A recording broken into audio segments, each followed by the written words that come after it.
Falta Christine. ¿Ya está Christine por ahí metida? You entry in the room? What is your... Dos panelistas. Kirsten, ok. Nada, ok, ya. Now you are anfitrión. Yes? You are anfitrión now. The manager, okay?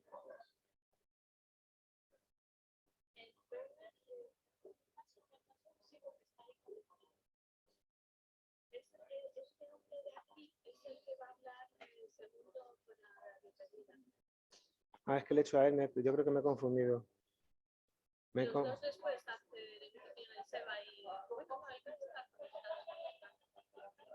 Espera, que le he hecho anfitrión a él, pero no queríamos hacerle anfitrión. Sí, pero...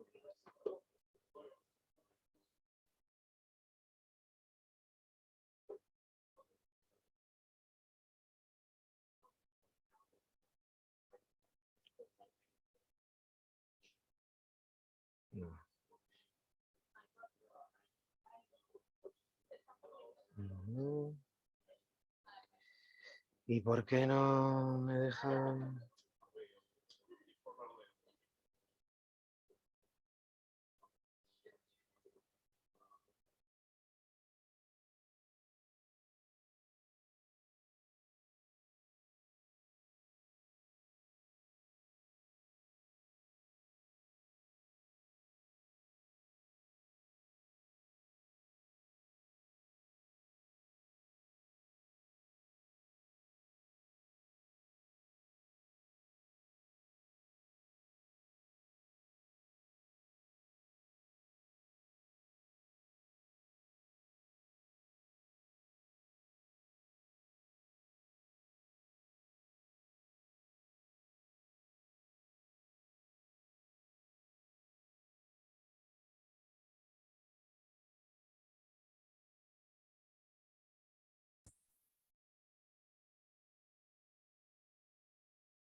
Hola, sí.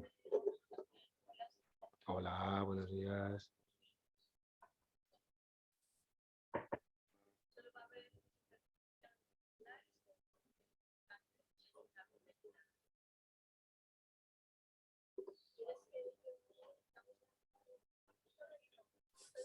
Hay dos.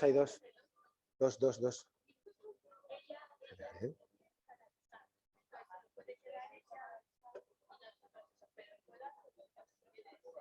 Vale.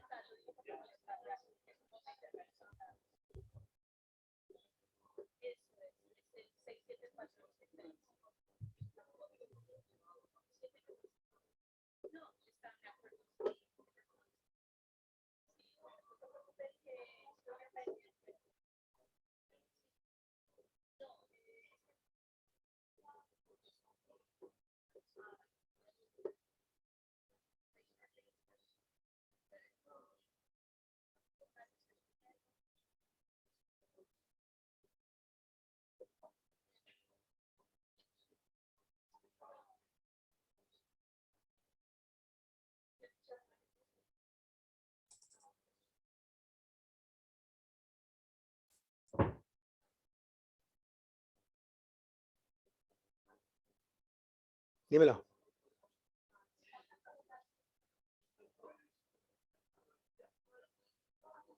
¿Aquí en la pantalla? No. ¿Para eso estáis vosotros?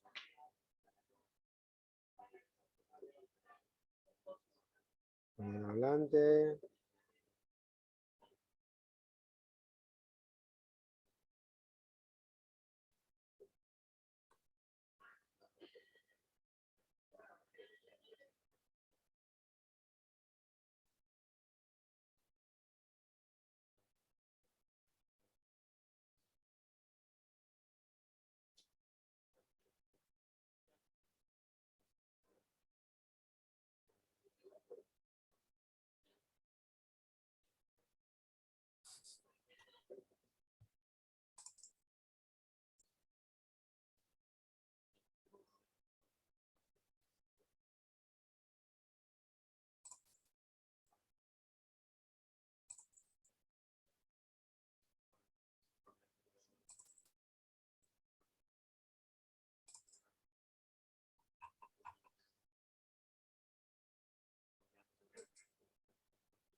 Okay, I guess it's for me to start.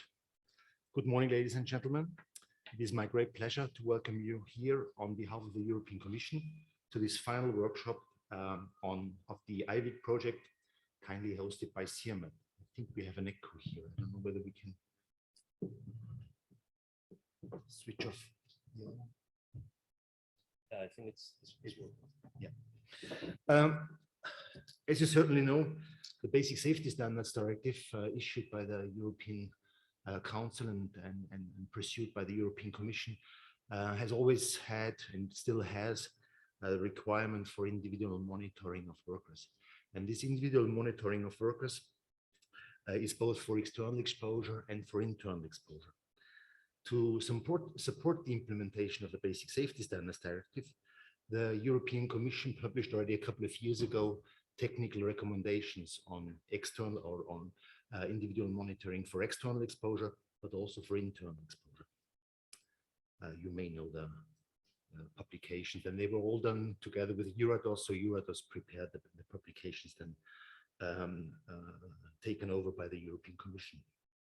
Monitoring for internal exposures comprises, as you better know than I, regular in vivo measurements of workers in whole body counters. Further to this, whole body counters are essential of the emergency preparedness and response procedures and plans, and they allow a quick measurement of the radioactivity incorporated by emergency workers during an emergency. That's why the European Commission is interested that the results of the in vivo measurements of exposed workers are of highest quality. So for quality assurance of the measurement results, as you know, it is essential that whole body counters regularly participate in adequate intercomparison exercises. But there is only a limited number of whole body counters in Europe.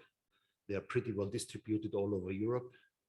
And it is difficult to ship, as you now know, a phantom or a standard from one whole body counter to the other.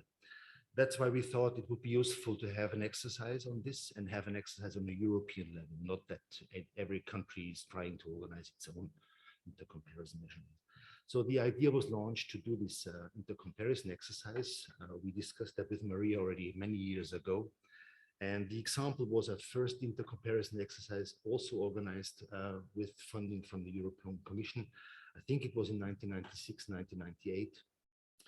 At that time, I was still working also in a national organization in the area.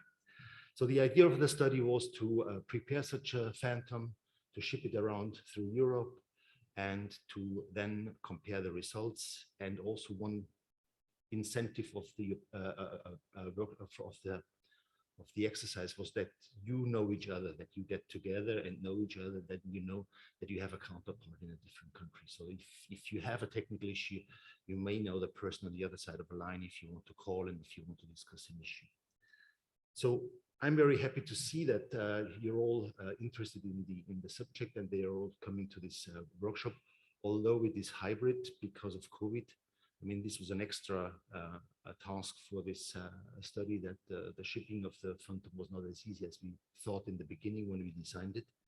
But I'm very happy to see you here. I'm very happy to see the results. I'm curious to see the results. and I hope you enjoy the workshop, and I wish you all an interesting discussion and a very mind-opening workshop. So thank you very much for inviting me here, and I'm curious to listen. And with this, I hand over to you. I think it's oh, I'm sorry. Yes, I'm happy to see also we're in a room here. He was the former chair of EURADOS. He's now chair of ICRP, so I guess it's now to Werner. Hi.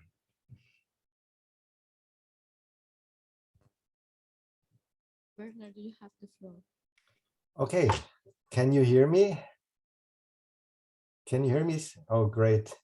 Good morning to all of you. It's a real pity that I cannot join you in Madrid personally, but I'm happy, of course, that I can at least join you online. And I was asked to give a very short and brief introduction or reminder to EURADOS. And I have 3 or 4 slides prepared. Could I share the screen? Can I share the screen? I just try it now.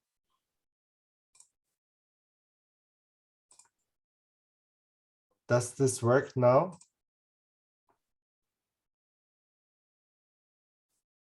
Can you see the slides? Okay, so, well, it's just very, very briefly to explain to you who we are as EURADOS. And as you know, the mission is to promote research and development in the field of dosimetry.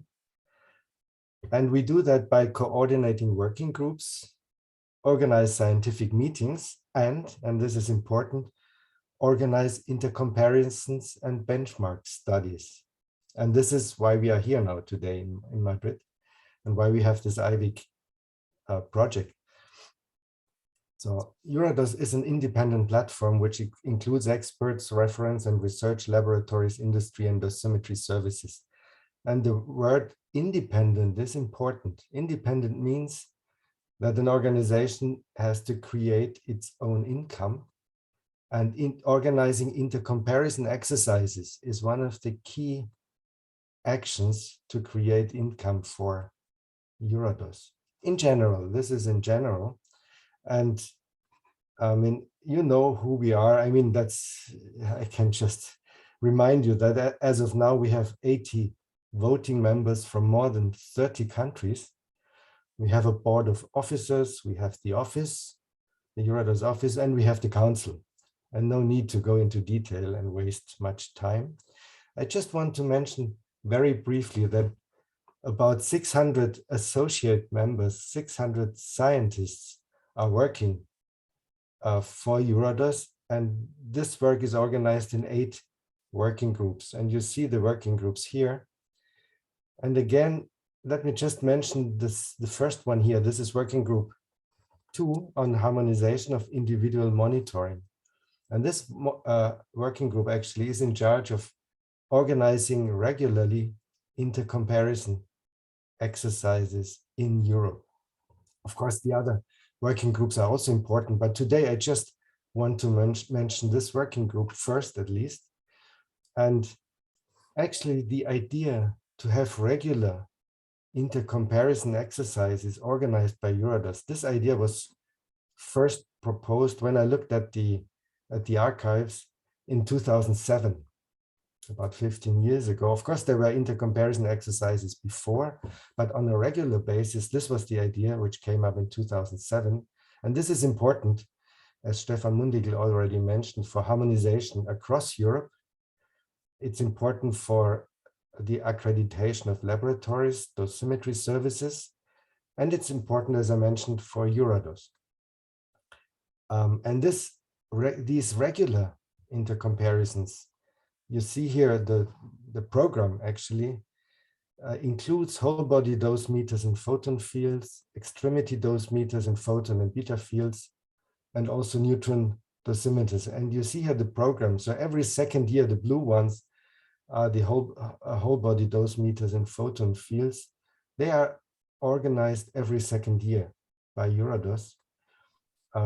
Now the extremity dose meters, these are the green symbols here. They are roughly organized every 4 years. And the neutron intercomparisons are also organized every 4 years. So this is a regular program of intercomparisons, but it turned out that this is so important, not just for EURADOS, but also for the harmonization across Europe, that the other working groups also started or began organizing their own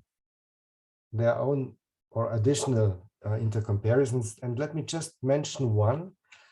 And this was for partial body counters. This was organized in the past several times by Working Group 7 on internal dosimetry. And I see a number of members of Working Group 7, of course, today in the audience.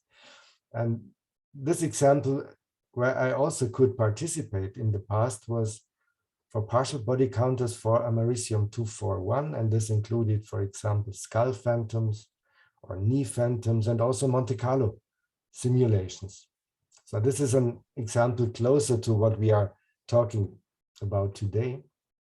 And it makes much sense that EURADOS also goes for whole body counters. And we heard this already by Stefan earlier today. So, and this is now the European in vivo intercomparison exercise, EIVIC. And let me just finish by saying some personal words. When I started my career in this area, I don't know, maybe 25 years ago or even longer, I started at BFS in Germany, and I joined a group running a whole body counter and a partial body counter. And one of my first tasks there was to transport the Igor Phantom from Munich, from the Herberg, to Berlin. And this was actually, I think it was part of the intercomparison exercise of whole body counters at that time, which was funded by the Commission at that time. But this was, I think, the last one which was funded on this large scale on the European scale. I mean, there are national efforts, of course, and also within some countries, but to cover Europe as a whole, I think this was the last one 25 years ago. And so I'm really happy that after 25 years, this effort is repeated, and I'm really looking forward to the results. And I wish you all a very fruitful meeting workshop today, very fruitful discussions, and I will join online as much as I can. And well, all the best for the day. Thank you.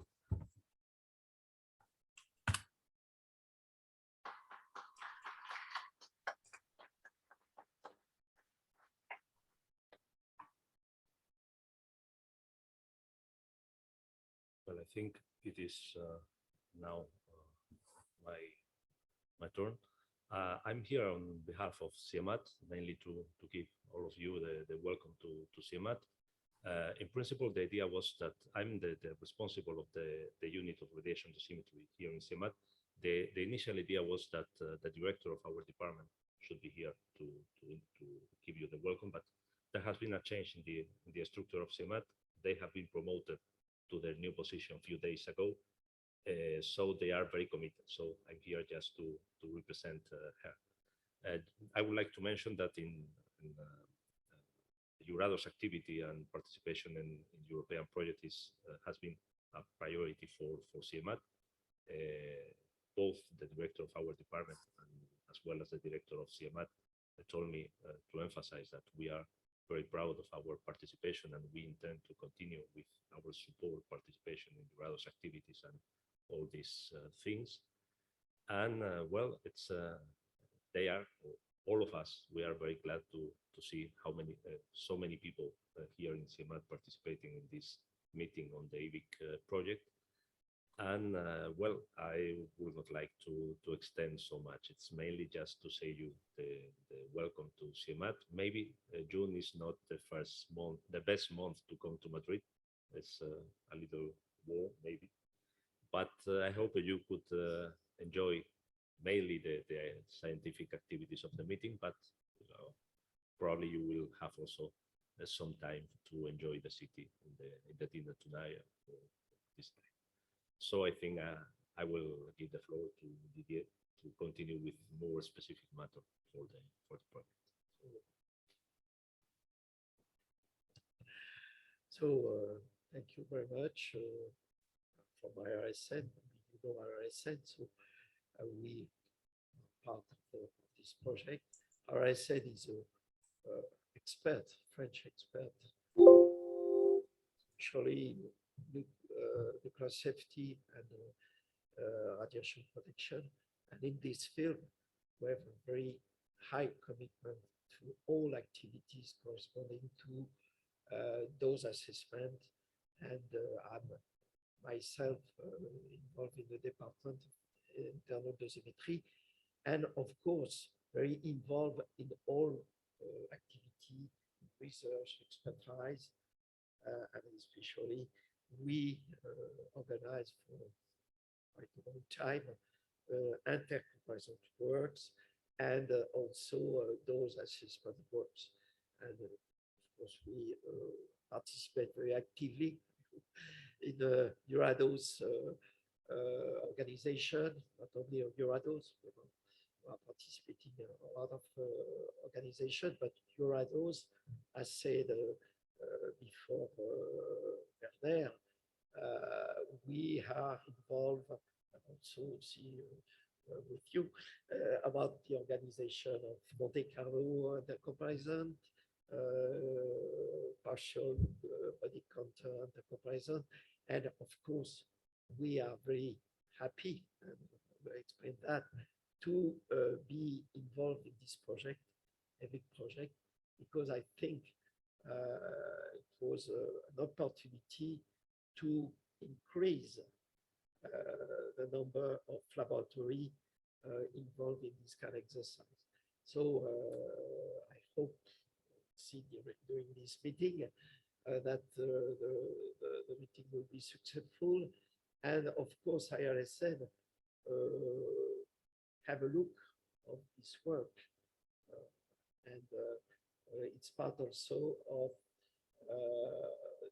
the action of mission of IRSN. So thank you and welcome to everyone, as also manager of this team group. Anyway, we are all together. It's not only my work. And, okay, I give you the floor. Thank you, Didier. Welcome to all of you. My name is Oliver Meisenberg, and I work with the German Federal Office for Radiation Protection, BFS. It is one of the intentions of BFS to bring together stakeholders in radiation protection, not only in Germany, but together with other countries throughout Europe, and to foster their cooperation. And I think this was also one of the intentions of our project, not only a proficiency test for each single lab, but also the start of a network of internal monitoring labs throughout Europe.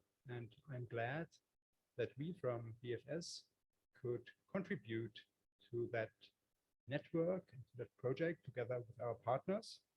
We will see later in the presentations that we at BFS offer an annual intercomparison of internal monitoring labs in Germany and also in neighboring countries.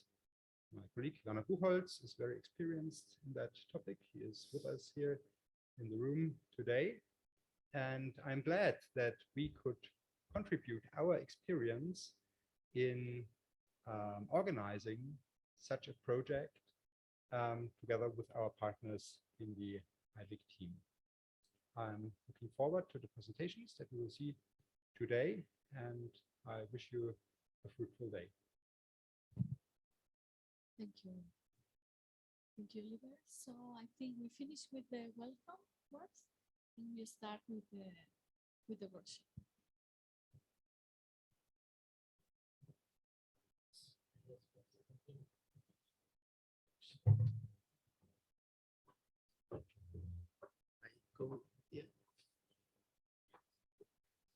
So let's start with the workshop.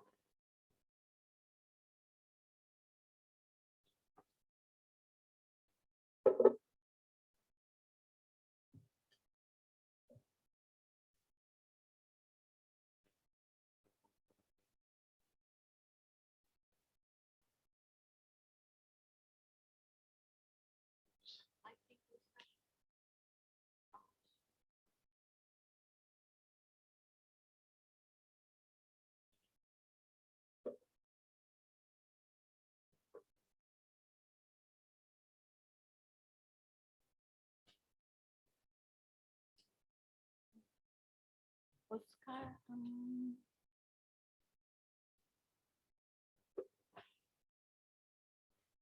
Es la de Didier. En el escritorio. No, no está abierta. ¿This is yours? No, esa es la segunda.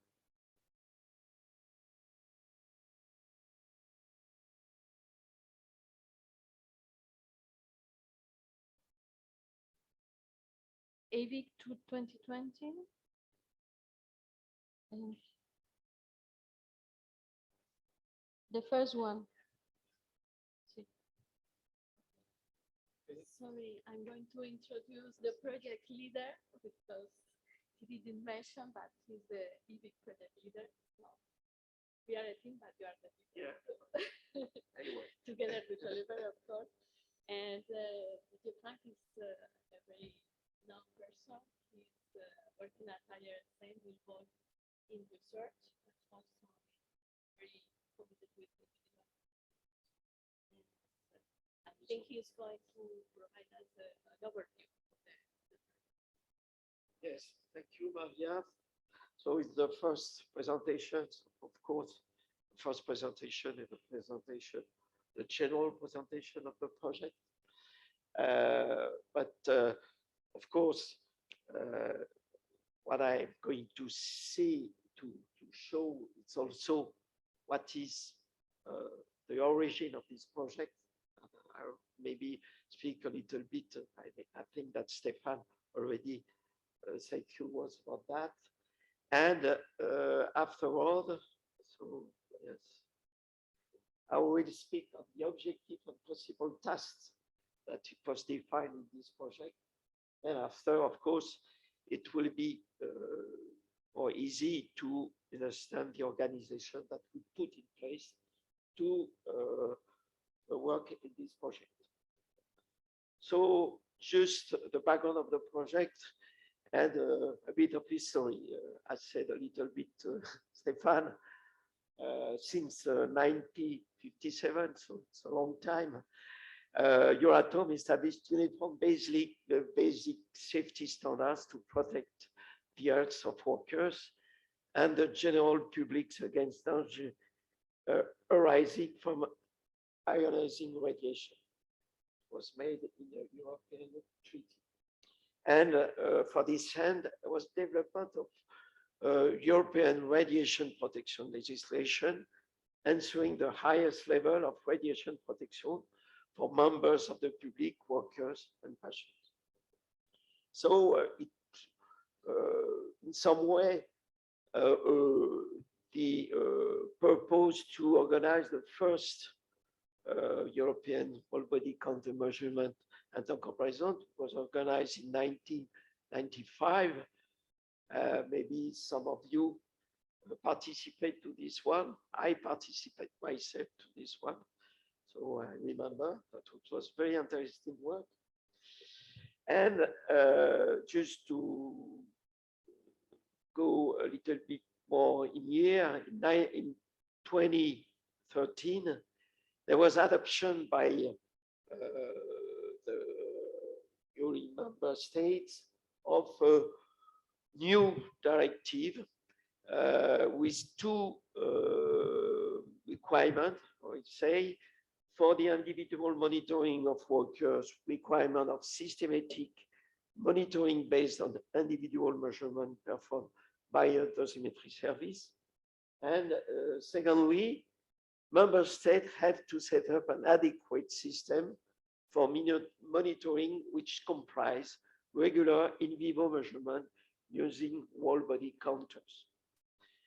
If we go a little bit later, in 2018, AC published a new technical recommendation for monitoring individual from occupational intake of radionuclides.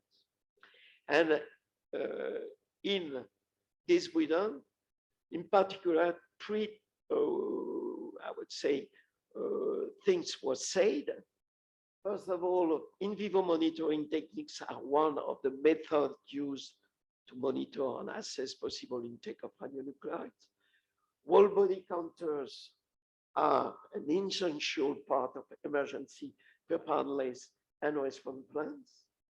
And third, for quality assurance, to already said, it's essential that the laboratories performing whole body counting regularly participate in suitable inter-laboratory comparison. So from, I would say, this new recommendation, somewhere the call was sent by EC with the objective, it was in 2019, the objective it was to assess the implementation of individual monitoring requirements in EU member states based on in vivo measurement, and a second point, receive an overview of the performance of in vivo measurement using whole body counters. This, of course, this call was very interesting, and given the experience, let's say also Maria and Werner, on the organization in EURADOS of Intercomparison, and the fact that we already thought about this point in the group, we decide with BFS and of course EURADOS to apply to this call. So the application was in 2019 in June, and the project was accepted at the end of September the same year. So there was specific task, and I wanted to say that because I could explain afterward the organization. First of all, design, development, fabrication, and testing of a whole body phantoms. So second point, establishment of contact with European laboratories, very important points, of course. Development of a reporting template, including technical information of all body facilities and measurement results. So it was also a point at the second time, maybe, to create a database of all laboratories. Organization and management of measurement campaigns. So of course, to organize in vivo intercomparison, we need to do that, but it was one of the points. Collection of the field and evaluation of reported measurement results. Organization of a workshop, so we are here for that. And the preparation of a publishable report summarizing the intercomparison exercise for the participating whole body counting, their characteristic evaluation of the reported results. So, of course, there was also deliverable reporting and meeting connected with this call. The deliverable are the methodology of the intercomparison exercise, the list of participants. So it was also a big work that will be present by Maria afterward. A workshop, so a final report, what I say already. Reporting, so 3 reports were required. Inception report, a progress report, and a final report providing all, what I say, relevant information of the performance of the contract and the report summarizing the intercomparison exercise and presenting the evaluation of the result of the exercise. And of course, 2 meetings where we request, the first one, the kickoff meeting that we made in Luxembourg at the beginning, and the final meeting that we have to organize soon. So there were also other requirements. The project duration, 2 years, of course, it was a little bit obsolete because of COVID crisis. Another point, free of charge for the participating labs. All expense related to the organization of the intercomparison comparison and the workshop were not included in the workshop. It was included in the project, but not for the participant. Participation in the interlaboratory comparison of whole body counting, ensuring an appropriate geographical coverage in the EU and beyond. That means that we tried, and it was also part of the project, to involve the maximum of labs in Europe, and not only in the sea, but also labs from other countries. So from all these points, what was the organization of this, this project? Here you have on the figure, you see we organized in 4 work packages, I would say. The first one in project management for all technical organization, finance, support. I don't come back afterwards, so just to say that Kerstin was very involved in this part. And, okay, everyone was in some way involved in this part because there are also some papers, some forms for the different participants. Work package 1, interaction and stakeholders and participants. Maya will present this work package afterward. Very important, of course, work package 2, which is in some way the core of the work, the intercomparison itself. So production of source, measurement campaign. So Oliver will present this part. And of course, I'm sure you are very curious and, to see the result. Tiffany will present, it was a manager of this work package, and we present the analysis of the result. And then, of course, the last one, the work package 3, which is the participant workshop and reporting. It was in some way at the beginning in charge with Bastian, we has to leave the project. So now it was more Maria, which was in charge because you are from EURADOS, but everyone participate. Yes, go. No, but I would say, yeah, everyone, but CIEMAT, I would say, to deal with this particular workshop. So just a time frame to show you that, of course, all the problem of technical organization, we work all the time. For the fair finance support, more at the beginning. For the work package 1, of course, interaction will be all the time of the project. For the work package 2.1, of course, at the beginning of the project. For the work package 2.2, of course, when you have the source, you can make the measurement and the circuit of intercomparison. And for the work package 3, of course, there was all the time participant workshop organization and also the reporting that we have to do with the EC, but also with EURADOS. So I already present the people, but just to say the different names. So Tiffany, work package 2.3, they're there. So I didn't present him. So was in charge of the all the circuit, I would say. Didier from myself, so I don't want to present me. Kerstin, administrative manager of the project. Maria Lopez, so work package leader of work package 1. I present her also, but I could put CIEMAT, but it was from EURADOS for the work package 3. I put in I divide because when I say at the beginning, it was not this organization.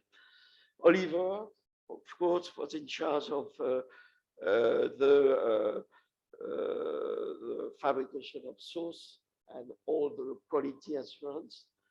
Of course, Paco and Begonia were very involved as synthetic associates from EURADOS, but works, of course, in CIEMAT. So just a list of milestones that was decided. At the beginning, there was the kickoff meeting. Then you see for the third line that we have some change from the initial schedule since it was planned in June 2020, and of course because of the pandemic, and June the 2, 3, and 4 was of course delayed, especially in the labs. The lab was stopped, was shut down, so we cannot produce the source, but it was the same for the contact with laboratory to be sure of the participation. Then after, we tried to, when the pandemic was okay, was finished, almost finished, to keep working, including the progress report. The end of the measurement campaign was in December. We had a little bit delay for the analysis result because we wanted to have the maximum of labs participate to the intercomparison. So from the measurement, the campaign of measurement, we had to wait the most we can to have the maximum of laboratory. And unfortunately, I think we'll speak about that a little bit later on, but 2 labs didn't respond after the measurement, but it was too late for them to participate to be analyzed. We have to finish the draft, the final report, so it's also a point that we are working on right now. We have a participant workshop, and what I said, the report of project administration. To do that, it was expected planned in June, but we see maybe in July, if it's possible, to make a final meeting in Luxembourg. So I will repeat a little bit, but it's very interesting to see all the action of the work package. Work package, I say, has different action. The main one was the establishment of contacts, the constitution of list of participants. So I put the name, sorry if I forgot some name, but please forget me if I forget, but I try to do what I can. Organization of virtual meetings, so it was very appreciated by participants. So Oliver organized 2 meetings with participants during the measurement campaign to have their feedback about the way it's organized, and there are some problems, special problems. Setup of websites, so it was also made by Oliver. It was made by BFS Clouds, and checking of the results with participating laboratory and sending of their confidential code, what is made by Tiffany and myself and so Werner. So it takes also a little bit time to be sure that we had a good result for the analysis. So we hope that everything is okay. We'll see at the end if you have some questions. Ask Tiffany. The work package 2.1, so I don't want to go far, just 2 main points: production of source and organization of quality assurance measurement. So Oliver will present this part afterward. Of course, there was also participation, and especially for the quality assurance measurement of the all labs. It was calibration works to be sure that the source are good. So I think Oliver will present that. Oh, So measurement campaign, so the leader was Werner, and also with the participation of Oliver, and I think high participation of Paco and Begonia. I think it will also explain about the way that it was done. So there was the organization of circuit slide by Werner and Oliver, organization of shipments. So it's why Paco and Begonia was very important in this point. And realization of the measurement comparison attendant transport, it was made by Werner. I think that Oliver will present this one. The work package 2.3, so it's the package leader is Tiffany, and with myself I participate also, but it's work from Tiffany, Oliver and Werner also for different point.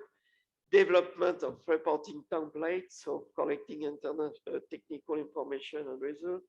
So it was made by ISN, Tiffany, myself. Collection of technical information results. So it was made by in some way directly by the participant to the BFS clouds, and it was I would say made also by Oliver for checking. Development database, so we already make a draft of database with maximum information, technical information will be used, and I think Oliver used this information to make some influence of the technical parameters from the results. And maybe the more important point, methodology and data evaluation made by Tiffany. It will be a good presentation at the end. The last work package, and it was finished for me, is the work package 3. So that leader was Maria Lopez.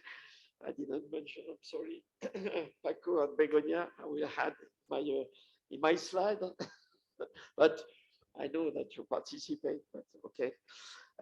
Reporting project status to EC. So everyone participate, but research on this part, but myself, Maria, and Oliver, especially for the kickoff meeting, but also for this meeting and other report.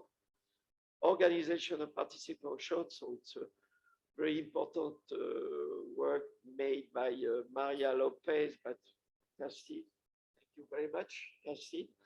And also maybe Paco and Begonia, sorry, but you are from CIMAT, so it's okay. And preparation of public publication of project. So proceeding of the workshop. So it's a work that we have to do in the frame of EURADOS. Dissemination of the project and its outcome in journal conference, and there is already one which will be presented in EIVIC2020 by Maria Lopez next week. And we project, of course, because of the importance of the project, to make scientific paper or presentation to other congress, but we have to discuss together in a group where it's possible. Thank you for your attention. I finished. I think I've made an overview of the project. I hope that you understand everything. If you have any question, otherwise, maybe I will let Maria present the floor. It's okay. Sorry, Castine, if you have you want to present something, you can come here. We have one comment. It's not a question, it's a comment in the chat from the online audience. We have 43 participants in the online audience. And there's a comment from Rodolfo Cruz Suarez from IAEA who says, who wants to remind on the whole body counter intercomparisons, and reminds us on that there are several international and regional intercomparisons organized by IAEA since the 1990s. Among them, there is the intercomparison with LLNN LLNL phantom, the intercalibration of in vivo systems using an Asian phantom. You can see it in the tech doc 1334. The international intercomparison with JAERII and BOMAP and NI phantoms in early 2000, as well as the regional intercomparison in Latin America and the Caribbean for thyroid monitoring. Yes, of course. What I say even in the introduction, we say with Oliver, we also organize the comparison, and I would say international, because for example, RSN, that is also European country. So for the IEA, the comparison, I participate in my lab, but I don't know, but I never received any result of this comparison. So maybe you received some, but I'm not sure. Maya also agree with me that we didn't receive anything. It's a big problem anyway. But of course, I didn't mention all the intercomparison work done in the world. I just present the project, why we organize this project in the European community. Of course, for Oliver will say that after all, but it said also in the different text that intercomparison is a main tool for the QA and for the standardization of techniques.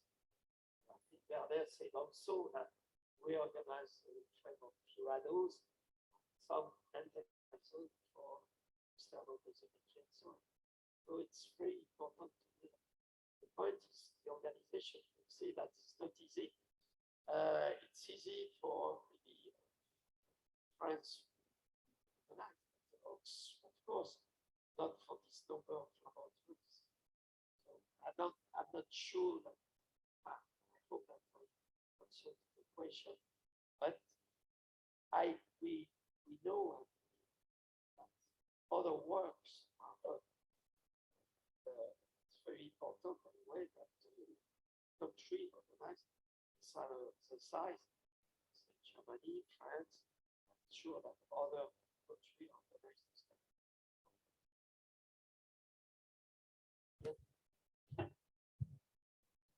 Thank you, Didier, for this overview. This is very interesting. I would have one question on your maybe a technical nature. You spoke about the database. Could you elaborate a bit more on that? What will be the information in this database? Yes. And more importantly, what would be the access to this database? Who would have access to it? So it's a draft of database. It's a database. It's an Excel database. So it needs to be developed by a professional of informatics to do that. But what we said first, we connect all the participants to their own technical file. So that means that to see how to make to keep working on this work, but it's easy if they to send a formula, another formula, and they come back and to connect a new updating this work. But for our work, we already make kind of Excel files with all technical information.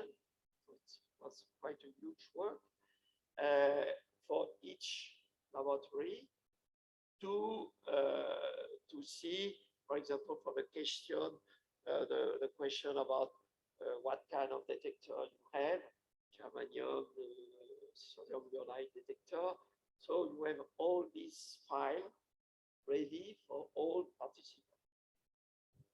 So if I may add, if I would be a new person entering into whole body counting, either building up a laboratory or having one where I'm a young scientist, would I have access to that to see what the others are doing and to have some kind of a possibility to connect to these people?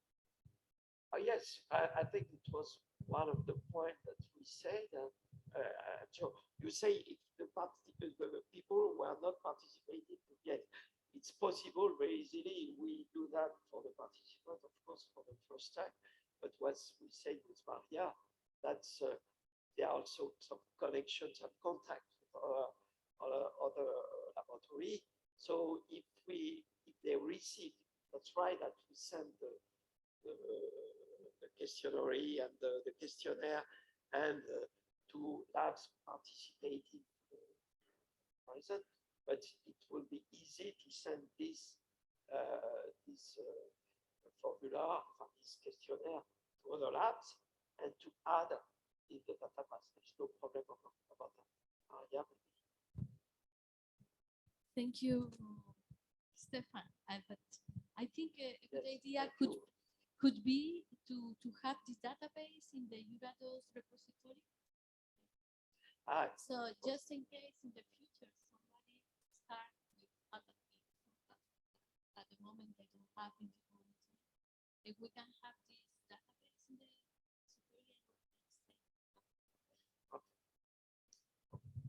It was your question. Okay. Maybe just from a different field. I know that different, for example, this haircut they are doing for the emergency preparedness and response parts, they're doing some kind of national fact sheets or something like that.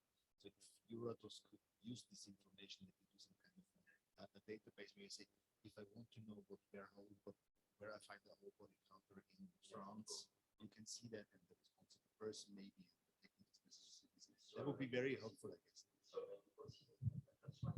What I say is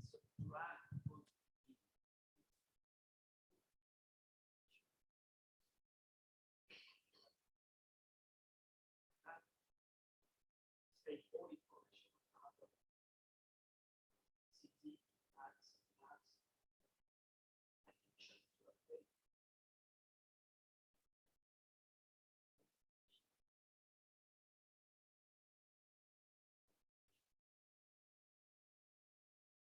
Question.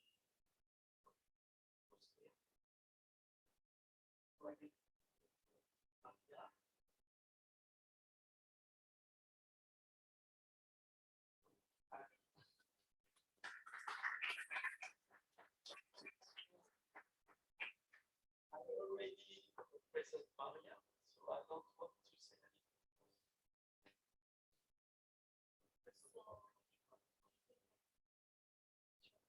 Oscar?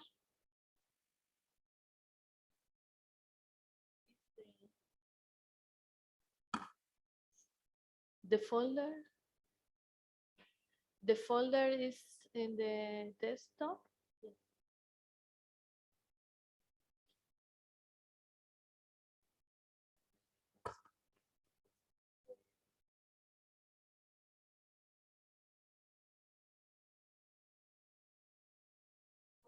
What package one? I think it's the third by the end. No, the tercero por el final.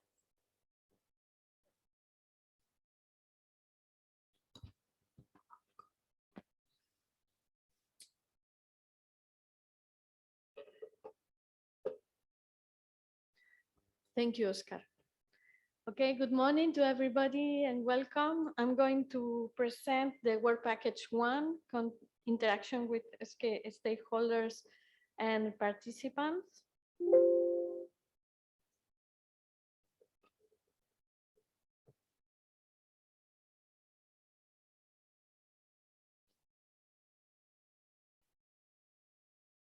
So as mentioned by Didier, this is the organization of EIVIC project. We are going now to know more about the initial contacts with stakeholders and with dosimetry services in Europe before the project, and how we managed to send the invitation to all the European laboratories involved in vivo monitoring, and how to produce a list of participants that is representative of the field in our continent.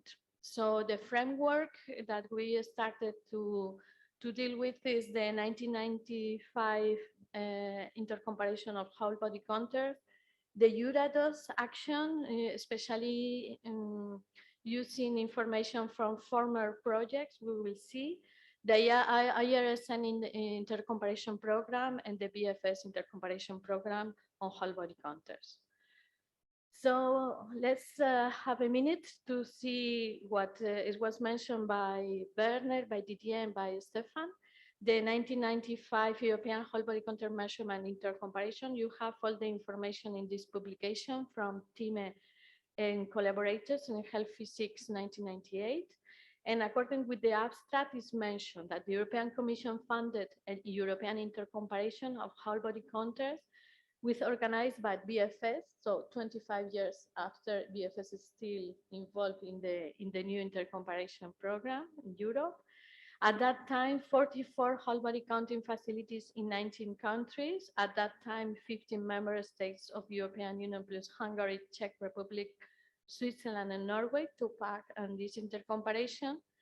And the task was the measurement, identification, and quantification of in terms of activity of the radionuclides in a 70 kilo tissue equivalent St. Petersburg phantom that at that time contained potassium 40, cobalt 57, cobalt 60, and Cesium 137. So it's a different approach of the 4 tasks that were prepared mainly by IRSN and BFS, more challenging now.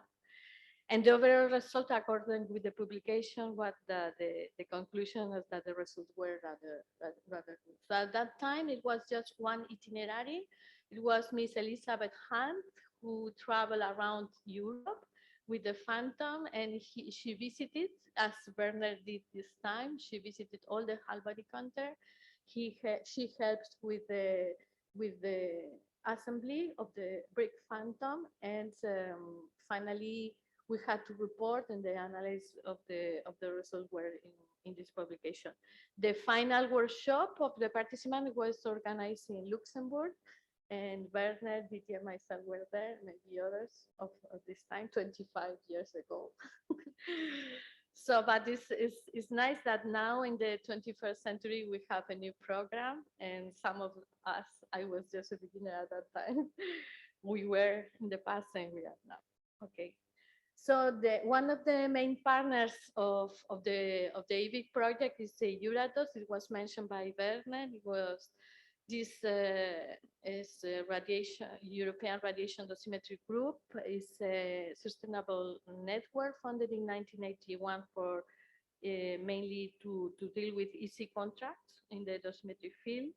But since 2007, it became an EV entity registered in Germany with a constitution and long-term financial basis, long-term activities to develop harmonization and research on radiation dosimetry and to improve the visibility outside the network. This is the structure of EURADOS. As you can say, this is important effort in EURADOS for the contact with stakeholders. And this is why it was quite easy to address this challenge to contact with all the internal dosimetry person in Europe. So EURADOS is composed by 80 institutions and more than 600 scientists that are involved in different working groups, as mentioned before. And we are going to focus on working group 7, where this initiative started. Working group 7 on internal dosimetry is coordinated by Bastian Boested. It's a network of scientists, services, regulators, laboratories collaborating in the coordination of research, harmonization, and dissemination of knowledge for the assessment of doses due to intake of radionuclides. So this is the perfect frame for this initiative. Some important words regarding working group 7 are harmonization, research, quality assurance, in vivo monitoring, emergency accuracy requirements, uncertainties, studies, new studies, education and training. So it fits very well in our purpose. So let's put attention, this is for Stefan. So this is what we did in 2004. It was this project, Radiation Dosimetry Network, the fifth framework program in EURADOS, and we provided a catalog of internal dosimetry laboratories, equipment, and procedures in Europe. It's a long publication, but it was the picture in 2004 and it's available. Maybe we can do a similar thing. Apart from the EIVIC project, we can do a kind of publication as a catalog in 2022 with all the information from the database. At that time, my colleague Paco Navarro helped me with the database because you remember it was a huge amount of information, but I think the format of the publication was very good, very clear, but maybe now it's obsolete. But it helped us. It helped us for contacting person. The first idea was that only maximum 3 labs per country would be invited. At the end, it was more flexible than this. But in any case, we can do a similar thing, the publication of the outcome of the EIVIC database in a catalog that can be also published in radiation protection and dosimetry. So an important initiative already mentioned by Didier is the TechRec project. The TechRec project was supervised by Stefan Mundigal as well. And the objective was the elaboration of technical recommendation for occupational intakes in case of workers exposure. And at that time, it was very, very important, the consultation with the stakeholders. We provided the draft, then we had the consultation, then we updated the draft. So we had also an important database of key persons in all the European countries, and it helped a lot also to contacting in the EIVIC project. Apart from EURADOS, the 2 main partners in the EIVIC project are IRS and BFS. So they are very highly experienced person in organizing intercomparison. And let's mention the IRSN, French Intercomparison Program, annually. And every year they decide how to manage, but it's total body, gamma emitters in total body, then lung monitoring, and then thyroid counting. So initially it was only for French whole body contest, but it was possible to join this program like CMAT. Like CMAT is one of the invited. So, and so this is very useful for us because allows us to fulfill requirements of accreditation, for example, according with ISO 17025. So CMAT participated, Paco and Begoña are the responsible of the whole body content. You will see in the technical visit. So we use a BOMAP phantom. We calibrate with the BOMAP phantom following ANSI 1335. We fabricate this phantom. And we intercompare the intercomparison with the brick phantom, and the result was in good agreement. But not only Spain, there are others that participate. And this is the philosophy also of BFS. Now is Central Europe. BFS intercomparison program is also annually. This slide was provided by Oliver Werner. Gamma emitting radionuclides and total body and thyroid counting are the main interest in this program. But the standard and challenging tasks are addressed, like an homogeneous distribution of radionuclides, strange radionuclides. And this program is Werner, who visit one by one all the laboratories. So thanks, Werner, for this effort. And actually, currently, it's around 35, 40 laboratories every year that are participating. So you can see in the slide in pink, the German laboratories. In blue, you can see the invited, some invited, but they are already in green, some new customers that can be included in joining this program. So finally, we had the EURADOS feedback. We have IRS and BFS programs. So we started the big project with the important information regarding the interaction with the stakeholders and participants. So we prepare preliminary list, and an invitation letter was sent to these potential participants, mainly from the TechRec database and from contacts of IRS and BFS and their intercomparison programs. We had high feedback and high interest, and we prepare a preliminary questionnaire for those who accepted the invitation. Then an informative letter about the organization and description of task, an EIVIC protocol for reporting the results, and we prepare the two itinerary, one regarding shipment of the Phantom by plane, another itinerary just with Werner visiting the labs. We had some virtual meetings with participants for clarification, especially with the assembly of, we were worried about the assembly of the brick for the laboratories that were receiving the Phantom by shipment. And BFS generated a cloud that was very useful for the project, for the management of the project, also for the contact with the participants. So this is the final list. We have 41 whole body content system participating from Austria, Belgium, Bulgaria, Russia, Czech Republic, Denmark, European Commission, Finland, France, Germany, Hungary, INC, Italy, Lithuania, Netherlands, Norway, Poland, Slovakia, Spain, Sweden, Switzerland, and UK. And you look at the list, you have dosimetry services, but you have regulators, you have nuclear research centers, you have hospitals, you have military organizations.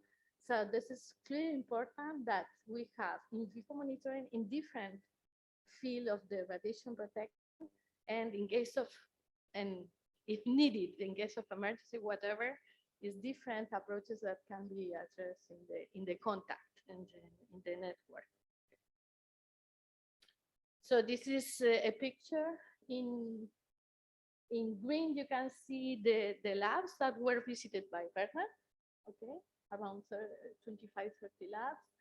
And in blue, the 11 laboratories who received the Phantom by shipment in Spain, Technatom, we will see Italy, Bulgaria. So almost Central Europe was, okay, visited by Werner, even UK also. So, and as we can see, that is a very interesting picture. And I think it's a good news that we have whole body content already validated or verified the results thanks to this exercise. Regarding countries, 21 countries participated, 18 from European Union, plus Norway, Switzerland, UK, EAA, and the European Commission. What about the others? So we, thanks to these stakeholders contact during the TechRec project, we have contacts in all the countries in Europe. And we contacted Cyprus, Estonia, Ireland, Greece, Latvia, Luxembourg, Malta, Portugal, Slovenia. And they didn't participate for 3 reasons. One reason is they don't have in vivo monitoring system in the country, or they have it, but it's not operative. There is no operative in vivo monitoring at that time, system at that time. Or just in 2 cases, Slovenia and Latvia, we couldn't contact with anybody, but we know from TechRec project that they don't have internal dosimetry services operating in that country. So I think that we have the feedback of especially European Commission, European Union countries, what is the current situation of in vivo monitoring. So after the list, we send a questionnaire and to know the location, facility, equipment, routine measurement, energy calibration, efficiency calibration, and background. This is part of the database. And it helps also in the preparation of the itinerary. And we sent an informative letter informing about the organization of the exercise, the description of the forecast and instruction for submission of result. The template was provided, was done by Tiffany mainly.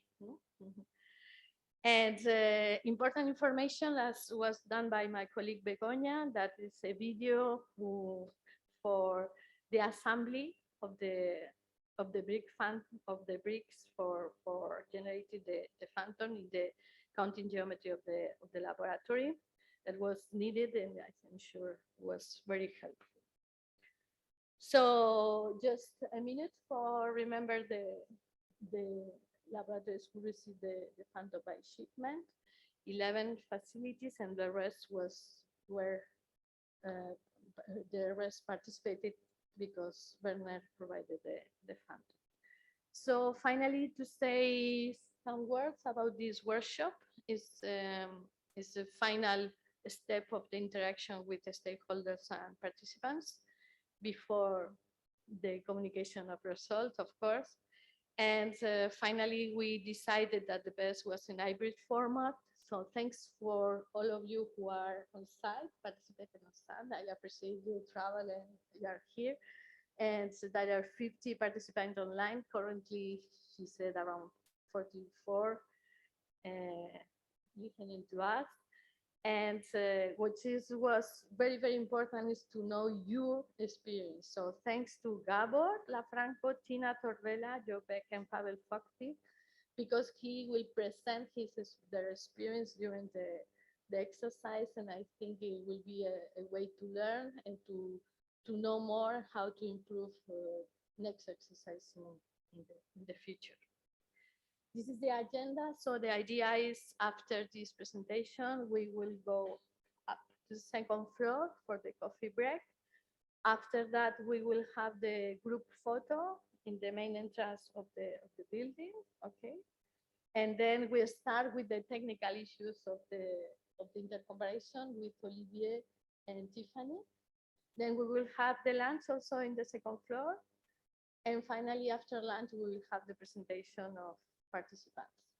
The idea at the end is a round table and very open, and please be motivated to contribute what you think is especially for improvement in the future. What's your experience? What can do better in the future? Okay. And also important regarding the stakeholders connection is to present the results in the European Radiation Protection Week. As Didier and Oliver were not available, I volunteered to present it, but they will lead the publication, the final publication. It will be done by the team, but they will coordinate this important publication. And that's all. Thanks for your attention. And if you want any comments or questions.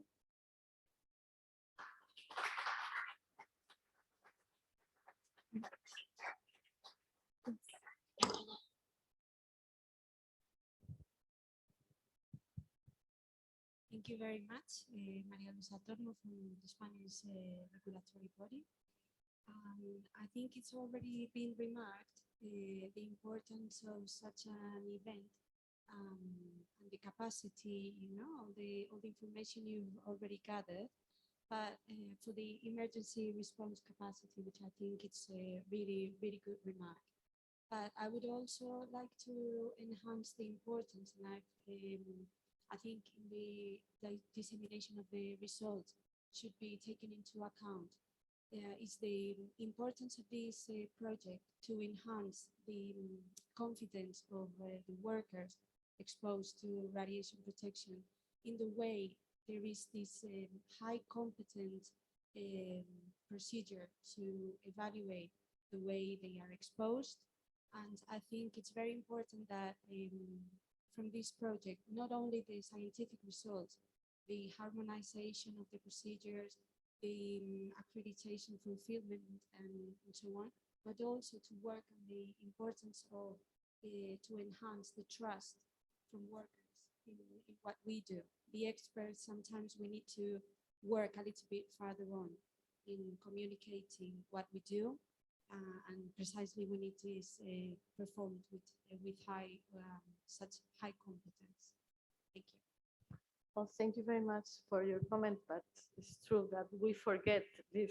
Sometimes we are so focused doing exercises and doing our work, but it's important to communicate to others, especially to workers who are the person exposed to radiation, that we are doing well, that we are performing good measurement, and we say you are not contaminated. This is true with very low range of uncertainty.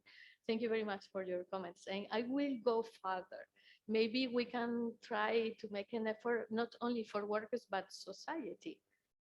So maybe even at CMAT or in our centers, and maybe with the Radiation Protection Association, but to send the message to the society. That's especially with the war, some annoying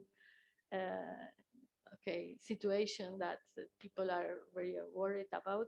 So that, okay, we are ready. We are doing well, and we will be ready just in case. Thanks, Marisa. Any other comments or questions? Just a comment to Rodolfo that just with Didier, we mentioned that, of course, and Gabor, that is here representing the agency, that we focus in European exercises. And of course, we know that agencies doing very well in Latin America, because we are in contact, especially I myself, I'm very in contact with them. They have amazing initiatives in Latin America regarding internal dosimetry, not only vivo monitoring. My colleague Immaculada Sierra is in Procorad, and we know that some people in vitro laboratories in Latin America are also participating in this European, but we focus in our project in European initiatives. So we didn't forget the agency, we know, but we focus on that. Just a clarification to Rodolfo and to Gabor.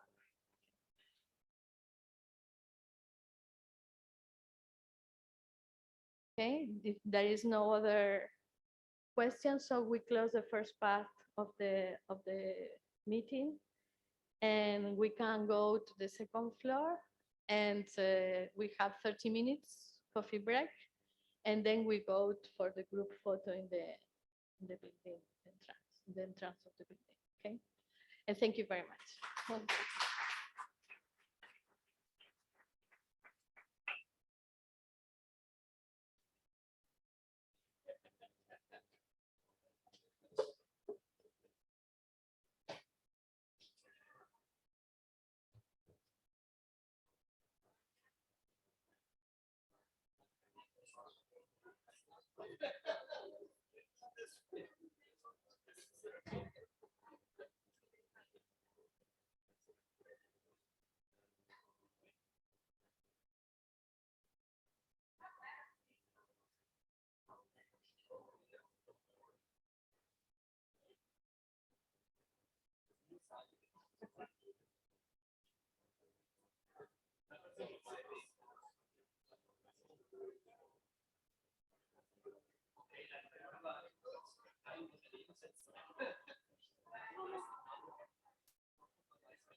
Ah ja, dann muss es jemand.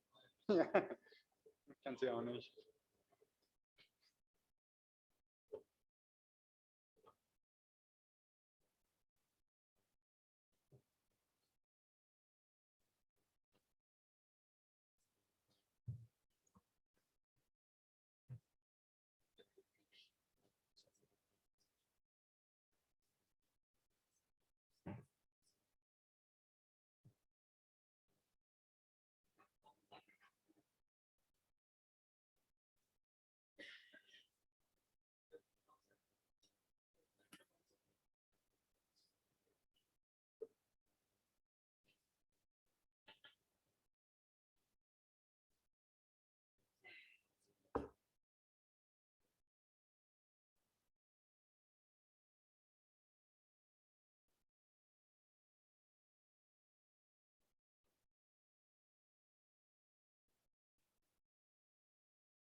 Last one, la última.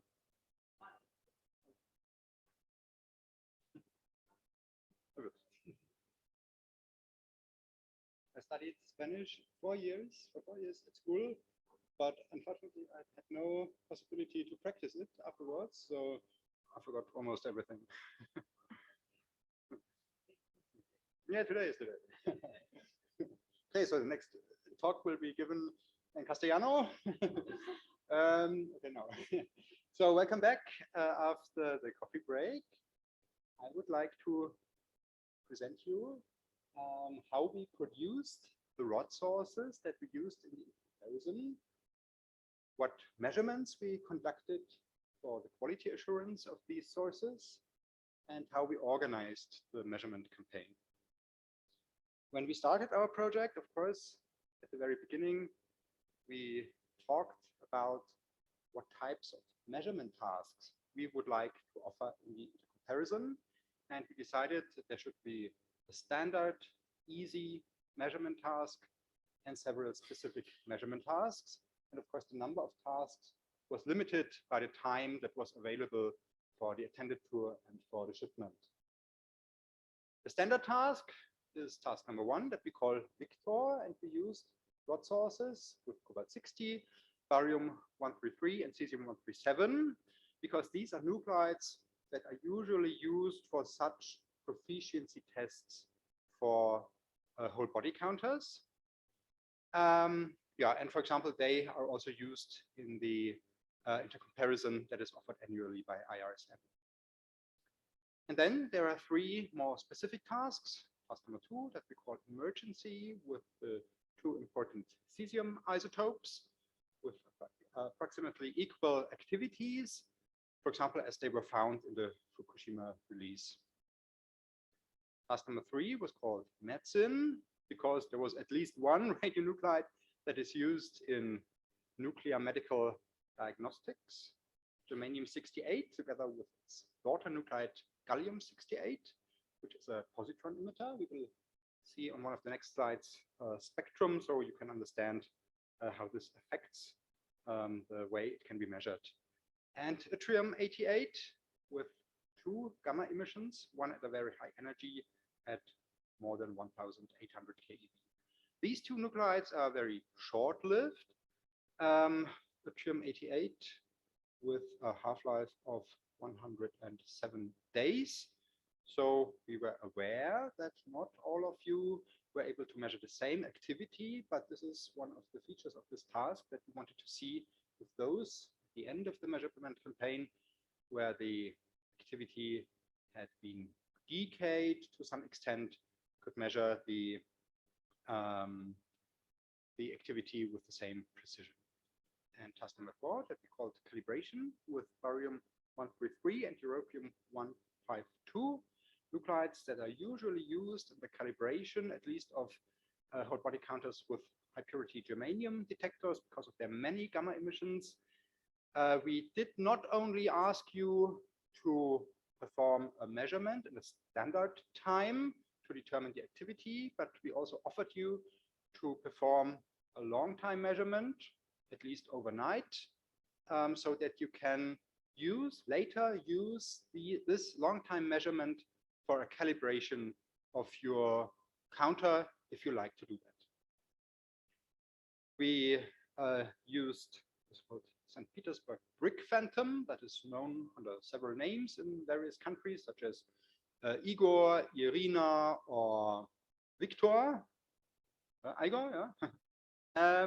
With the two configurations of 70 kilo and 90 kilo. For example, in task number 1, we find Cesium-137 in the 70 kilo configuration. In task number 2, Cesium-137 in the 90 kilo configuration. So we were also able to compare if you could measure these two sizes of phantom with the same precision. And we put potassium-40 into all phantoms because this is a nuclide that you find in every human being. So it is just realistic that it is also present in our phantoms. Just a remark, I don't see a clock here. I don't know, so I will not know how much time is left. Maybe you can show me after half an hour. Okay, here on the left-hand side, you see the brick phantom, as you have seen it in the measurements when you participated in our comparison, and probably you have known it before, or you use other phantoms in your lab. On the right-hand side, upper photo, there is one of these bricks with not those sources that we used in the intercomparison, just an arbitrary selection of sources. And on the right-hand side, the lower photo shows an arbitrary selection of 3 of the sources that we produced at BFS in our radiochemical lab, because I will just mention that already now. The sources for task Victor were available from IRSN because they have produced these sources themselves a few years ago and apply them in their intercomparison annually. So there is already lots of experience with these sources for such intercomparisons. For the other tasks, especially for the task with the short-lived nuclides, we produce the sources at BFS in the radiochemical lab ourselves.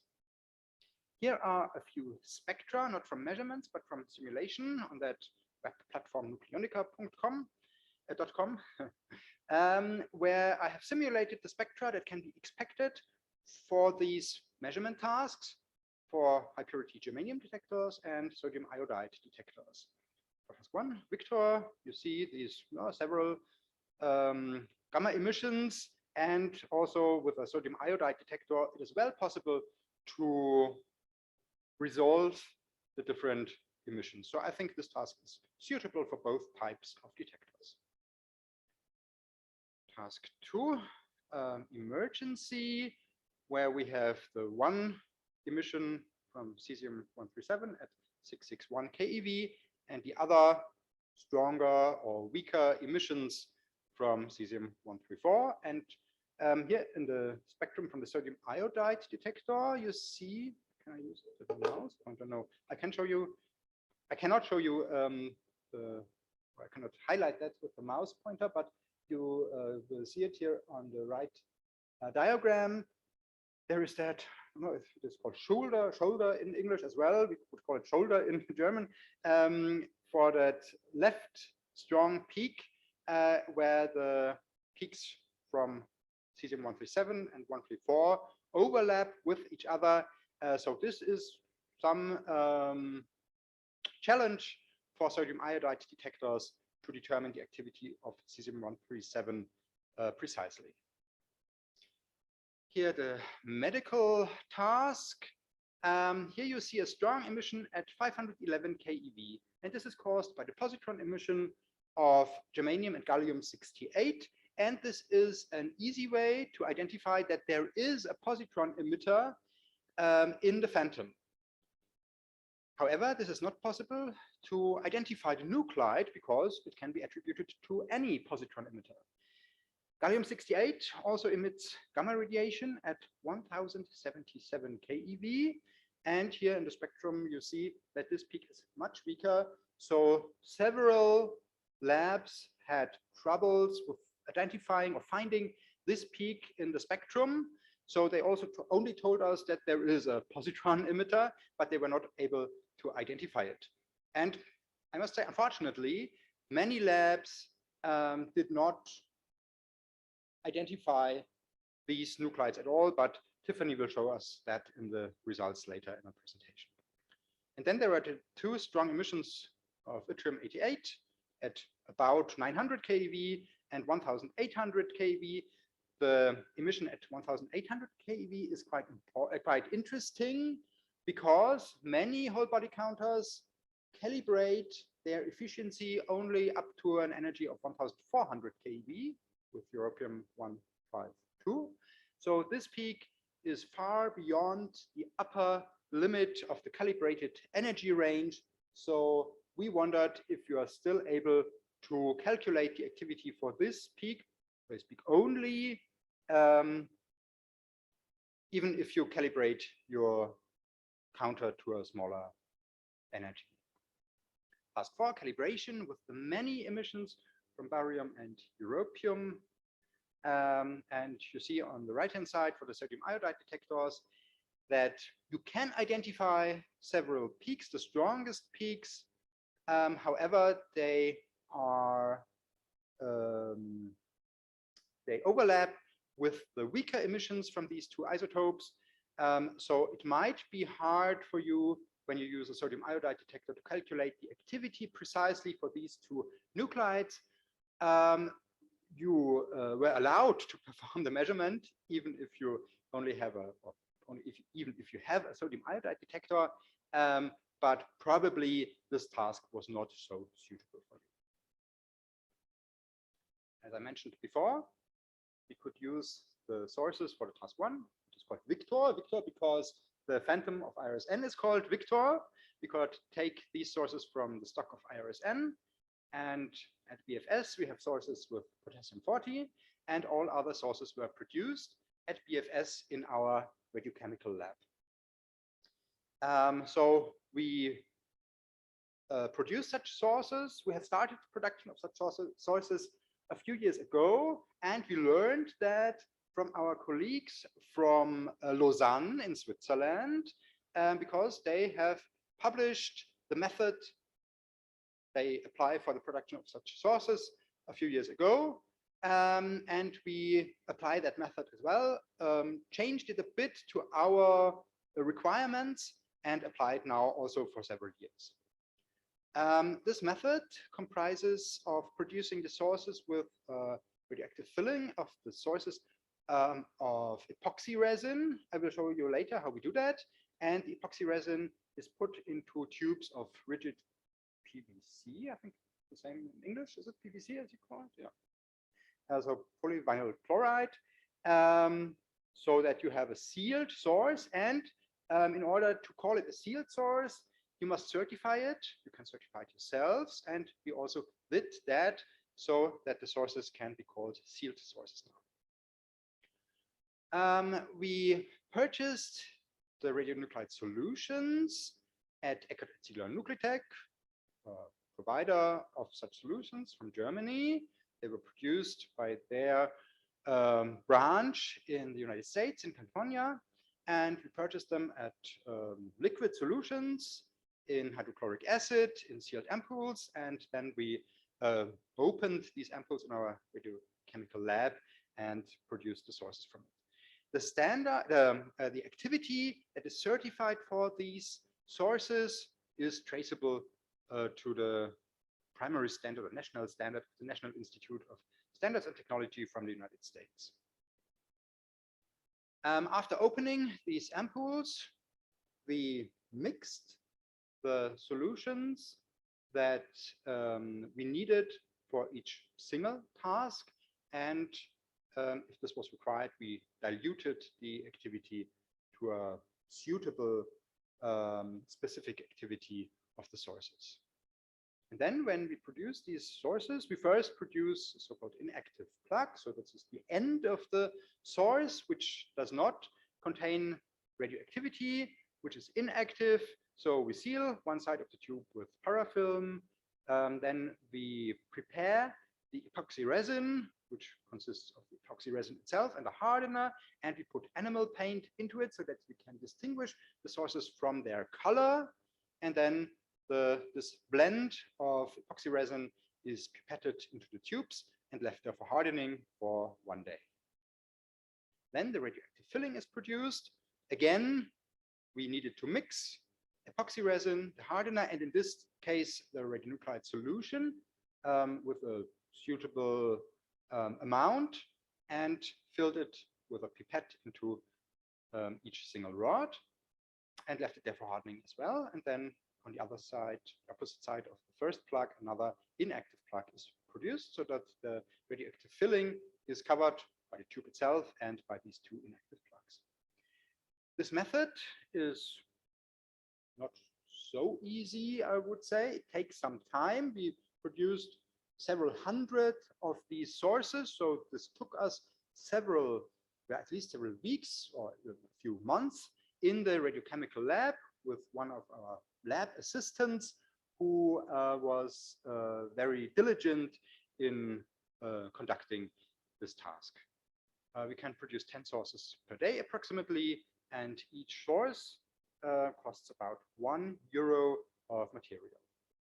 Here are a few impressions. On the left-hand side, one of the empty tubes covered with parafilm on one end, then several of these sources in such a tray. On the right-hand side, example of a pipette that we used, in this case, so-called repetitive pipette, from which you can produce several such sources. We used such a repetitive pipette for all of the inactive material, for the radioactive solution, and for the radioactive filling, we used a standard air replacement pipette, which is very precise in the amount that you can pipette with it.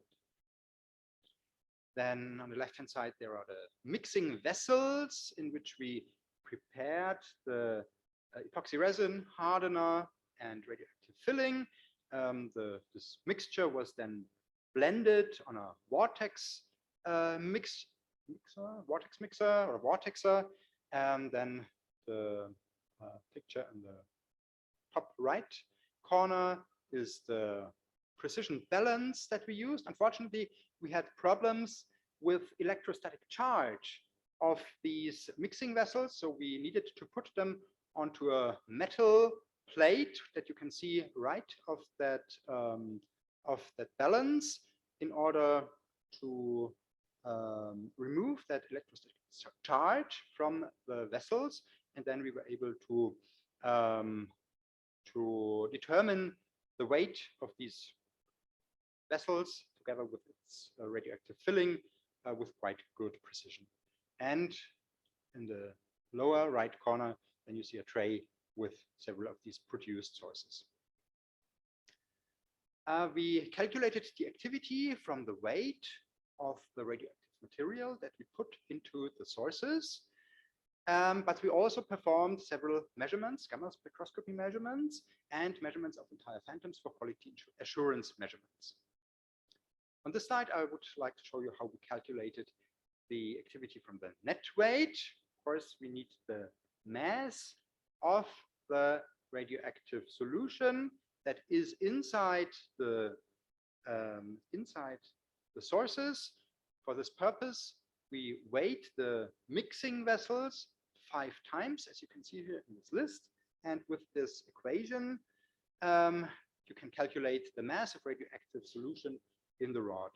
The the value of the parenthesis M3 minus M2 is the amount of radioactive solution in the mixing vessel, and the fraction M4 minus M5 over M4 minus M1 is the ratio of, or the fraction of radioactive solution that is transferred from the mixing vessel into the rod source without the remainder that stays into the mixing vessel after the pipetting.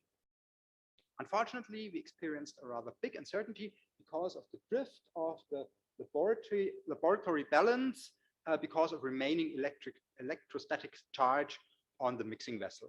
So we had quite big uncertainty. I will show you that on one of the next slides. And then after the production of the sources, we wanted to certify them as sealed sources. There is an international standard that tells you what tests you must conduct in order to do that certification, ISO 2919, sealed radioactive sources, general requirements and classification. And in this international standard, there are different tests described that must be conducted. Impact test, puncture test, temperature, external pressure test, bending test, and vibration test. And each of these tests is described there with different levels of severity according to the purpose of the sources. This means if you have, for example, a highly active radioactive source, or if you have, let's say, a source that you use in brachytherapy, in nuclear med or in radiology or cancer treatment, then of course you must fulfill or you must conduct tests with higher severity. In our case, with sources of very low activity that you use for calibration purposes, you need to conduct tests of so-called class 2. Class 2 is the lowest class because class 1 means that you have not performed the test at all. And for example, class 2 is here relevant for the vibration test because the standard tells you that a vibration test is not required for such type of sources.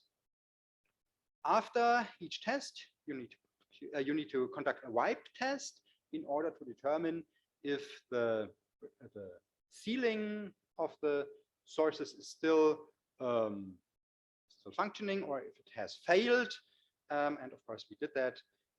The standard tells you that you can take different sources for each of these tests. However, we conducted the tests with the same 3 sources that we picked. You don't conduct these tests with all of your sources that you produce, but you take examples, a selection of your sources, and then you perform the tests. We took 3 sources and conducted all tests one after the other on these 3 sources.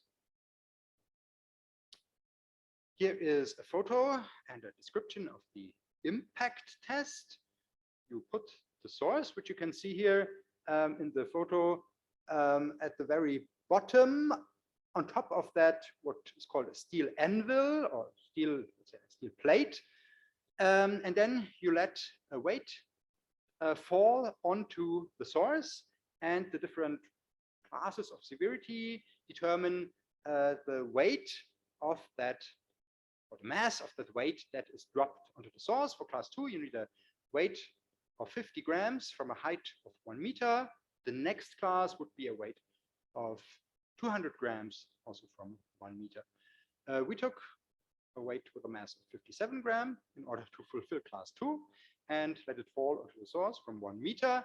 And we performed that test with an impact on the middle of the source, as you can see it here on that photo, but also on the 2 smaller front faces, because the standard tells you that you need to conduct the tests with different surfaces or different orientations of the source. And of course, there was no failure of the sealing, so our sources passed that test easily. Then there is the puncture test, where you do something very similar, but in that case, the bottom of the weight is not flat, but it is pointed. There is a kind of needle inside the bottom of that weight, and with a diameter of 3 millimeters. and then you let that weight also fall onto the source. You can imagine this is a very critical test for example, for alpha emitting sources where you have only a thin foil that covers the active material. For our sources, there was no problem to pass that test. There were only very small superficial scratches on the tube, but they passed the test. Class 2 tells you that you need a weight of 1 gram from a height of 1 meter. We used the same weight of 57 grams. So you see that this test was easily passed according to class 2 or even for higher classes. You need to perform a temperature test with low and high temperature. For class 2, you need to put the source into cold air of at least minus 40 degrees centigrade. However, you can also conduct it with dry ice, and this is what we did, and this is what is shown here on that photo. And you also need to perform a high temperature test for class 2. This means you need to keep the source for 1 hour at a temperature of 80 degrees centigrade. Class 3 is 180 degrees centigrade. We tested at 90 degrees centigrade, and the sources passed that test. I guess that they would not have passed the class 3 test with 180 degrees centigrade because the PVC material of the rods would melt at that high temperature. And the external pressure test for class 2, you need to put the source at a low pressure of 250 millibars. For class 3, 250 millibars as well, but additionally high pressure of 20 bars.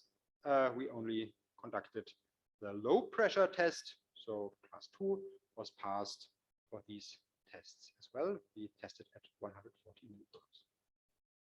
And now what is most critical for our tests, for our sources, because of their very long and thin geometry, is the bending test. You need to bend the sources, and when they are rigid, they must not break, or you can also conduct it with flexible sources, and then the test is passed when they are bent to a certain angle.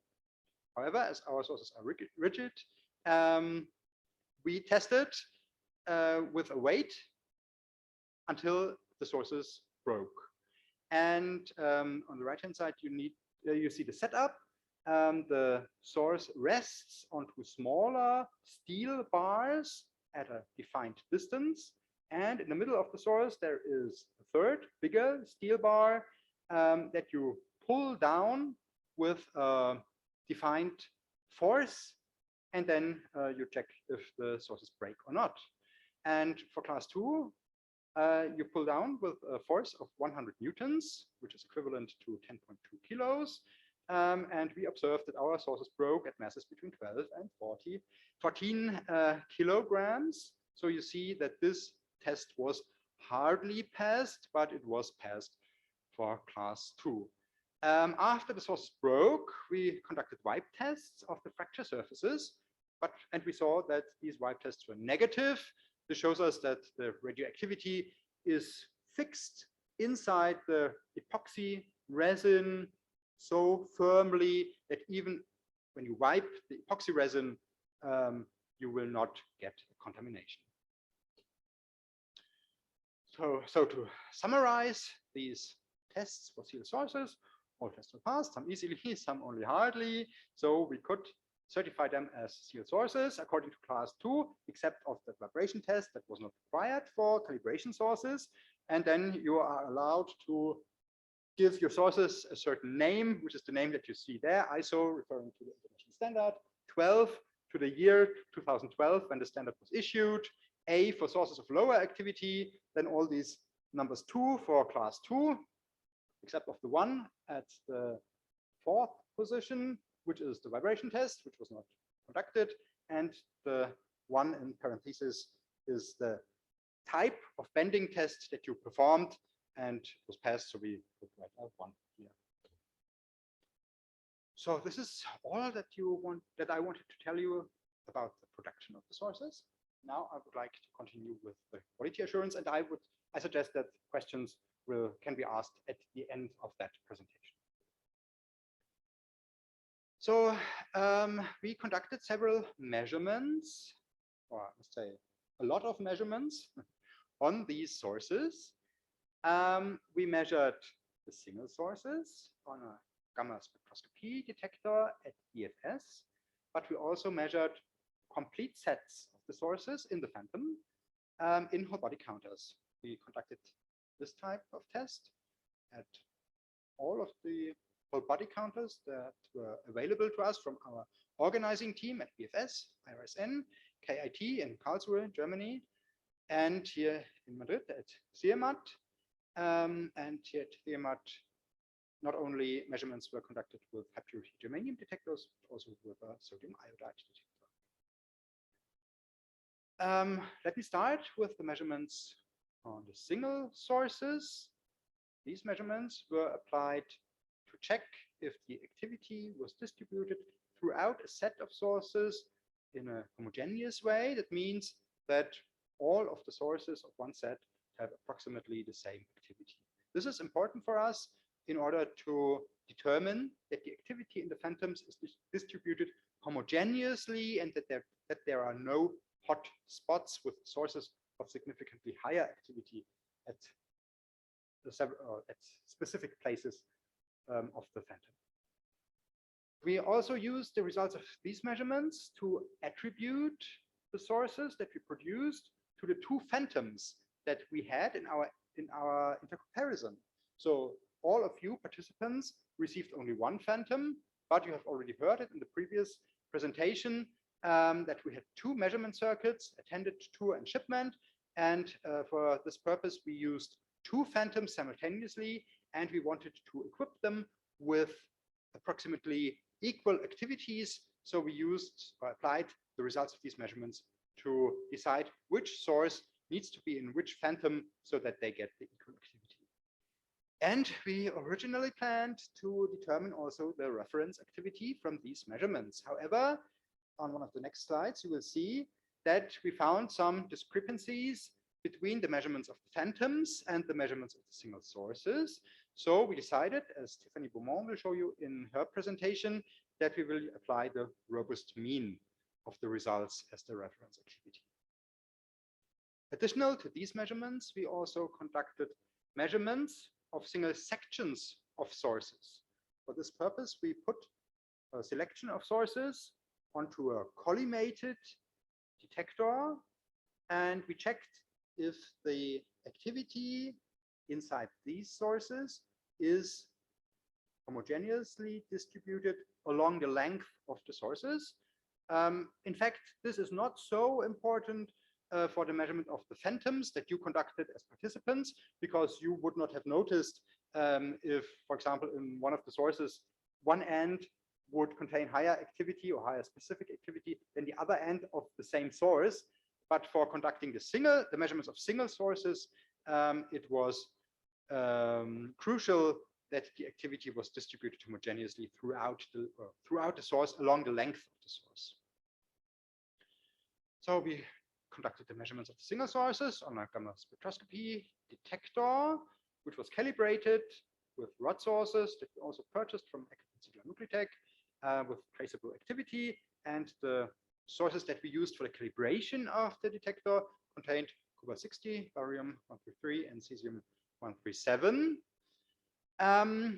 When you perform measurements with a whole body counter, you do not care about true coincidence or cascade summing.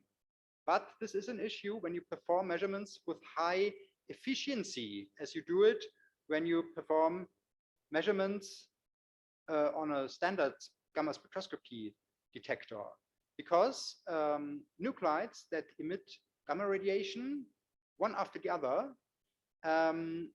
cannot be measured precisely from the peaks that you observe in the spectrum, because there is a probability that the photons, the gamma photons, are measured together at the same time, and then these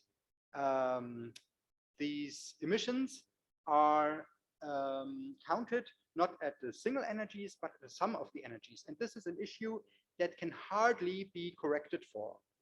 So we needed to deal with that issue. However, we still wanted to measure with high efficiency in order to achieve good measurements results within short measurement times.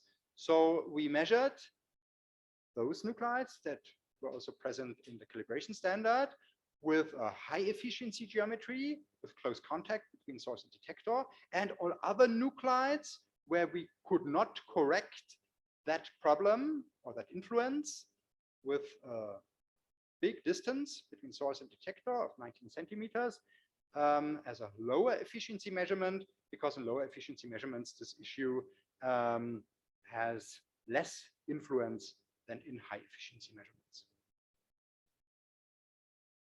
Here on that diagram, on the top right side, you see a comparison of the activities for one example of set of sources, Cesium-137 in the emergency sources.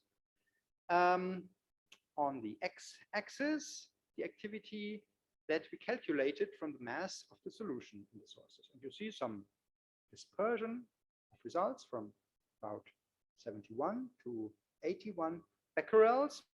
Most of the sources had activities between about 74 and 77 becquerels. And of course, the outliers were discarded. So we have a discard of about 10% or less than 10% of the sources with outlying activity. And but the remaining sources had a, I would say, very narrow distribution of their activity. And on the y-axis, you see the activity that was calculated from the gamma spectroscopy measurements of these single sources. But a slightly wider distribution. However, this is caused by the uncertainty that we had during the measurement of the gamma spectroscopy detector.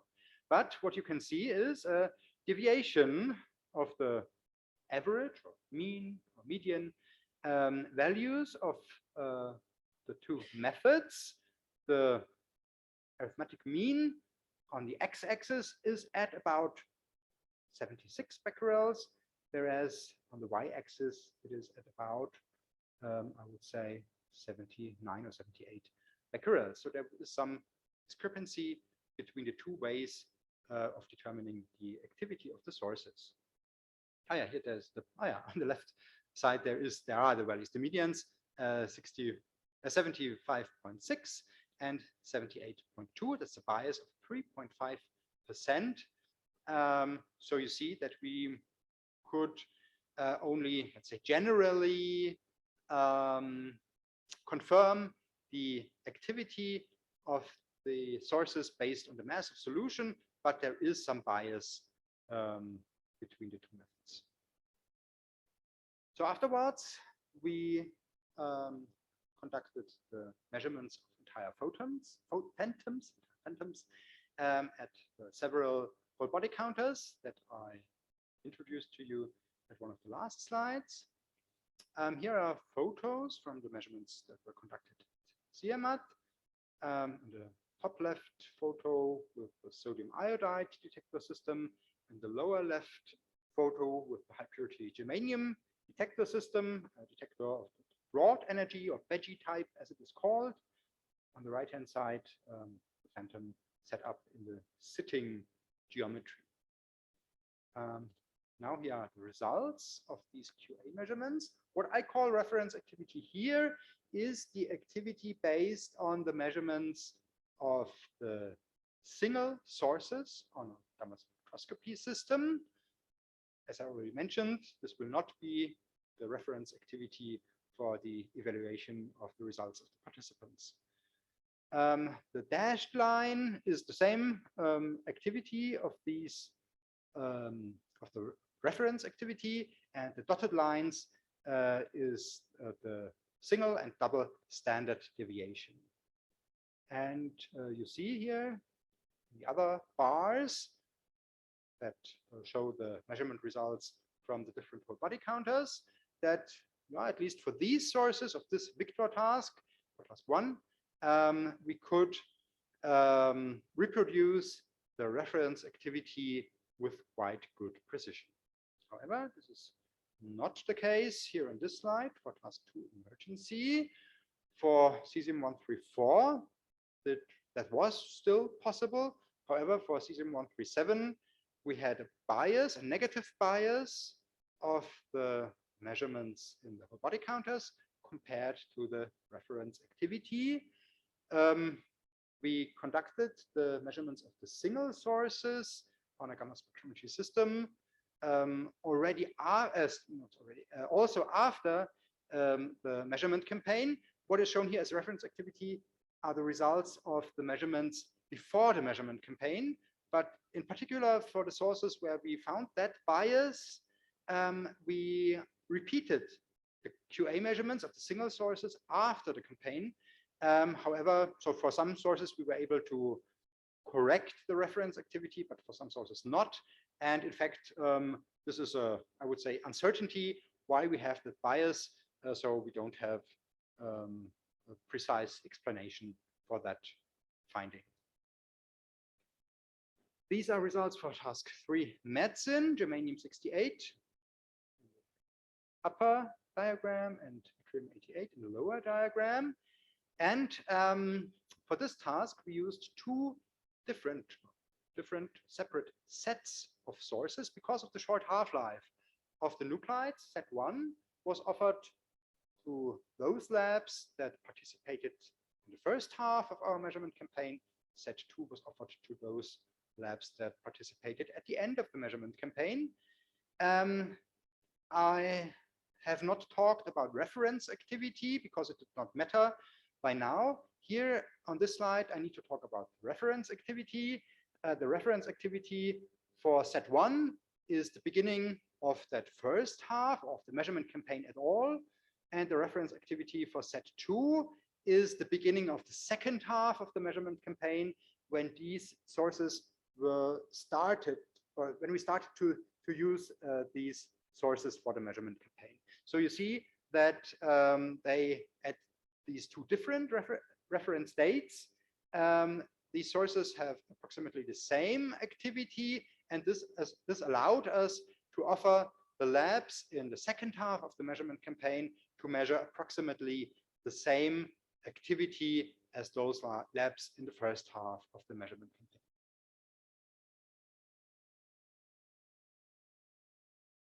However, for germanium-68, you also observe let's say, underestimation of the measurement results compared to the reference activity. However, we do not know which activity is the better one, so there is simply a discrepancy. You also see that these measurements were only performed at CIEMAT.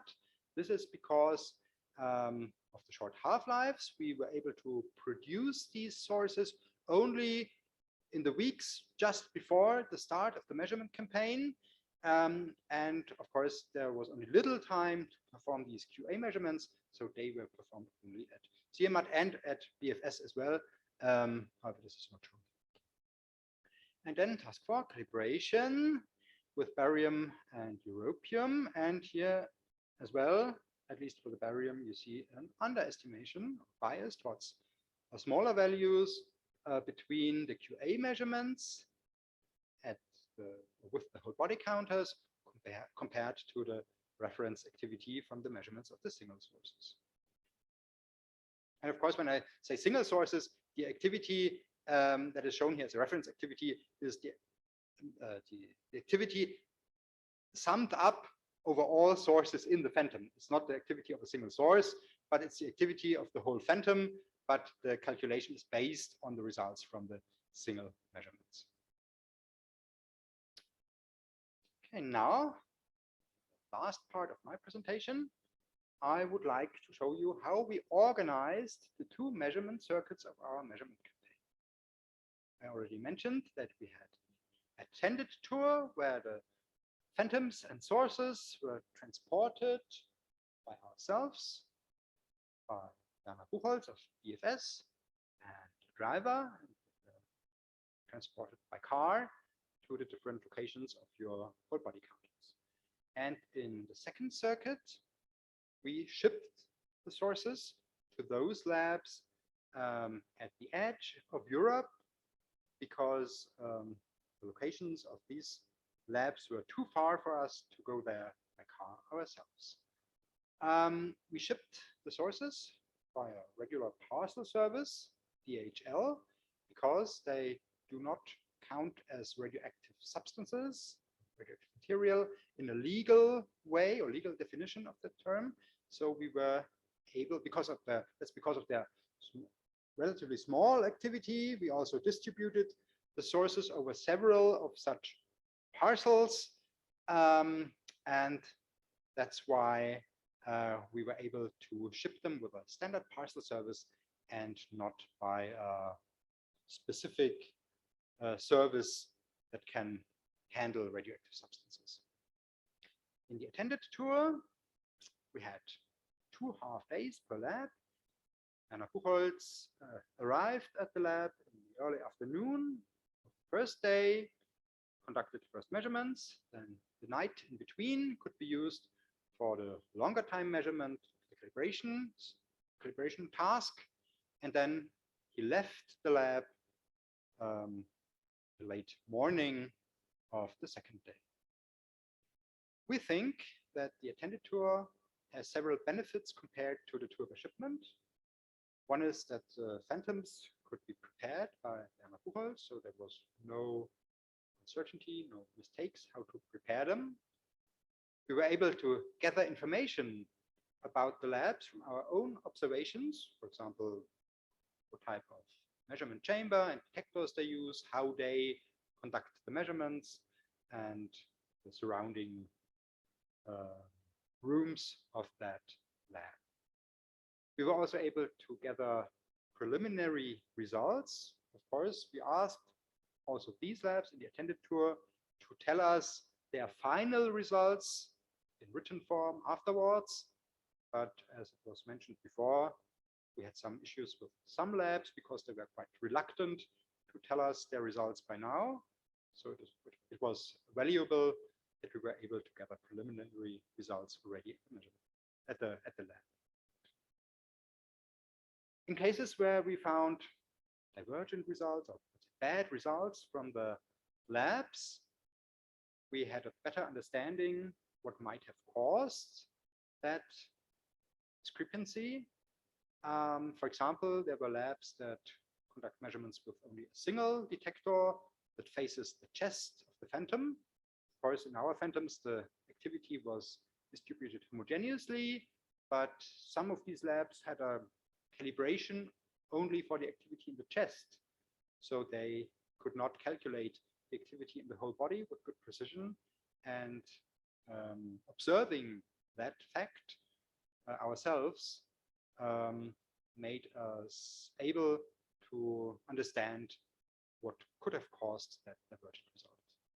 Of course, attending the labs or visiting the labs ourselves improves the networking between, at least between us as the organizing team and the staff of that labs.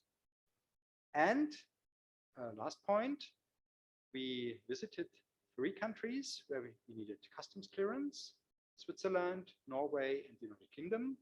And attended transport is much easier for the customs clearance because you get a document already when you start your campaign at your home country from the customs, or in our case from some commerce chamber of commerce, and then you present it at the customs office, and when you cross the border, and then they let you pass. And this is much more complicated when you ship the phantom. For the shipment tour, each lab had a time of typically 5 days. 1 day for arrival of the phantom, 3 days for the measurement, and 1 day for picking up the phantom by the parcel service. Those labs that conducted measurements with several counters had more time available in the shipment tour. Then the phantoms, boxes with the phantoms and sources were shipped directly to the next lab. All that was organized by BFS because we had, as we will see on one of the next slides, a very cheap tariff for shipping the Phantoms internationally, except of one domestic shipment within Sweden that was easier and cheaper when it was organized by the Swedish lab themselves. However, they got their money refunded from our project budget.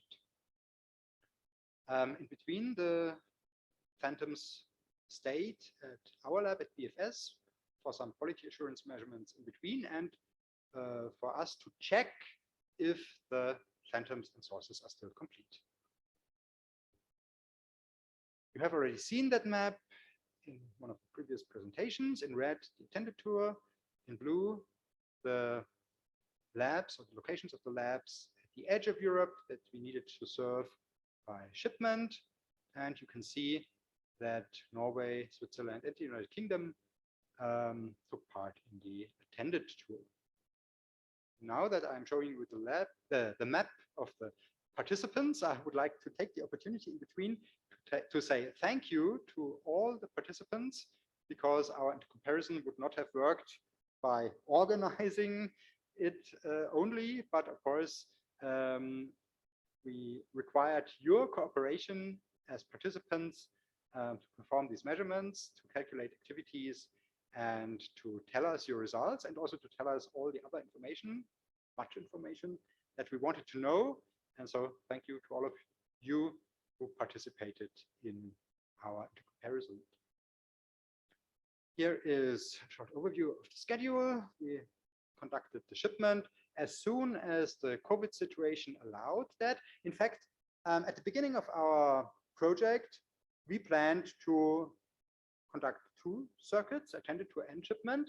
But during the COVID crisis, we thought of changing that to shipment only.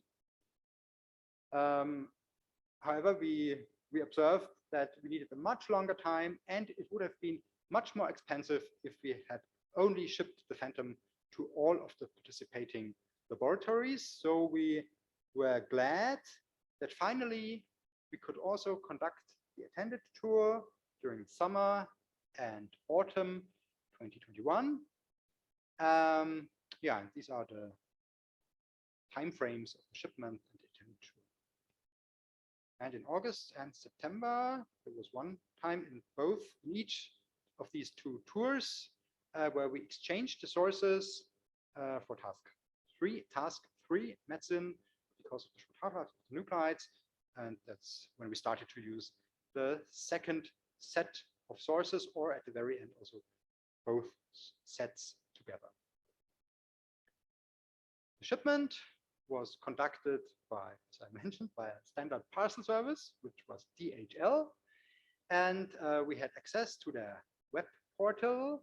And this is very comfortable to organize such shipments. For example, you can determine all the addresses or addresses of the labs before, and then you can access all these stored addresses and set up shipments between the different labs. You can determine the date and time of delivery and of pickup exact to the day, and this is mostly reliable. So we observed that when we fixed a certain date and time there, then the Phantom was picked up from most labs, and it was delivered also on time, or sometimes even earlier than expected.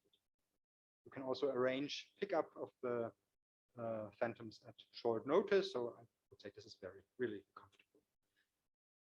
And we had a framework contract with very low prices for export from Germany, import into Germany, and also for international transport. However, not for domestic transport in third-party countries, but that occurred only once within Sweden. So there we asked the Swedish laboratories to organize the transport themselves. Here in that screenshot, on the lower end of the slide, you see a screenshot of that web portal. Just an example where you can fix a date for pickup, and you see when you fix a date for the pickup for today, then the Phantom will be delivered on Monday. It's 2 working days later, and this works between most countries in Europe.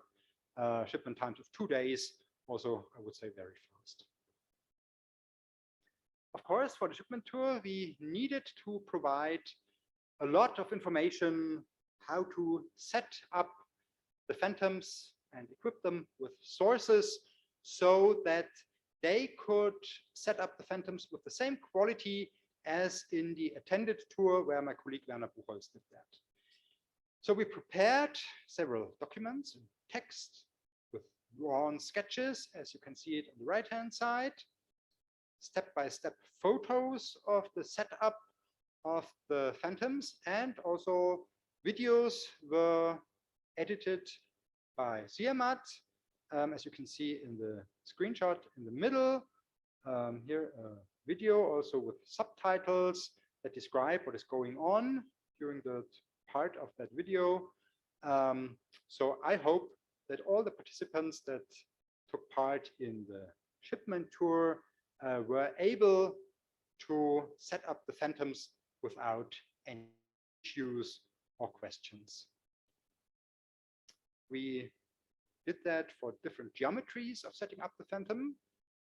Most whole body counters use a stretcher geometry where the Phantom is set up lying. However, there are also counters with sitting or also even with standing geometry. So we had to prepare such documents for all these geometries. We observed a few difficulties during the attended tour. It was not so much COVID-19 because regulations were not so strict in 2021 anymore, and they were quite comparable between all participating countries. So we were already experienced from our home country what we could expect in the other countries. As I mentioned, we also traveled to the United Kingdom, and the Brexit was a problem because we observed that the preparations for customs clearance at the border, still in France, the border control is when you leave France, Werner Buchholz and the driver took the train, I think, through the tunnel. So they had to do the customs clearance when they left France, but there are not French authority, but of course British authority, and they were not prepared not only for handling our transport, but there were long waiting hours until the customs clearance could be conducted. And at the very same time, there was the petrol crisis in the United Kingdom. And when you go to a car, of course, you need to find a fuel station that can serve you with petrol. And this was also a small issue. And then there were, I think, 2 labs that need to cancel their participation because of technical problems. Well, all the dates were already arranged before. So there was 1 day of break between the other labs that conducted the measurements in the attended tour. Now, what are the lessons learned from, not from the results, only from organizing the 2 measurement circuits? I would say that shipment is really a reliable means for the transport of the Phantoms and the sources. It was easy, it was comfortable. The sources were mostly picked up and delivered on time. So of course, this was for us really, we at BFS, we were not so much experienced with shipping the Phantom, at least in an international way between countries. And we observed that this is really a good alternative or an easy alternative. However, we still think that attended transport has advantages about getting or gaining information about the labs and the first results, because as I mentioned, we saw that some labs were quite reluctant in reporting their results, although they performed the measurements. And attended transport is really much faster between most labs, we were able to, or for most labs, we were able to leave the previous lab on one day and to arrive at the next lab the next day. In some cases, there was one day in between traveling. However, for shipment, you need at least 2 days in between for the shipment. Also, you need to give the labs more time to conduct the measurements because they need the time in order to understand how they need to set up the phantom.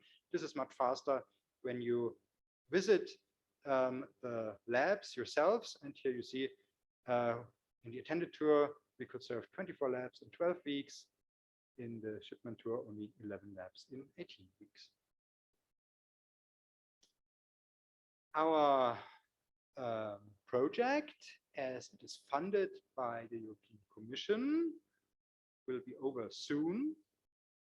However, we plan to offer the phantoms and sources also to other labs in countries throughout the world if they want to get them.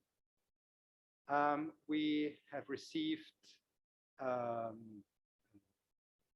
information that Health Canada and several labs that are organized in the EURADOS, Asian Radiation Dosimetry Group, are interested in conducting the measurements. They need to pay the transport of the phantoms themselves. And we plan to offer the phantoms and sources to these labs during the next 6 months. Yeah, that's all that I wanted to tell you about these topics, and I'm looking forward to your questions.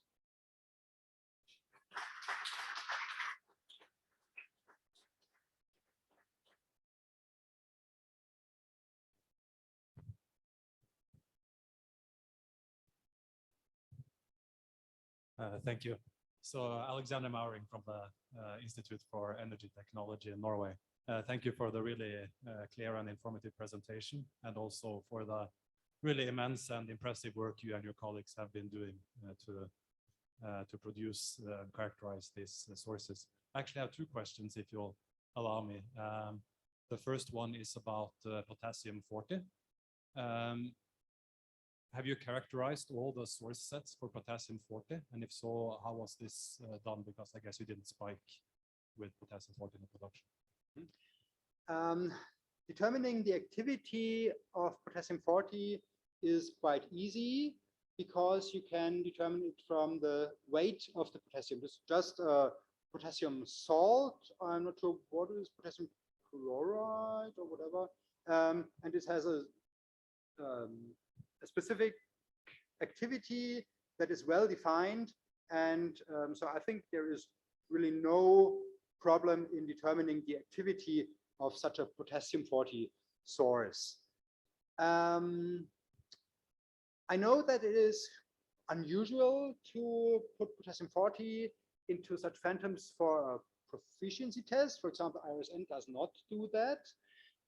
We wanted to do that in order to offer you a realistic setup of the phantom, where, because in a human being you will also find potassium-40, and of course the activity of the potassium-40 was not a high activity. It was the usual activity that you would find in a human being of that weight. And we also asked you to tell us the activity of potassium-40 that you measured. We observe in our own labs that we usually underestimate the activity of potassium-40. I think this is an issue of subtracting the background, because for potassium-40 we also have a background.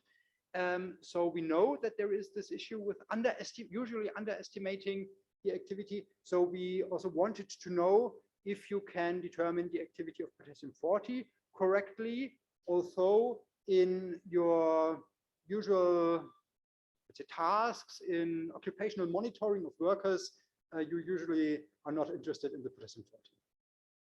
Thanks. And my second question is that if the sources and phantoms will stay available for future tests or calibrations, if it's possible to to contact you and let's say order or book or arrange for the shipment of sources at a later date. So now that the phantoms and the production sources has been funded by European Commission, they belong to the organizers. They are our property, of course. So I can only speak on behalf of BFS.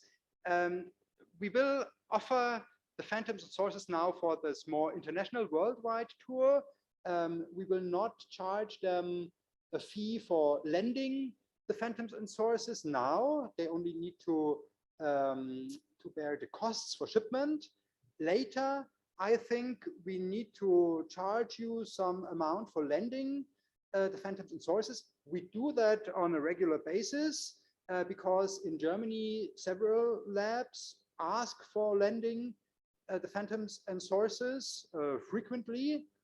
I think, Werner, how expensive is it? For 2 weeks.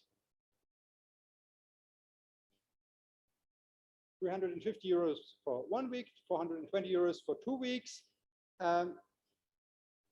So if you want to lend the sources, you can ask us. Of course, maybe we cannot serve all labs if there are many requests, but we are willing to offer our phantom sources for lending. Okay, thank you so much.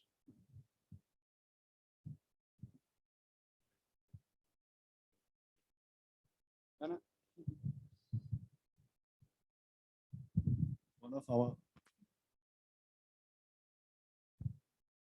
One of our tasks we called calibration, and this sources we will lend.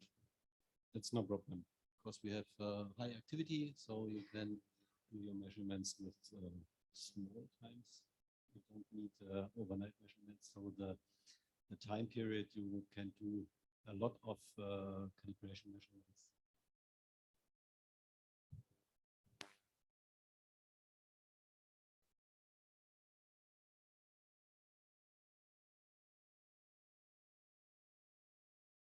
Okay, I think that's all.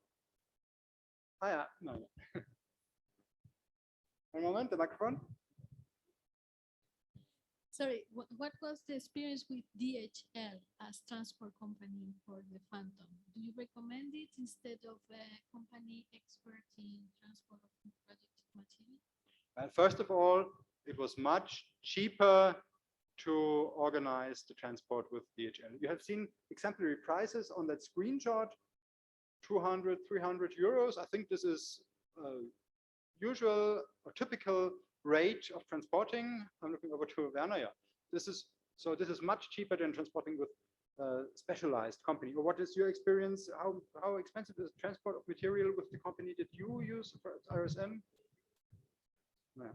So, of course, you need to stay below that level of activity that is stipulated for transport of not radioactive material. There's that ADR, that's International Agreement on Transport on Routes, on roads by car, and there you can read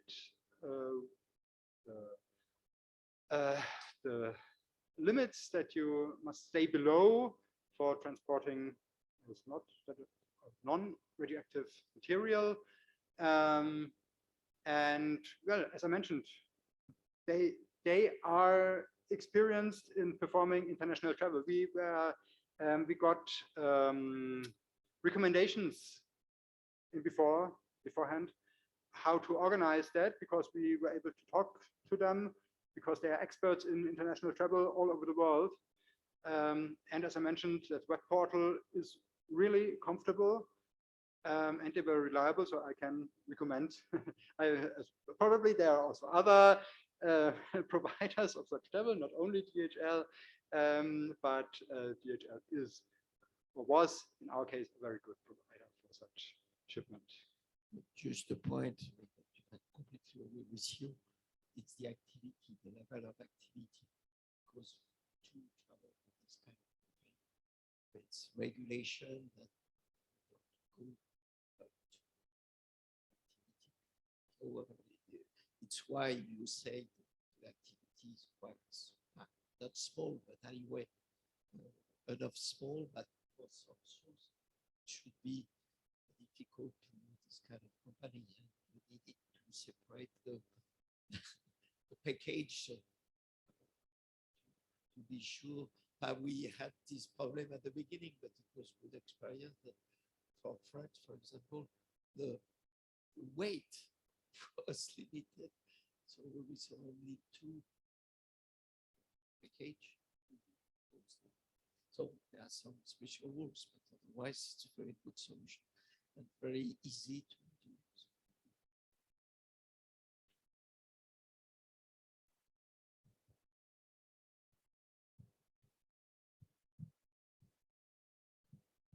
Yeah, I was wondering also, I mean, it's important to set a limit above the activity, so you don't have any problems with the transportation, but what about the minimum testing level?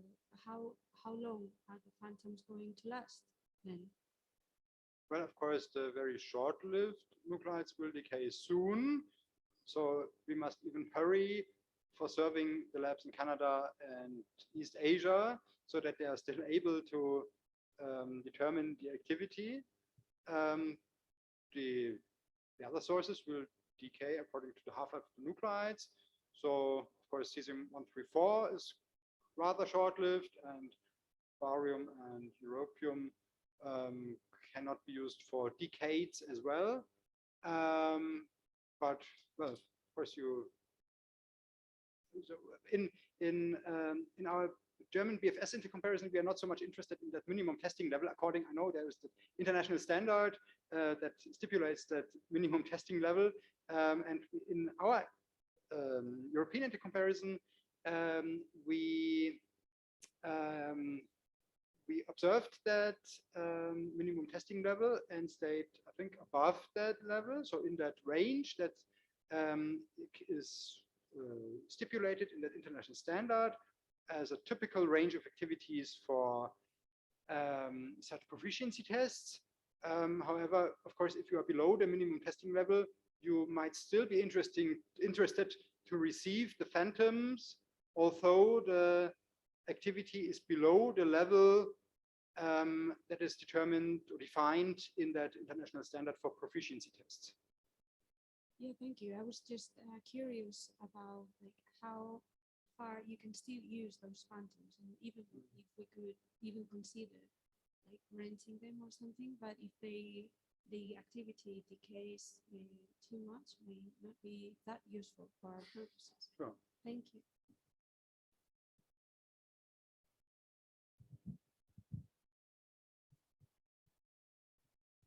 I'm looking forward to the next presentation.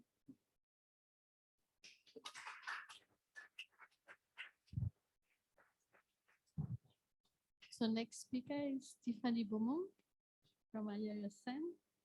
She was in charge of the analysis of the result. She's working at LEDI, the LEDI laboratoire. And she participated with Didier in the work package 2.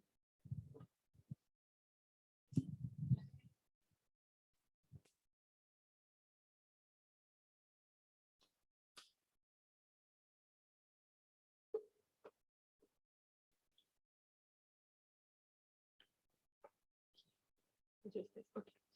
So good morning, everybody. My name is Tiffany Beaumont from IRSN, and I'm going to present you the analysis of results on the work package 2.3. So the objective of this work package is to develop a specific template dedicated to collect results, to collect and check all data of participants, and to perform statistic analysis of results according to the international standard, and to sum up the conformity and performance of the facility for the in vivo monitoring. In the EIVIC intercomparison, the measurement was done on 43 facilities from 35 laboratories and 21 countries. There are 5 configurations covering the range of such possible measurements associated two different intake scenarios. The task 1, 2, 3 were suitable for sodium iodine and germanium detector, and the task 4, called calibration, was only suitable with germanium detector. There are an additional task 5, for the person contribution. The date of the beginning of the analysis is May 5th. It corresponds to the date of the receipt the latest result. So here, as we can see, the summary of this presentation. First, I'm going to present you the expression and collecting of result. Then the methodology of data evaluation, and for each task, I use the same item to present you the statistical analysis. So there are the async value and raw data of participants, the bias and outlier, z-score, and I conclude for each task about conformity. And I will finish this presentation to conclude in general way about EIVIC analysis of results. So regarding the expression of results, I developed a specific template. It composes of the 3 sections. The first section corresponds to the date of measurement because the participant report the result at the measurement date. The second section is dedicated to the identification and quantification of the radionuclide detected by energy line used to quantify, and the activity and uncertainty are given in becquerel. The last section is a summary of results per radionuclide detected, and there are columns for the coating time and detection limit for each radionuclide. In principle, the participants had 2 weeks after the departure for the phantom to load them result on the BFS cloud. But in practice, the EIVIC team decided to wait in order to get a maximum of results. It's the reason why the beginning of analysis is the 5th May.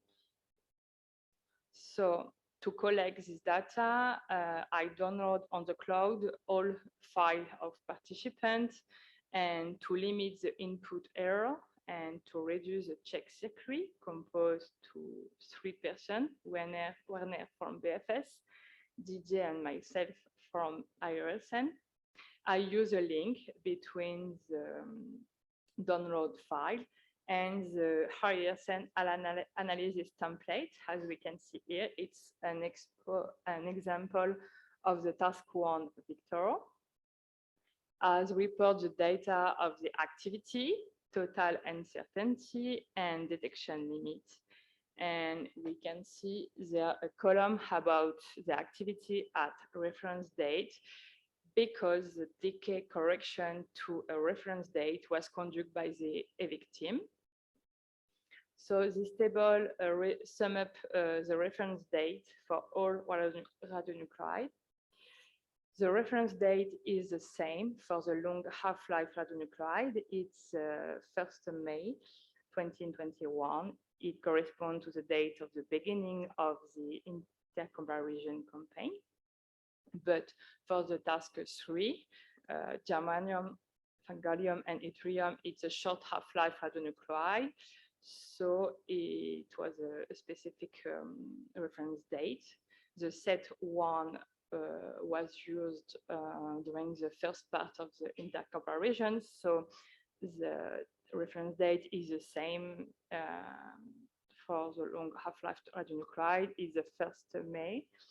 But for the set 2 used during the second part of the campaign, the date of reference is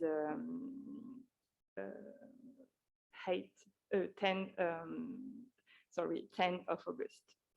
Just a note for facility 15, The measurements were done with both sets and the end of the campaign, so the measurements are now included in this analysis. So I use ProLab Plus software to perform data evaluation. I use this software to perform an analysis interlaboratory study. It allows to perform proficiency test and method validation study according to the international standards. In your case, it's ISO 13528 and 28218 standard. So the first step in the data evaluation is to determine the async value. According to the ISO, there are many options. As example, we can use the reference value of the certificate, the consensus value from expert laboratory, or the consensus value from participant result. With the EIVIC team, we decided to use the consensus value from participant result with the robust method. The graph here represents the raw data of the participants, and I compare the async value with an independent reference value according to the ISO. So for each task and each radionuclide, the robust mean was compared with the reference value given by BFS or IRSN and sum up in the table. If the difference is sufficiently large to affect performance assessment or to suggest an important bias in the measurement method used by the participant, the difference will be noted in the final report. So the second step in the data evaluation is to determine the bias. I use the following formula according to the ISO. And to be in conformity, the bias should be between -25% to +50% relative to the async value. It is the graphical representation of the bias.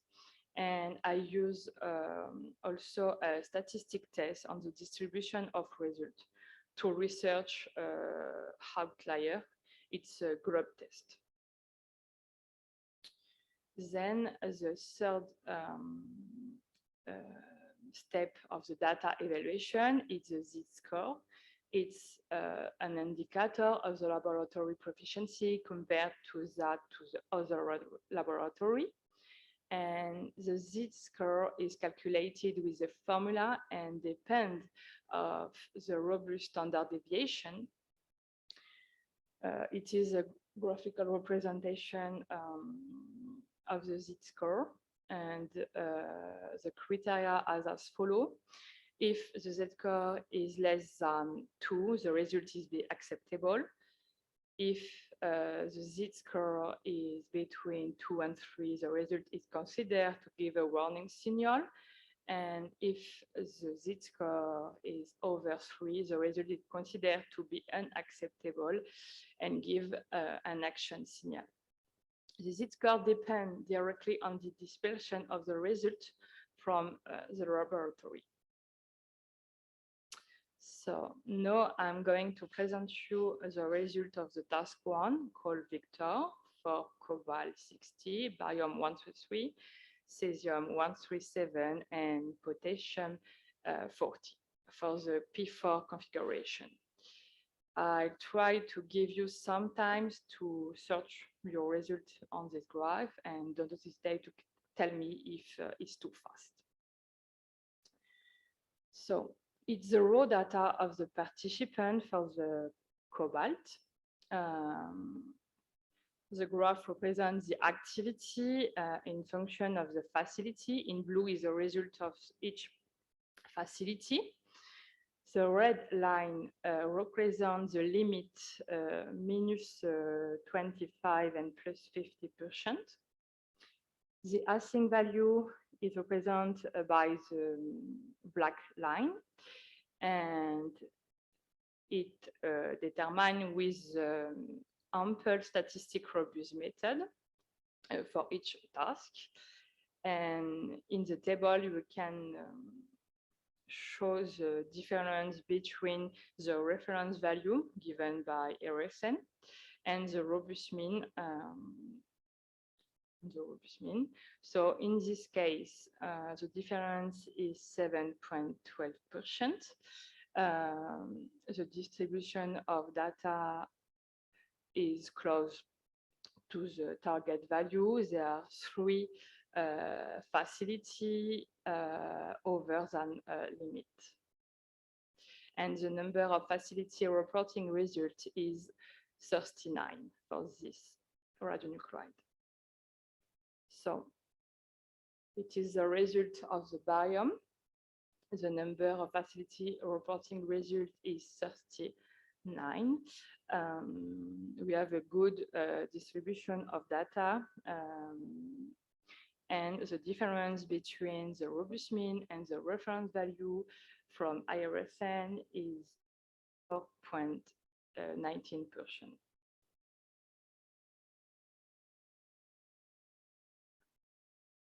This slide shows the result of the Cesium 137, 40 facility reporting result. You have also a good distribution of the data close to the Async value. There are just 3 facility over to the limit. And the difference between the robust mean and the reference value from IRSN is minus 1.52%.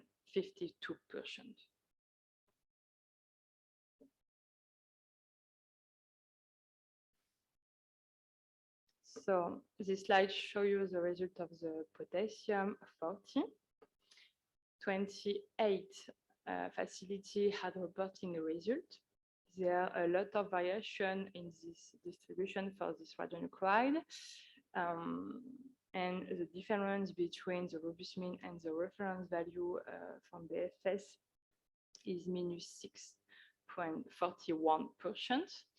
And there are 3 participants over than the limit. In this slide, I sum up the statistic parameter used in ProLab and the Async value. So you have the information about the statistic method, the number of facility reporting result per radionuclide, the number of participants in the EIVIC intercomparison, the Async value, robust mean, standard deviation, and relative standard deviation. And then the uncertainty of Async value. The relative standard deviation is an important, very interesting parameter because it's used to determine the z-score. And you can see is acceptable for each radionuclide. The difference between the reference value and the robust mean is a maximum of 7%.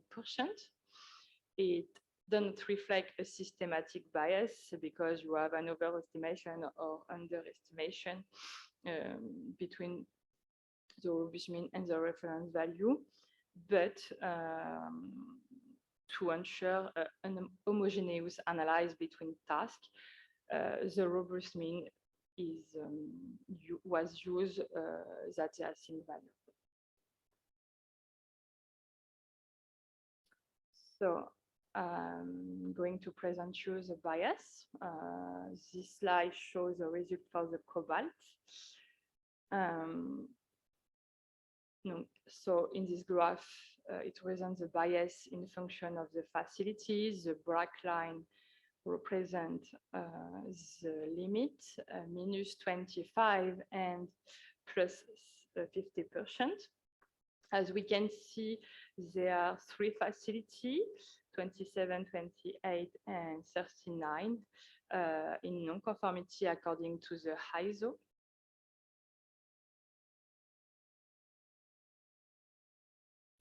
all facility is conform. It is the result in bias for the barium 133.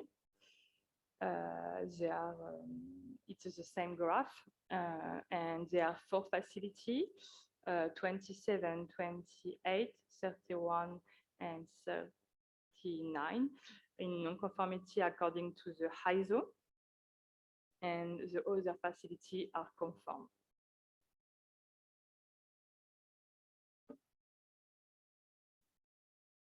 It's the result for the cesium 137 in the same graph. There are 3 facilities, 28, 30, and 39 in non-conformity according to the ISO criteria. All facilities are conform.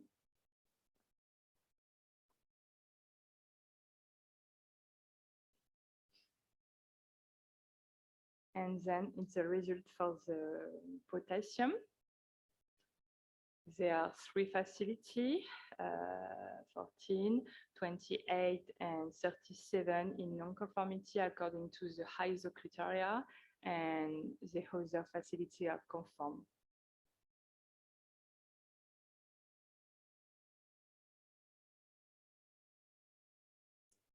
I summarizing this result.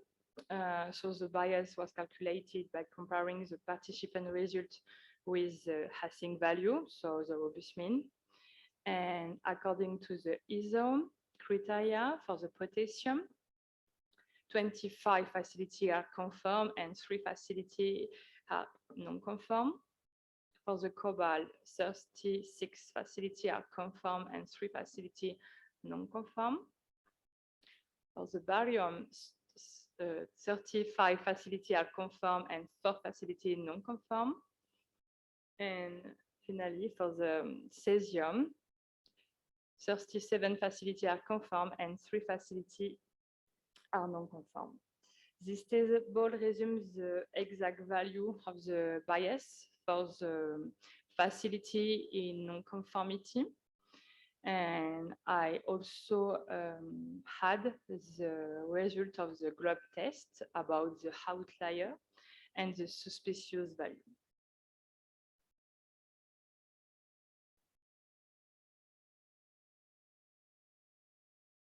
So the third step is to determine the z-score. So this graph represents the facility in function of the z-score value for each radionuclide. You have cobalt, cesium, barium, and potassium value. If your z-score is in blue, it's acceptable. If in yellow, it gives a warning signal, and if it's red, it gives an action signal. I summarize the result for the z-score criteria for the facility in this table in conformity, so warning signal and unacceptable result. So for the cobalt, 33 facilities are acceptable. There are 3 warning signal and 3 action signal. For the barium, there are 35 facilities acceptable and 4 action signal. For cesium, there are 34 facilities acceptable, 3 warning signal and 4 unacceptable. And for potassium, there are 25 facilities acceptable, 2 warning signal and 1 unacceptable.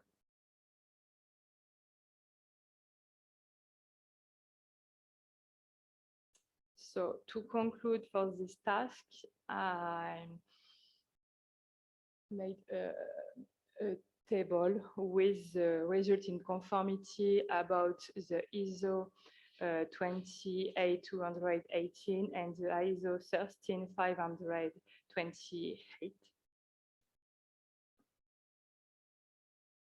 I'll give you some time to search your results.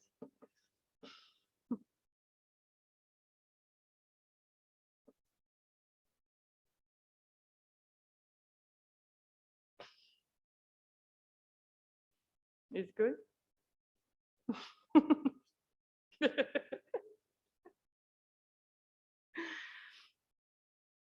So I'm going to present you the result of task 2, emergency, for the cesium 134 and 137 and the potassium for the P5 configuration. So first, it's the raw data of the participant and the Async value according to the ISO. There are 40 facility reporting results. There's a good distribution of data close to the Async value. 3 result of the participant is over that limit. And the difference between the robust mean and the reference value of BFS is minus 1.04%.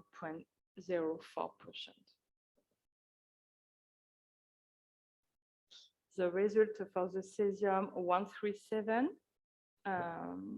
there are 14 also facility reporting the result.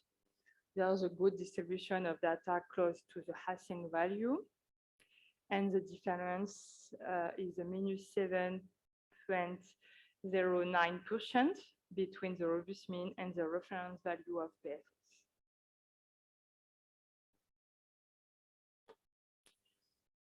Then the result for the potassium, there are 28 facility reporting the result, and only 3 results is no. Yes. 3 result is over than limit, and the difference between the robust mean and the reference value of BFS is minus 8.68% of the potassium.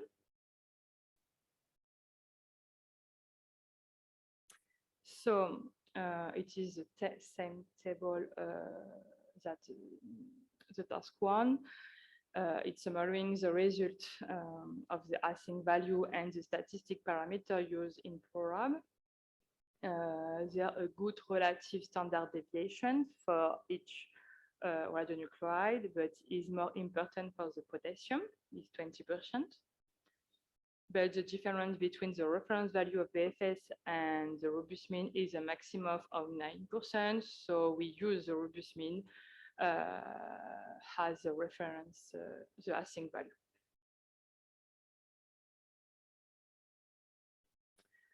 No, it's the resulting bias for the cesium 134. There are 3 facilities, 28, 30, and 39 in non-conformity according to the ISO criteria. All facilities are conform.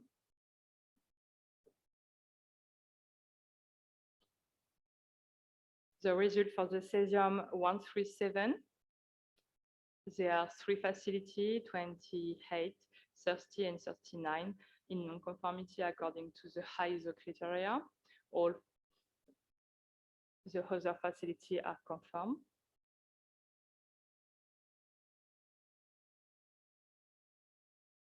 And then the result for the potassium,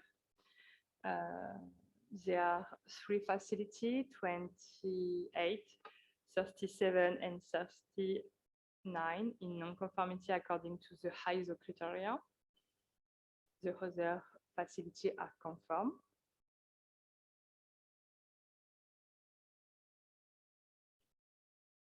So to sum up, the bias was calculated by comparing the participant result with the Async value.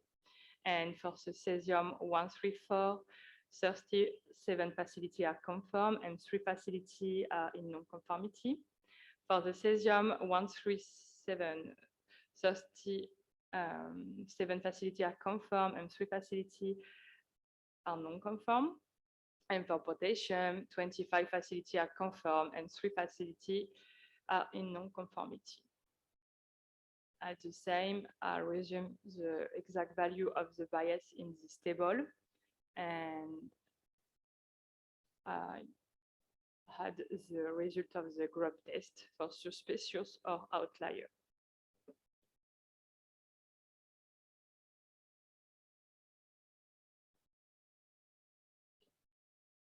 Finally, the result of the z-score for each radionuclide.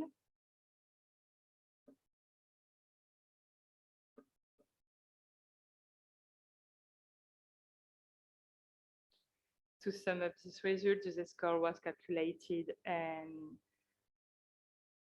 they are for Cesium 134, 35 facility acceptable and 6 unacceptable. For the Cesium 137, they are 35 facility acceptable, 1 warning signal, and 4 unacceptable. And for potassium, they are 25 facility acceptable, 1 warning signal, and 2 unacceptable. And I give you in this table the exact value of the z-score.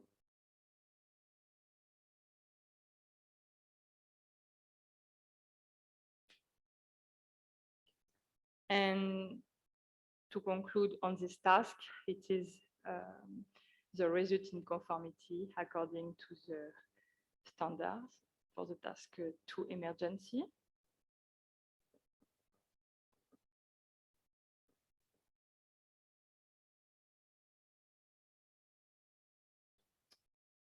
Now, I'm going to present you the task 3, medicine, for the set 1. For the gallium, yttrium, and potassium in the P4 configuration, I write the facility number concerning. So it's the result of the raw data of participants for gallium. There are 9 facility reporting result. It's very small, but it's a hard task. And I summarize the difference between the robust mean and the reference value of BFS. It's minus 10.76%. And all facility are conform for this task.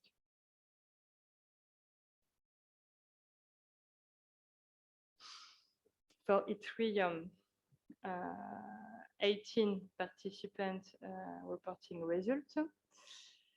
There are only four facilities over that limit, and the difference between the robust mean and the reference value from BFS is 2.75%.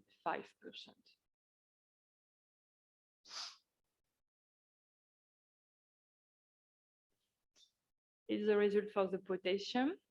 15 facility had reporting result, and the difference between the reference value and the robust mean is minus 9.49%. And 2 participants is over the limit.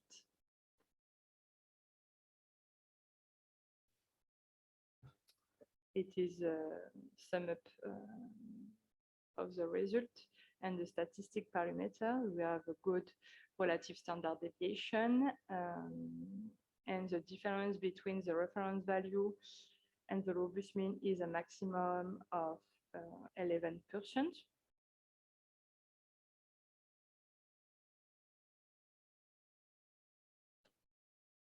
Now I'm going to present you the bias for the gallium. And as we can see, all facilities are conform according to the EIVIC criteria.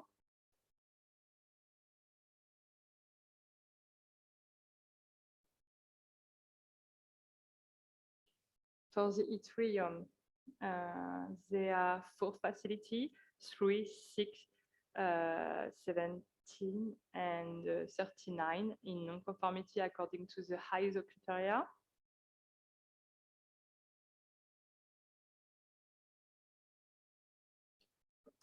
For potassium, the bias, there are 2 facilities, 1 and 37 in non-conformity according to the criteria.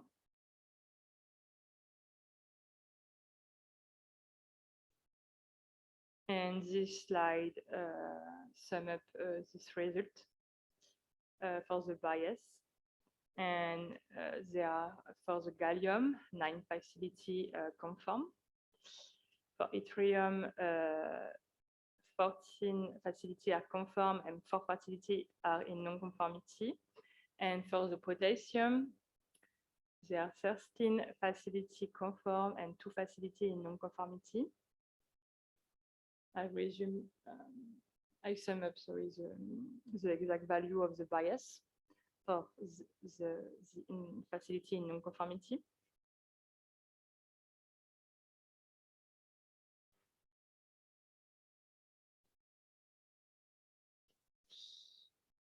Then it's the result of the z-score for each radionuclide, gallium, yttrium, and potassium.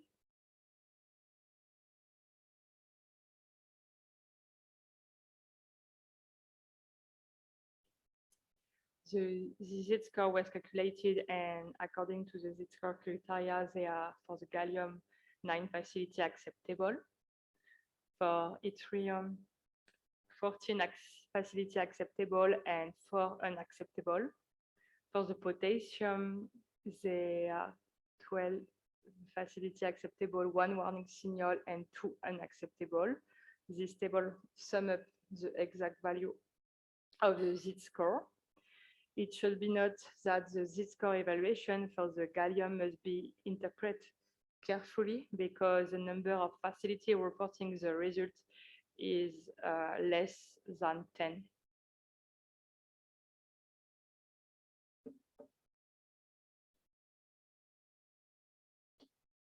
So to conclude on this task, I sum up the conformity according to the international standard.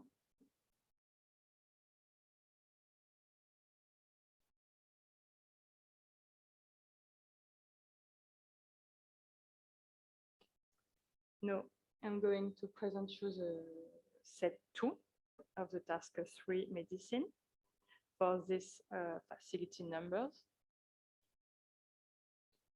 It's the result of the raw data of the participant and the async value. There are 8 facilities had reporting result. All facilities are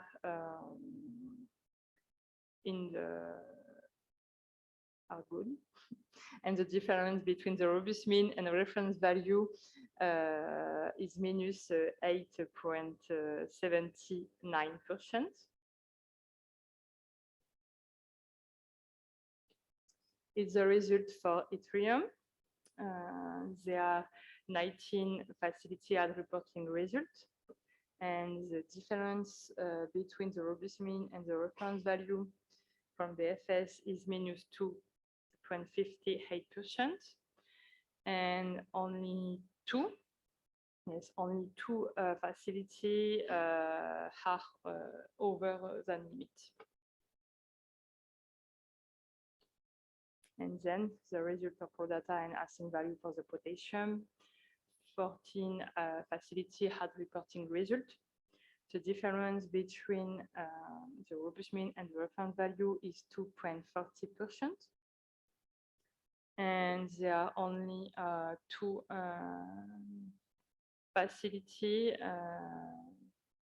over the limit.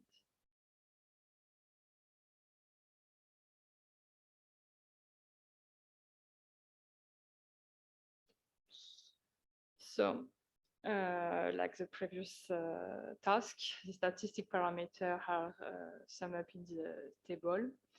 There are a good relative standard deviation, and the difference between the reference value and the robust mean is a maximum of 9%.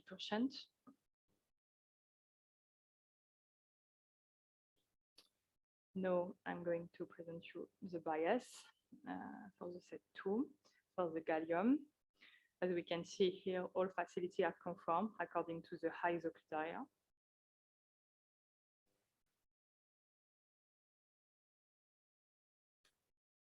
For the yttrium, two facilities, 28 and 39, are in non-conformity according to the ISO criteria.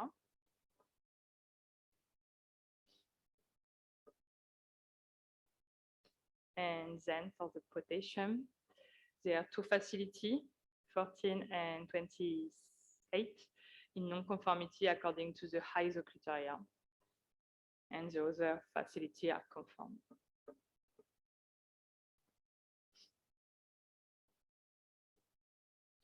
This slide sums up the resultant bias according to the ISO. So there for gallium 8 facility conform.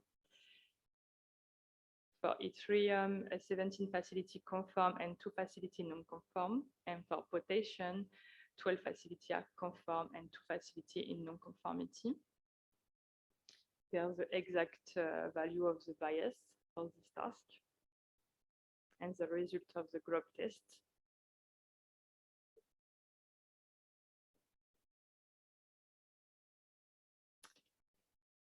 Then the result of the z-score for this radionuclide, gallium, yttrium, and potassium.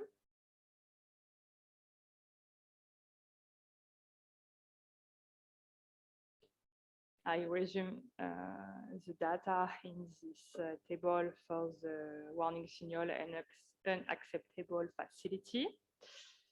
And they are for the gallium, 7 facility acceptable and 1 warning signal. For yttrium, 17 facility acceptable, 1 warning signal and 1 unacceptable. And for the potassium, there are 11 facility acceptable, 2 warning signal and 1 unacceptable. As the same of the previous task for the set 2, it should be noted that the Z-core evaluation for the gallium must be interpreted carefully because the number of facility reporting results is less than 10.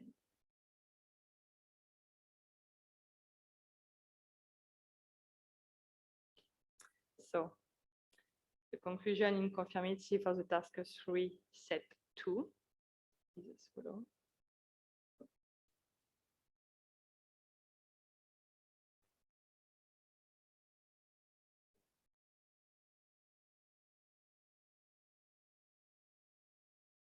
So next.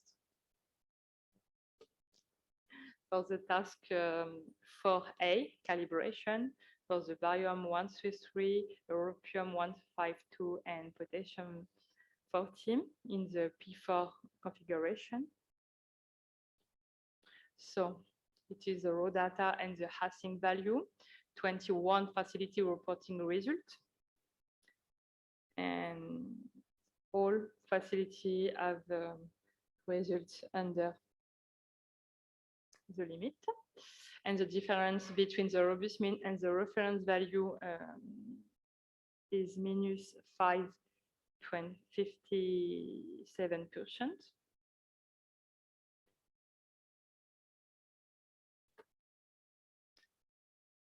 Now the result for europium. There are 20 facility had reporting results. 2 facility are over the limit. And the difference between the robust mean and the reference value is minus 0.06%. Now the result for potassium. There are 17 facility reporting results. And for facility are over that limit. And the difference between the robust mean and the reference value is a minus 10.37%.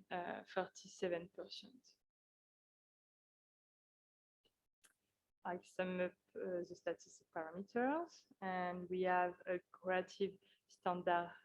We have the good relative standard deviation for barium and europium, but for potassium, the relative standard deviation is little high.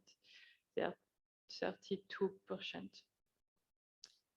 Nevertheless, the difference between the reference value and the robust mean is a maximum of 10%.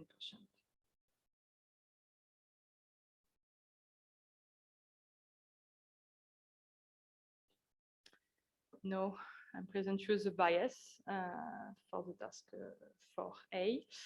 For the barium 133, all facilities are conform according to the ISO criteria.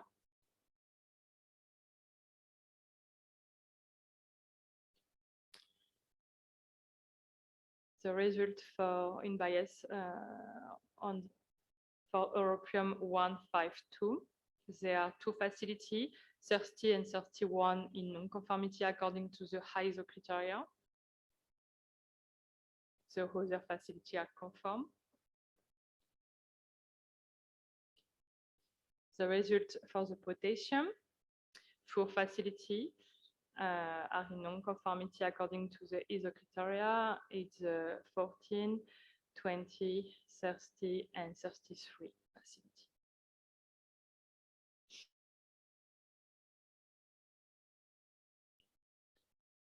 So the bias was calculated by comparing the participant result with the async value, and they are for the barium 21 facility conform.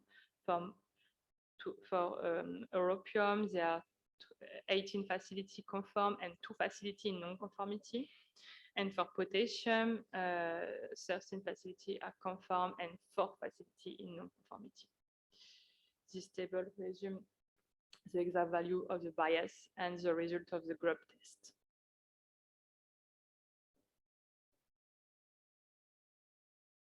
Then the Z-score for the task 4A.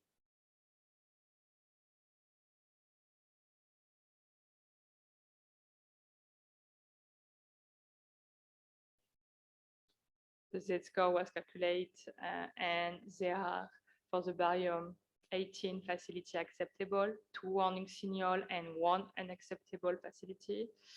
For the europium, 17 facility acceptable, 2 warning signal and 1 unacceptable.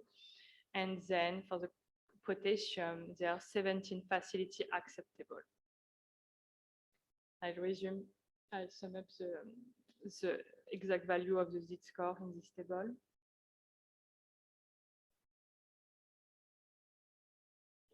And it is a table for the conformity according to the standard.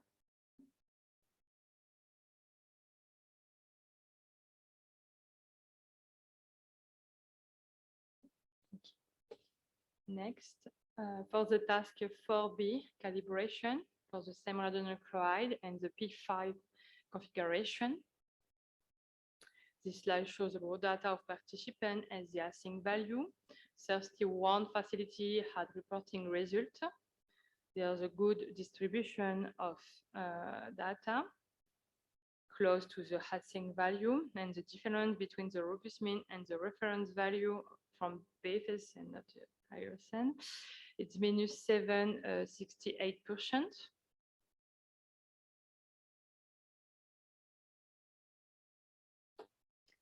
The result for the europium, 30 facility had reporting result, and the difference between the robust mean and the reference value is minus 1.14%.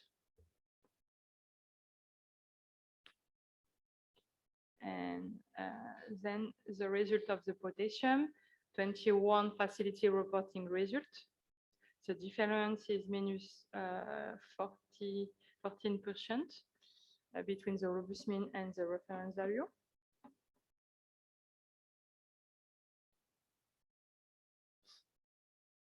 So to sum up the statistic parameters and the async value in this table, we can show the relative standard deviation is good for the barium and europium, but there are important value for the potassium. The difference between the reference value and the robust mean is a maximum of 14%.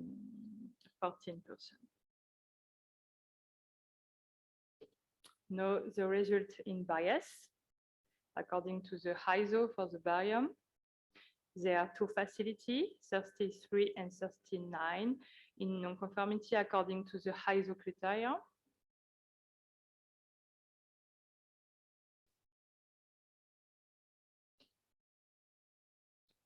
For European, there are two facilities, 30 and 39, in non-conformity according to the ISO criteria. The other facilities are conform. And for the potassium, for facility 1, 14, 31, and 39 are in non-conformity according to the ISO. The other facilities are conform.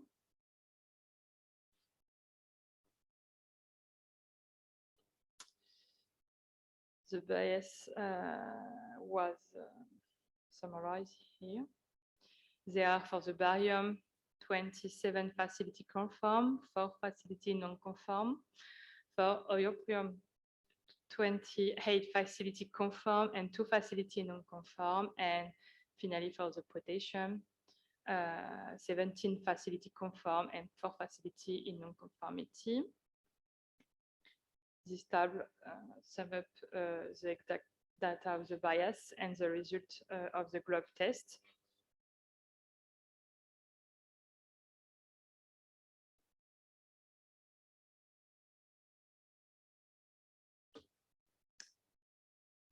So for the Z-score for europium, barium, potassium in the task 4B, there are for the barium 1 to 3, 28 facility acceptable and 3 warning signal. For europium, 25 facility acceptable, 2 warning signal and 3 unacceptable. And for potassium, 18 facilities acceptable, 1 warning signal and 2 unacceptable.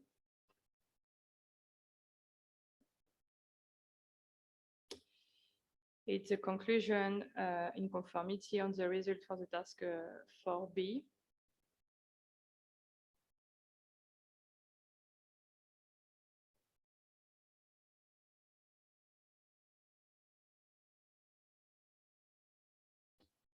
Okay. So the work on the work package 2.3 was to collect and analyze the result. The measurements were carried out for 43 facilities for 35 laboratories and 21 countries. Only 2 facilities have not returned their result. There are 5 configurations covering the range of such possible measurements associated to different intake scenarios. It represents a very important database of European laboratory. It's 5 exercises in the one intercomparison campaign. In general, there are high participation of European laboratory. I give an example for each task. 40 facility reporting result for the Cesium 137. For task 2, 40 facility reporting result for the Cesium 134. For the task 3, it's more difficult because it's not a classical radionuclide, but we have 70 facility reporting result for the gallium. For the task 4A, 20 facility reporting result for europium. It can be explained because this task was dedicated to germanium detector and not mandatory. The task 4B, there are 30 facility for europium to reporting results. It can be explained because this task was dedicated to germanium detector. At the beginning of the analysis, each participant will receive a facility code in order to anonymize this result. A letter will be sent to the participant to sum up the conformity of that result in the different tasks. And the analysis of result was carried out and the conformity report of the facility are given for each configuration and each radionuclide according to the criteria of ISO. So according to the ISO 28218 to be confirmed, the bias between the result of participant and the async value must be between -25% and +50%. And according to the ISO 13528, the z-score was determined. It's an indicator of the laboratory proficiency compared to the other laboratory. It depends directly on the dispersion of the results from the laboratory. And in general, the results are quite good for the bias and z-score evaluation. The most part of the facility are conform according to the standard, and the EIVIC team could be discussed with the laboratory in non-conformity to identify the source of error. Regarding the prospects, this analysis is very general and all types are compared together. A further statistical analysis for bias and z-score, more specific, could be carried out to categorize facility system and to compare similar measurements in terms of type and size of detector systems, sodium iodine or germanium, calibration curve used, 70 kilogram systematically or adapt to the configuration, the type of calibration phantom, if it's an anthropomorphic phantom or not, etc. Thank you for your attention, and if you have any question or comment, I try to answer.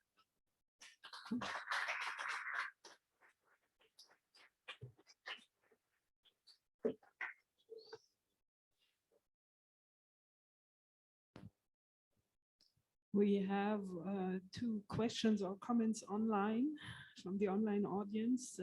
First one is that one participant want to see slide number 18 once again. 18? I don't know if he has, he or she, a special question. Let me have a look. This? This one is correct. Luca?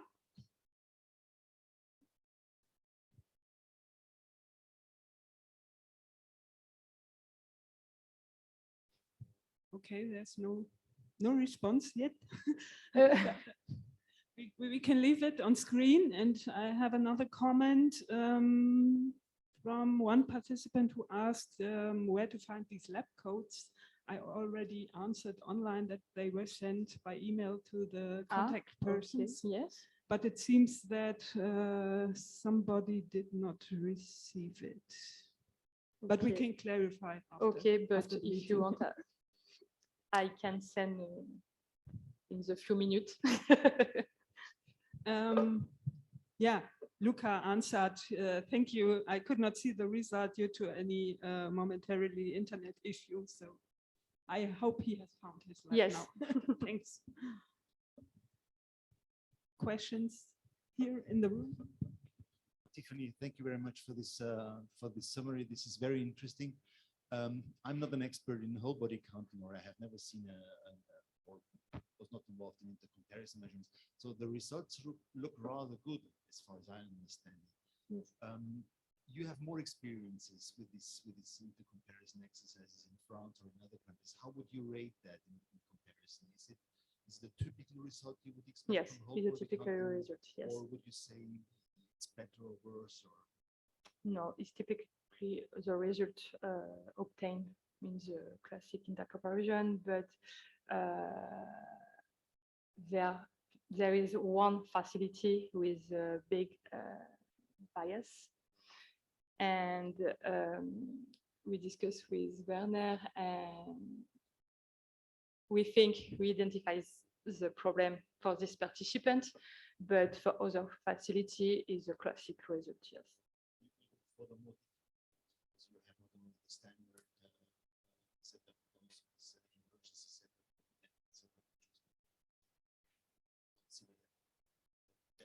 Yes, it's more complicated because it's not classic. This radionuclide are used for medical application, and expertise for the incident in the hospital is not.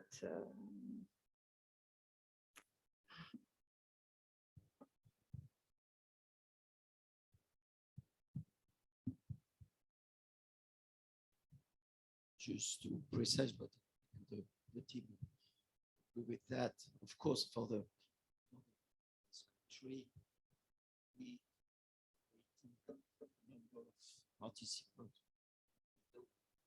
but the participants are quite good, but a bit surprised. Some radionuclides, all the results are good. Yes. But not a lot of answer, response. So maybe the others cannot analyze. I don't know. Maybe some lab can maybe have a comments of some lab who participate, but maybe it's a question for the participants.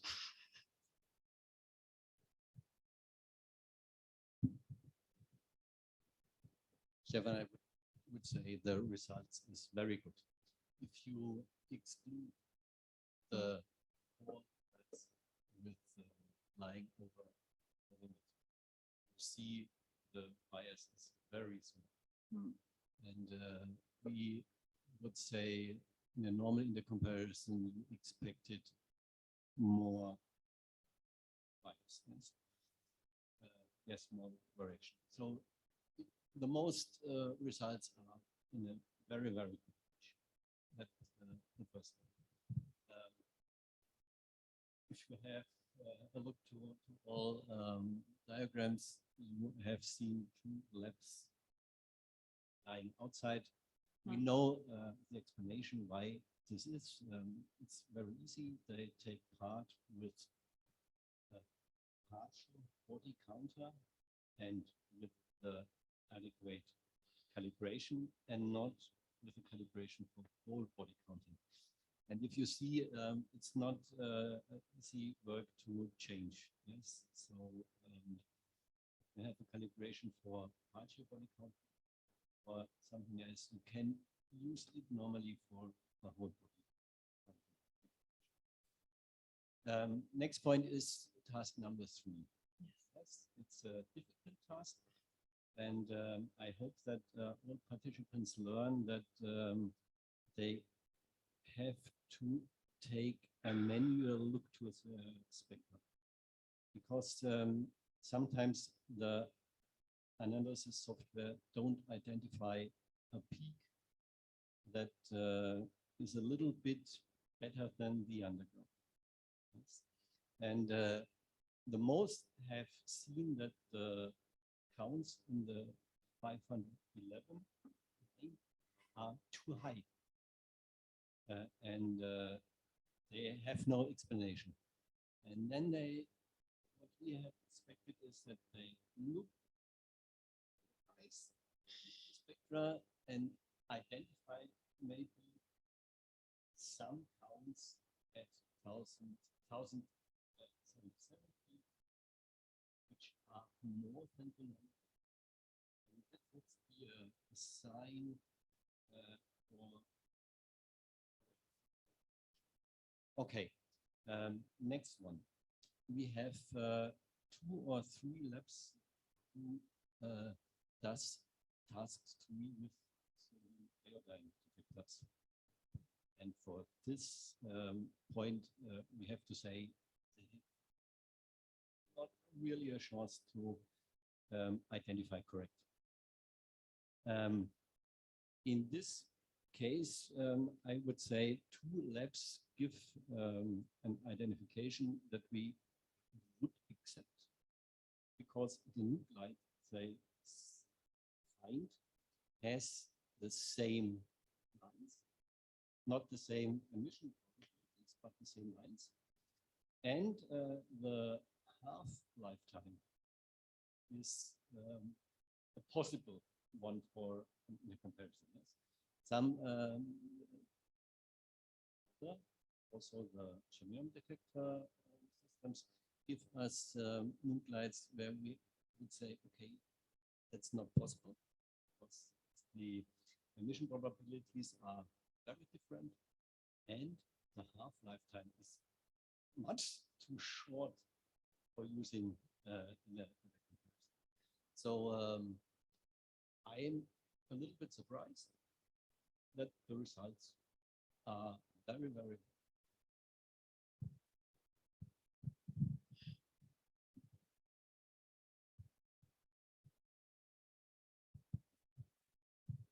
Okay, well, a few remarks. I was going to say that according to what you asked about the results, I think it's a very, very good result the way they are all within the limits. And I think we have to remark that the work of a network such as EURADOS is really, really has an important role in that. And I think the harmonization that EURADOS keep performing and the sharing of information and procedures that has to be remarked. I think those results are a result of that.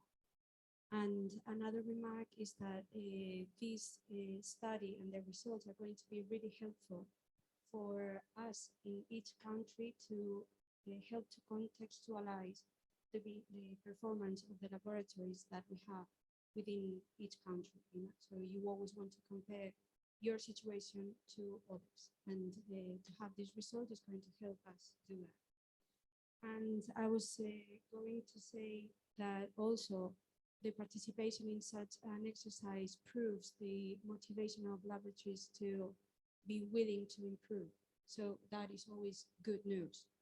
And a last remark is that we've heard a lot about, well, I think it's very helpful that the EIVIC team is going to help those outliers to find what might have been wrong. But I was wondering, there are also quite a good, excellent laboratories. I was wondering if you have considered to ask them if they can share their procedures, the way they do the calibrations and everything, so they can be considered as top labs like in other intercomparison exercises. Thank you.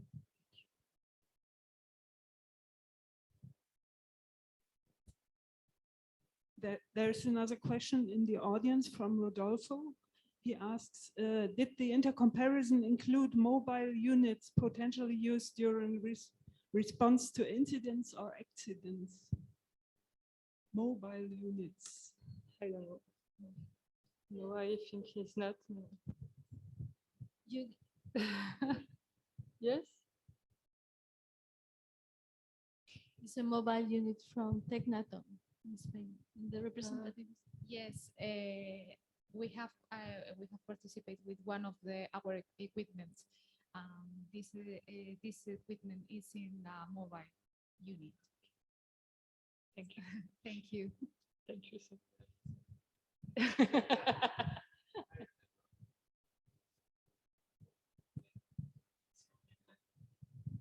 Sorry, I remember there's a second one.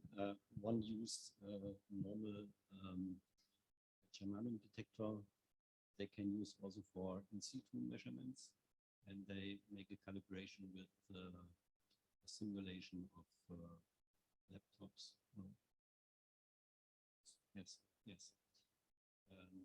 So they can use it also as a mobile.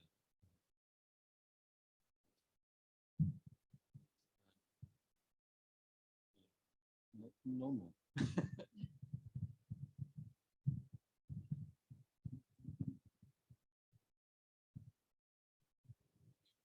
Just to add to this question, I'm from Finland. I'm having a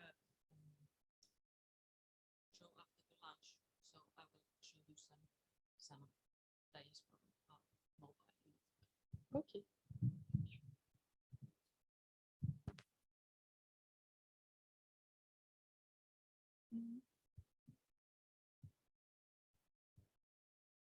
There's an answer on this question from Asanuanda Paulsen that he used Falcon mobile germanium detectors. Oh, okay. So,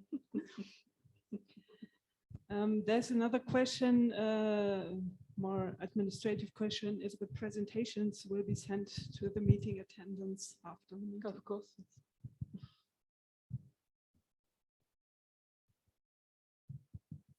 Yes, I have two questions. Tiffany, first, congratulations for the huge work and the presentation and the format. Very good. And I'm wondering about the potassium 40 that around 10 facilities didn't provide any answer. Why? For each task? Several tasks. They provided for the other radionuclides, but yes, because it's difficult when you calibrate the sodium iodine detector. Oh, yes. The calibration curve.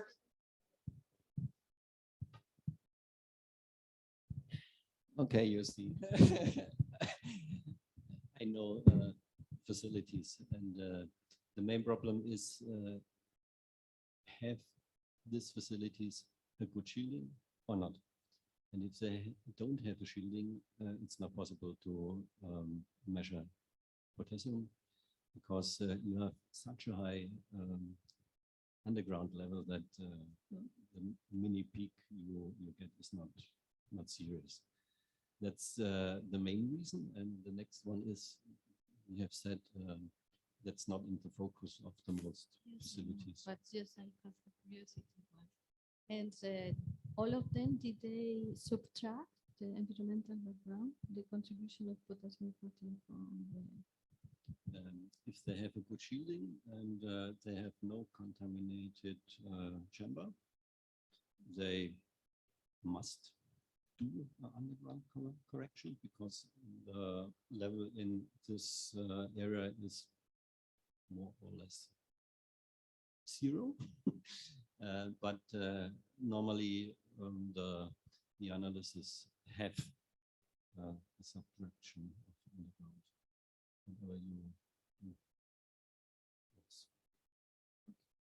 And the systematic underestimation, like Oliver told in his speech, we have seen most time it's a little bit too low. But I can say the potassium we used in the comparison, we use in every German in the comparison, and the value is very good evaluated. So the underestimation is a good estimation, but that's in the most facilities. Because it's a little bit difficult. We have only 10% emission probability, and if you measure only 5 or 10 minutes, the number of counts is very low. And if you miss, or if you make an underground a little bit higher or a little bit lower, you have very high differences in the end activity. Okay, thank you. Yes. Yes, I totally agree with you. And I think it's important that several laboratories don't use the potassium 14 for calibration purposes. And you extrapolate the potassium, and the uncertainty is higher.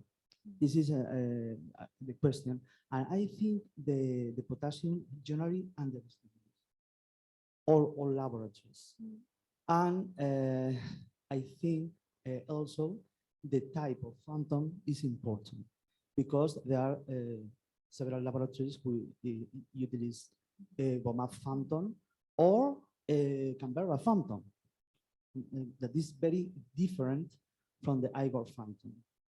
This is my opinion.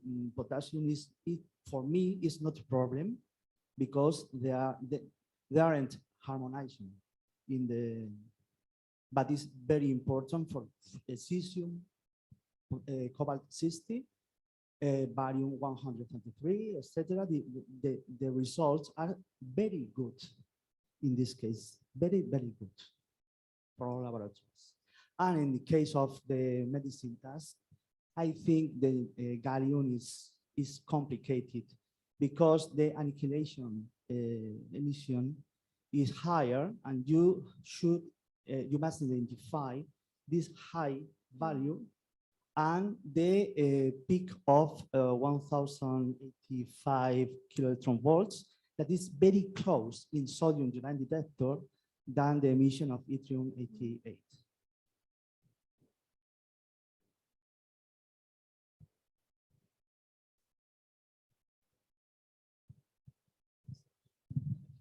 Sorry, Joel yeah, maybe he can show us a spectrum of a sodium iodine detector measurement of task number 3. So you can see yourself what difficulty you have to identify. Just to come back to the potassium measurement, I agree with you that usually laboratory don't use potassium, and it's after the usually for sodium iodide we use cobalt, and the curve of cobalt you have some.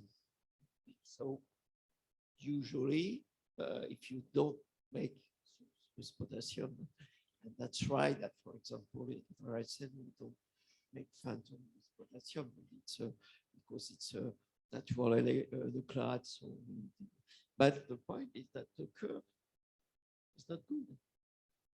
So if you these kind of curves without potassium, usually you are below. The curve is not good because of the sums of the cobalt, which change a little bit the curve.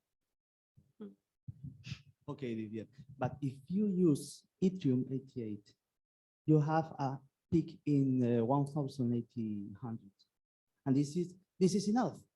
I think that a lesson learned is that potassium-40 improves the efficiency curve because we have in the middle the potassium. The potassium is always in a person, contaminated or not contaminated, and I think it's a very good lesson to learn. But if you use yttrium-88, you shouldn't have this problem, I think. Yttrium. Yes. Calibration to cobalt, then usually a lot of labs are using French from I don't know, low energy and cobalt. They don't use other radionuclides. But just to explain why maybe some results for potassium are not good. I'm sure that, as you say, they choose much for this.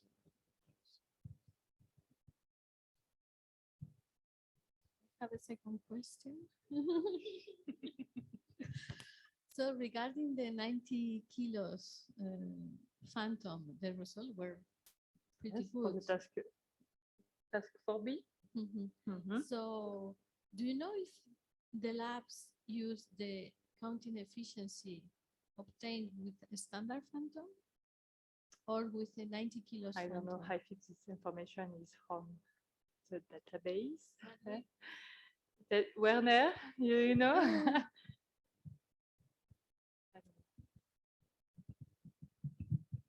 I can't say you the number, but some facilities use their standard calibration, and standard calibration means 70 kilogram, or I remember one with 55 kilogram, but not 90 kilogram.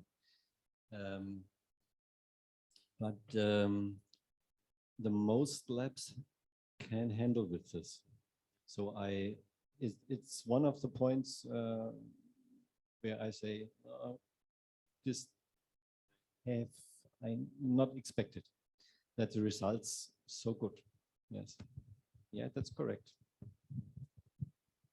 Okay, we will say the calibration in a normal system between 70 kilogram and 90 kilogram is not, or the difference is not higher than 10 to maximum 15%. But for a good statistic, we should have results.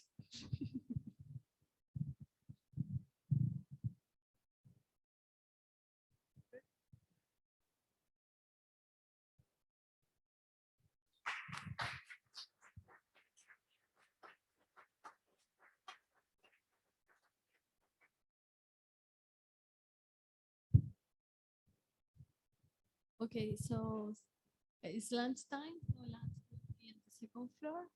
And in the afternoon, we have a presentation from Oliver. And then through the participation of the presentation of participants. So, and at the very end, we will have a round table. That means that all of us, we must say something. It's a real round table. So think about your comment or your question, and I hope it will be successful. So we come back at 2:30, please. Thank you.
Can we upload presentation? It's working, but I'm a little bit afraid that I closed the session. I just minimize it, I think. Wait.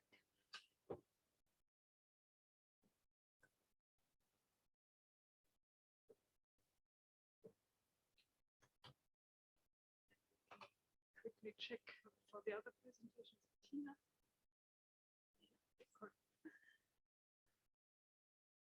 Your presentation already uploaded? Pavel has uploaded, I think.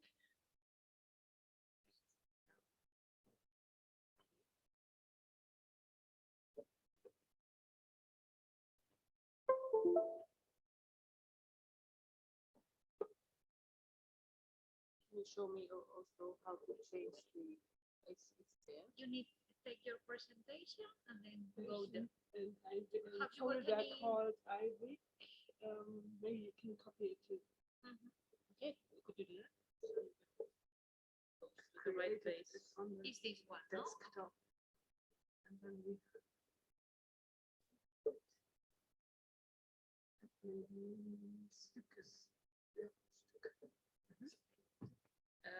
Can you show me how to change? Yes. Slides.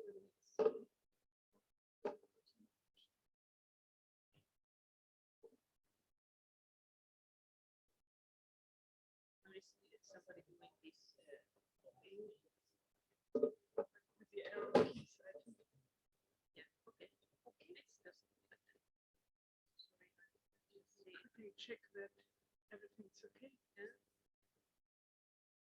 At one point the version of the PowerPoint rotated images. Yeah. I think those. Okay. It's okay.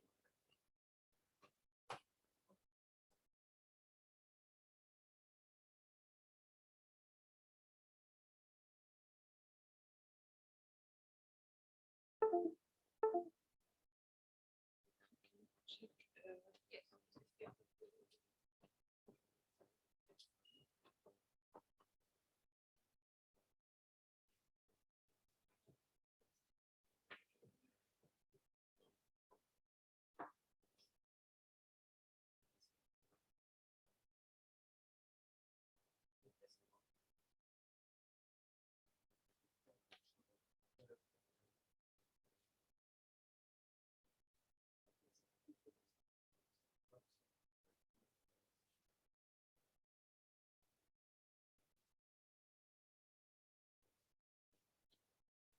Wenn du gerade was anderes zu tun hast. Aber Nee, dann, das kannst du auch checken. Mal gucken, ob diese 4 Presentations von den Books alle da sind. SEK und Stick.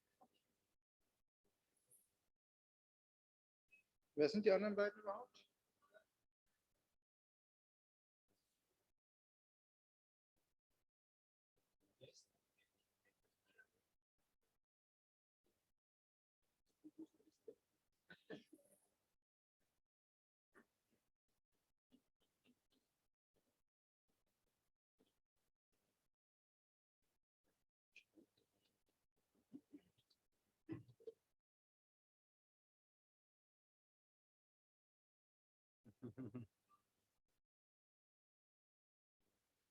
Genau, du musst runterfahren.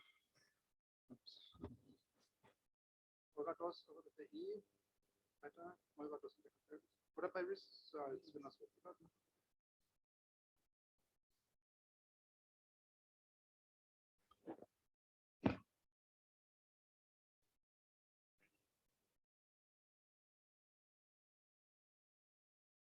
Was hast du?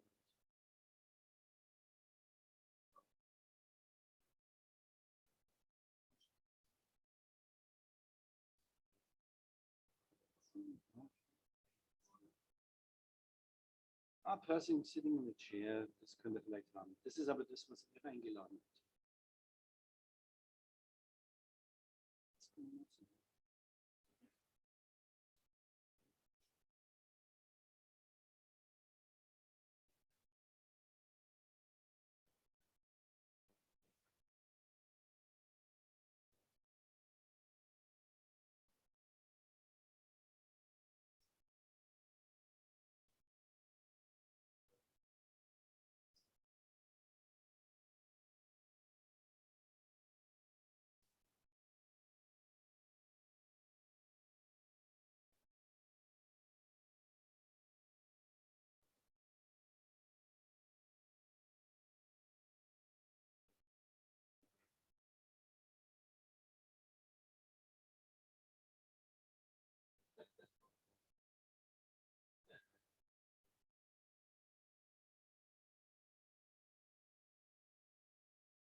Great.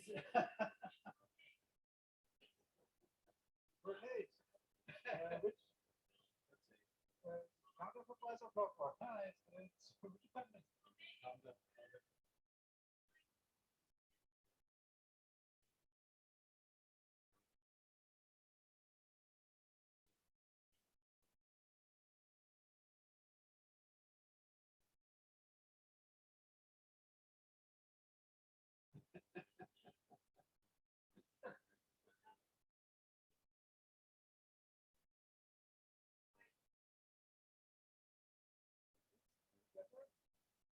Better?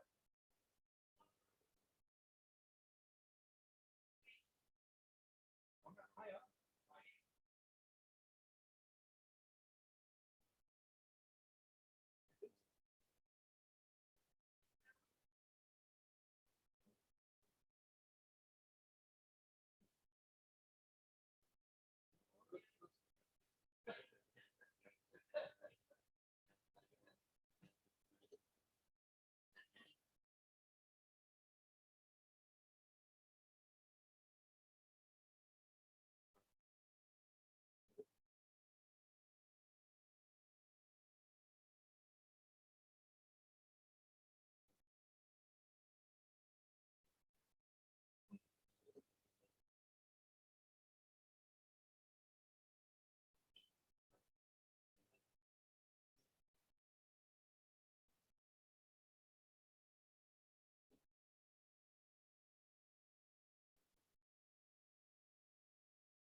Nach JPEG suchen.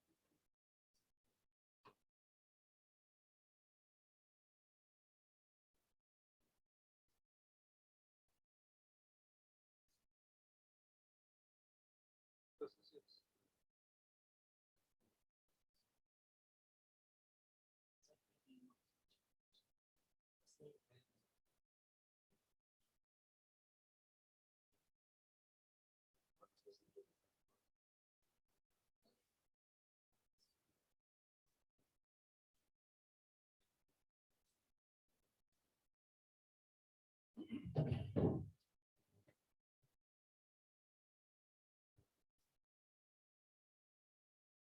Das kann ja nur sonst würde ich das ja jetzt nicht sehen, dann müsste es nicht.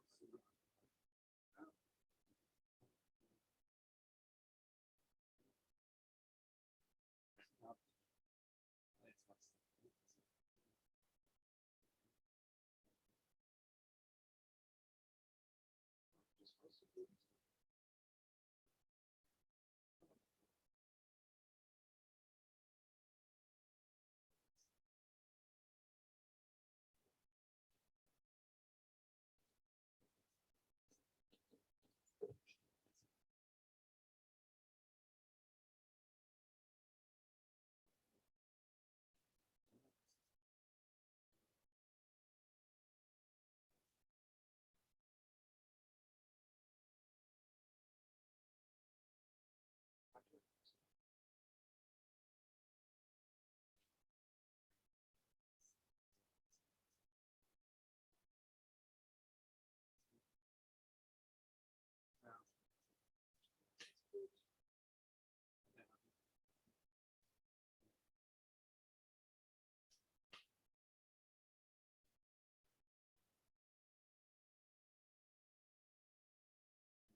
This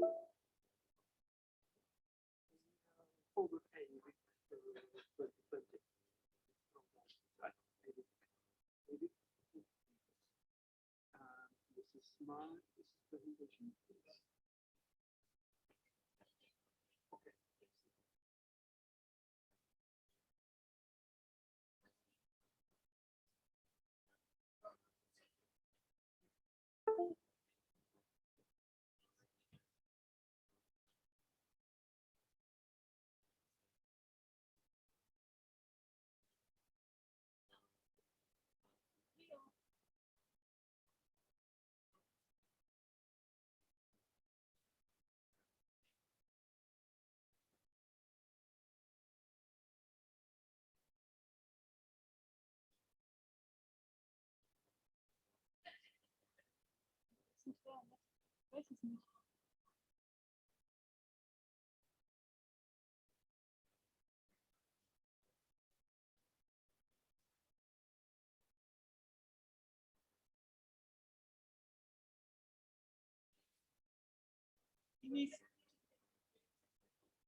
I think I closed this. I'm not sure. Yeah, but how can I get it on screen here again?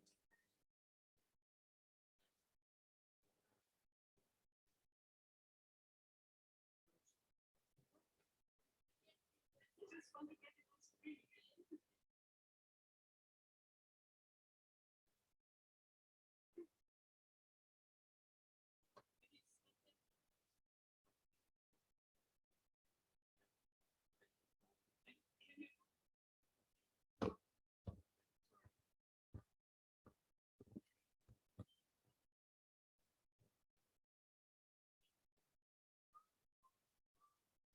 PowerPoint maybe is still open.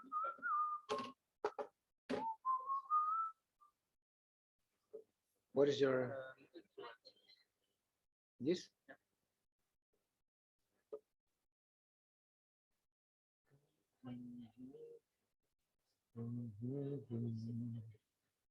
This is the influencers? No, no. It's not the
Shall we continue?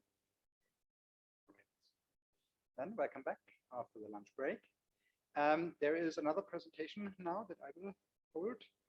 A very short presentation about tests for statistical significance between possible differences regarding the different tasks and methodologies that were applied by the participants. What I would like to present you now is certainly not the final conclusion about this topic, but rather preliminary results.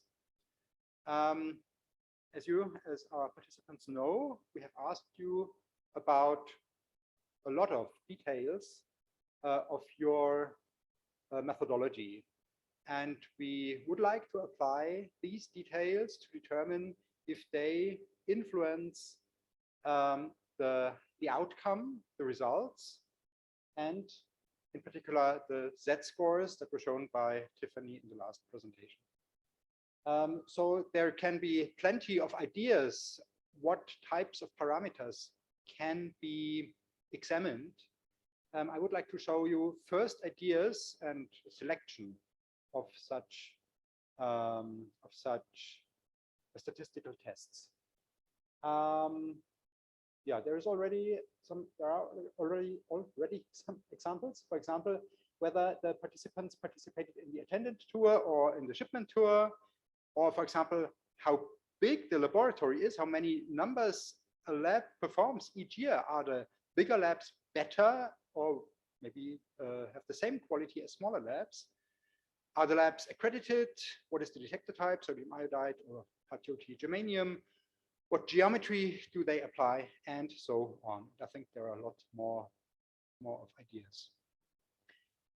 We conducted two statistical tests. One is the so-called Mann-Whitney U-test, which tests for the central tendency. I'm not a statistician by education, so please apologize if I do not use these terms correctly. So the central tendency is there a significant tendency that the values of set A are greater or smaller than the values of set B? And that's one hypothesis, greater or smaller. And the opposite hypothesis is, are they not significantly greater or smaller? However, in this test, underestimation and overestimation could level each other out. So this is not maybe a suitable test for the quality of the results for most of the tests that we would perform. So we also performed the so-called Siegel-Tukey test, which is a very similar test, but tests for the dispersion. Two values from set A tend to be more or less dispersed than values B, significant difference, or are they not significantly different regarding their dispersion? Both of these tests are so-called non-parametric tests. That means that they can be applied on any distribution of values. There is no need, for example, that the values are normally distributed. However, because of this reason, the tests have rather little statistical power to identify significant differences. So this is, I think, one thing that we need to think about when we get to a final conclusion for this task, whether we should check for normal distribution of the results and then change to parametric tests that for which it is necessary that we have a normal distribution of the results. All these tests were conducted with the R software package. Now, only a very few examples, as I mentioned before, not our final conclusion. First, a comparison of the labs that participated in the attendant tour versus those that participated in the shipment. And I put all single Z-scores that were computed for the two types of labs into this test. The central tendency is significantly different with a smaller mean and median for the shipment tour, whereas the labs in the attended tour tend to slightly overestimate the robust mean as the reference value, because mean and median are greater than 0. Those in the shipment tour slightly underestimate the robust mean, and the difference between the two is significantly different.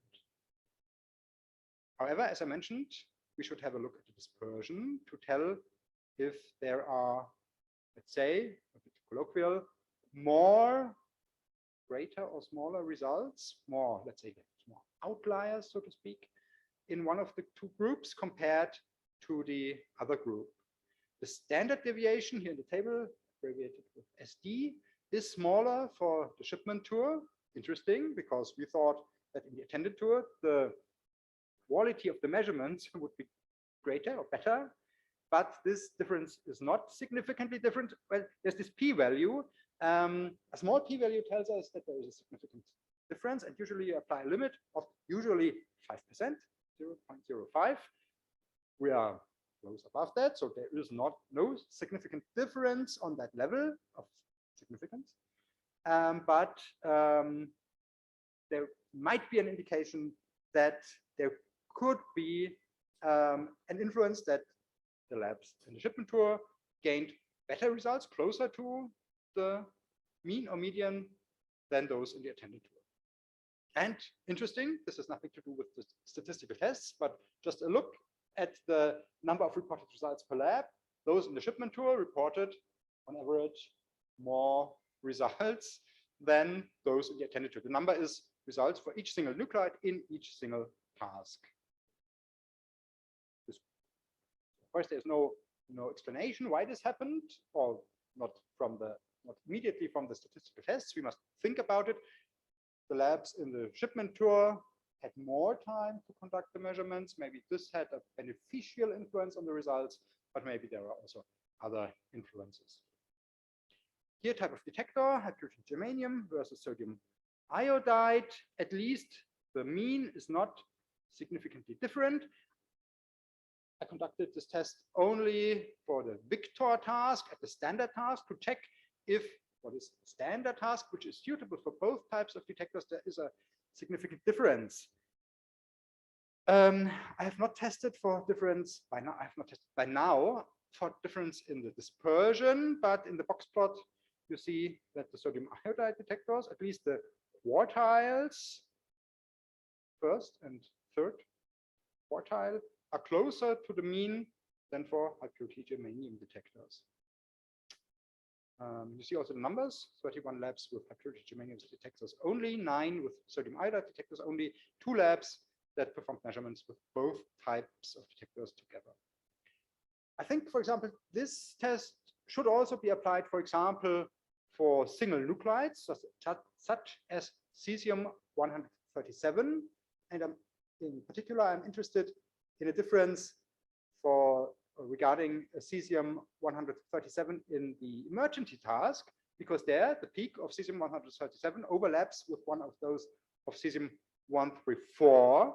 And I'm interested if the sodium iodide detectors could determine the activity under this condition as precise as the high-purity germanium detectors. Now the geometry, stretcher, inclined chair, chair geometry, one lab with standing geometry, which could not be evaluated here in these statistical tests. There is no significant difference here. Also only tested for the robust mean, or for the mean or median of the z-scores that were computed. By now, not computed for the dispersion or standard deviation, so to speak. But we will certainly conduct all these tests also as this Siegel-Tukey test for the standard deviation. Type of calibration phantom. We have different types of calibration phantoms in the different labs. Brick phantom, 4 with the BOMAP bottle phantom, 9 with other bottle phantoms. I've combined these, so 13 labs with bottle phantoms, 4 with the Canberra phantoms, 4 with their own type of phantom, 2 with the Lawrence Livermore lung phantom, which is certainly suitable for lung calibration, but maybe not for whole body calibration, and 3 with calibration by Monte Carlo simulation. On the right-hand side, you see the box plot. There is a significant difference for the means or medians for the central tendency regarding all other phantoms than except of the bottle phantom, compared with the brick phantom as the reference. In the box plots, you see the dispersion of the results and also the median.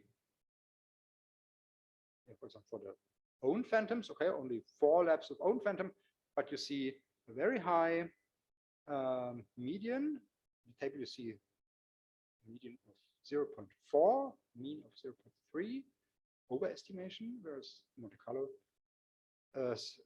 calibrations tend to underestimate the best the best Z score of 0 by minus 0.5.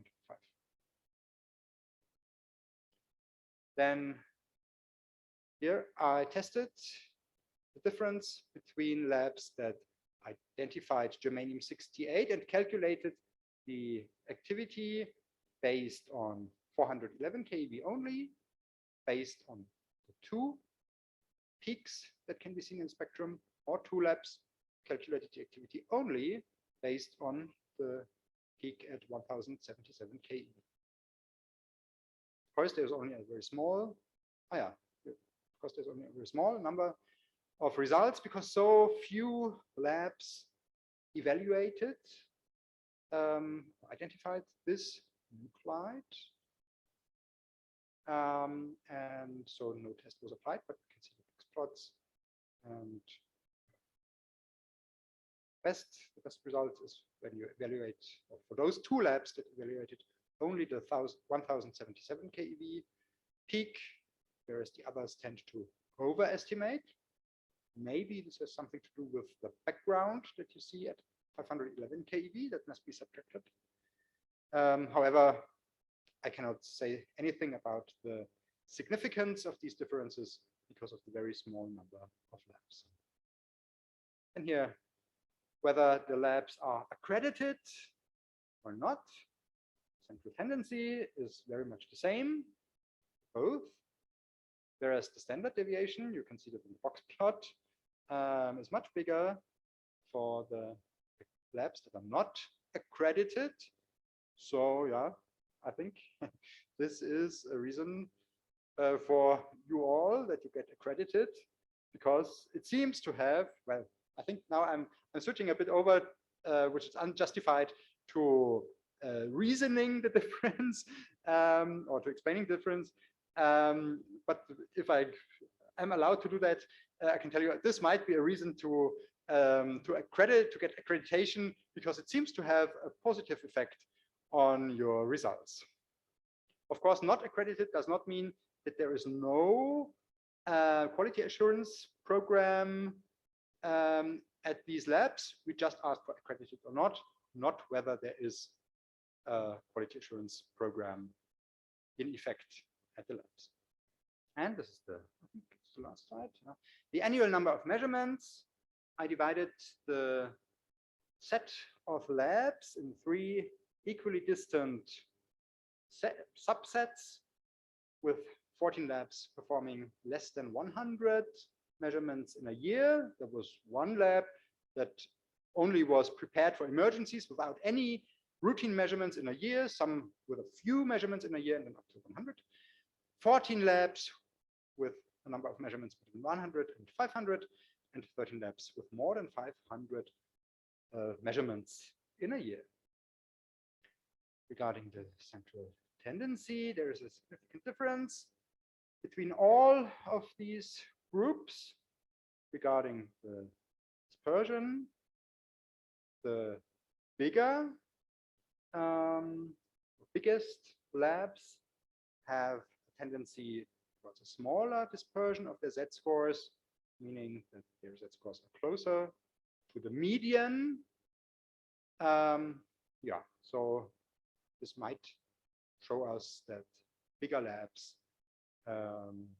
perform better than the smaller or medium-sized labs. So I mentioned it before several times. This is just a very first glimpse into these statistical tests. We would like to test for further parameters, and we are open for any ideas and suggestions which could be tested.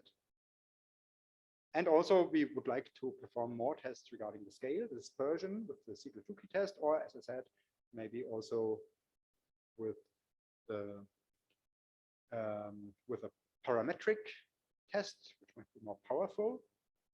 We would like to include some of these results into the final report, but I guess that not all of the tests we can think of can be included in the final report because there can be lots of ideas. But of course, we would like to publish the results of these tests as well. That's all that I wanted to show you about that topic.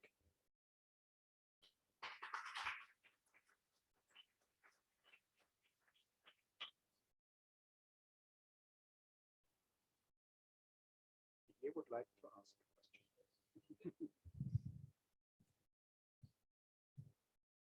Just a question about, you say that you use for some tests all the results.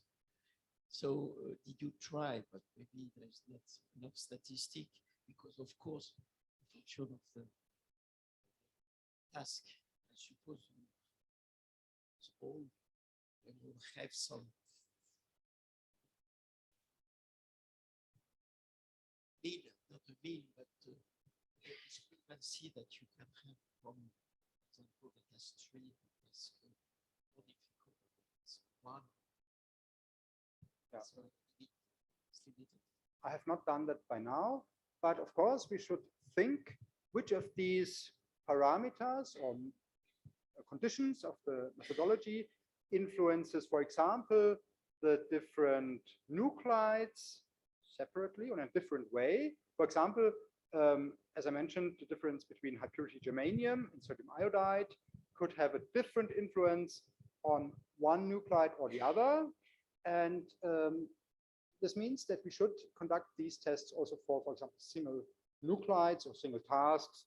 Or for example, another test that I would like to apply is whether this high energy emission of yttrium-88 can be evaluated depending on the calibrated energy range. For example, this is an example that can be tested only for yttrium-88 and only then for this high energy emission.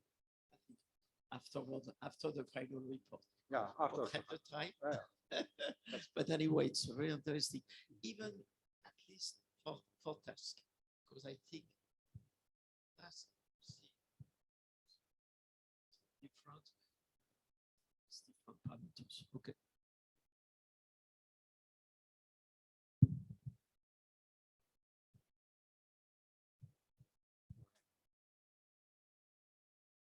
Thanks for listening.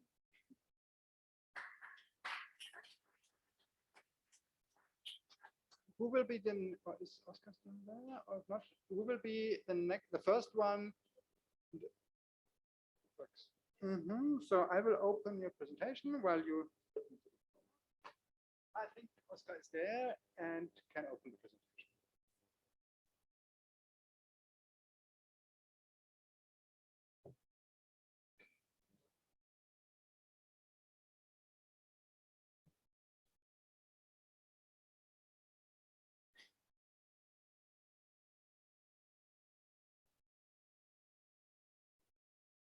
Third one. The third one. All right.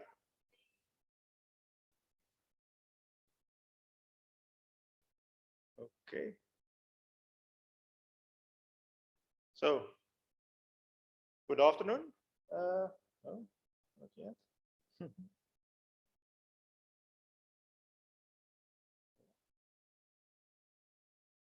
Good afternoon, everyone. Maria has asked me to share my experience with this exercise, so we will do that. And my name is Jo Boeks from EIVIC.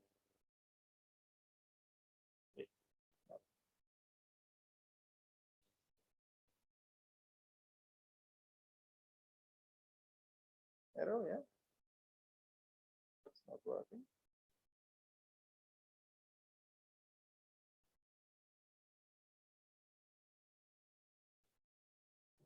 I'm sorry.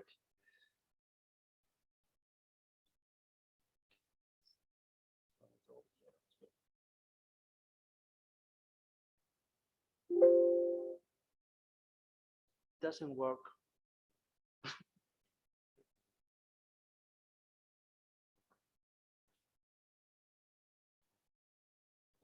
Okay. Ah, yeah. Okay. I Yes, it's working. Okay, we can start. So my name is Jo Boeks.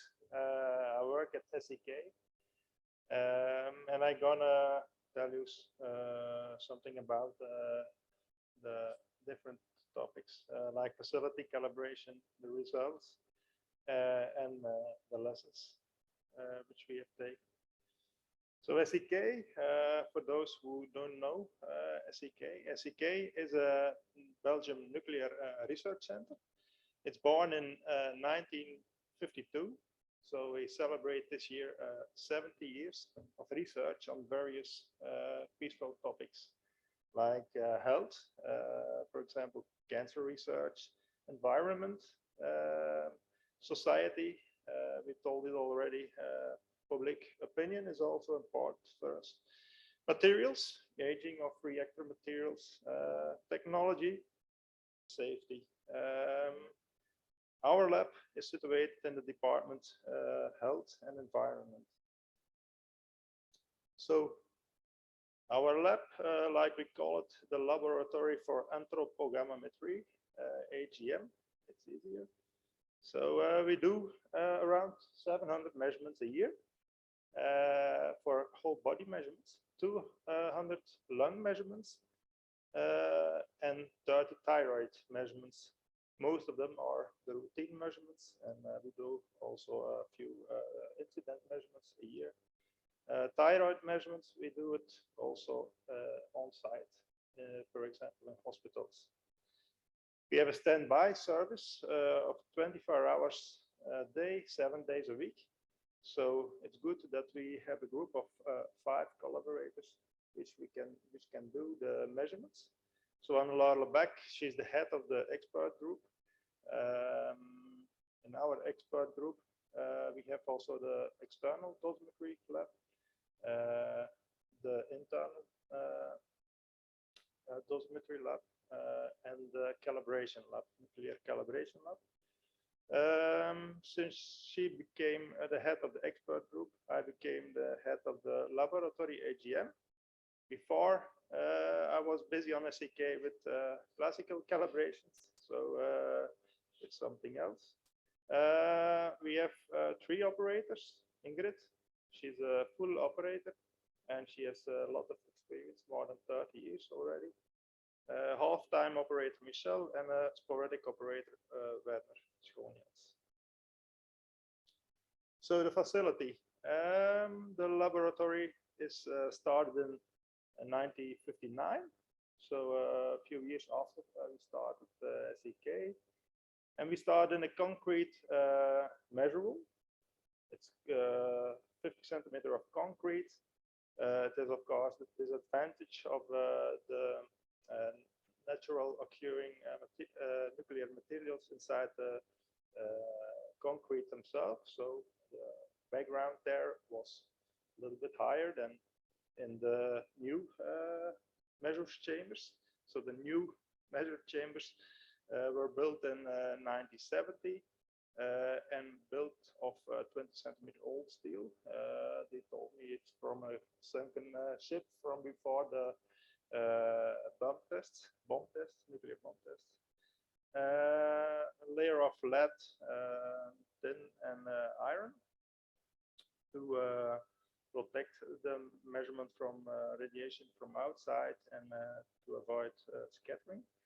So now we are busy with renovation of the building and also the lab. So it's a difficult period, and we are busy from 21, and it will be finished in 23.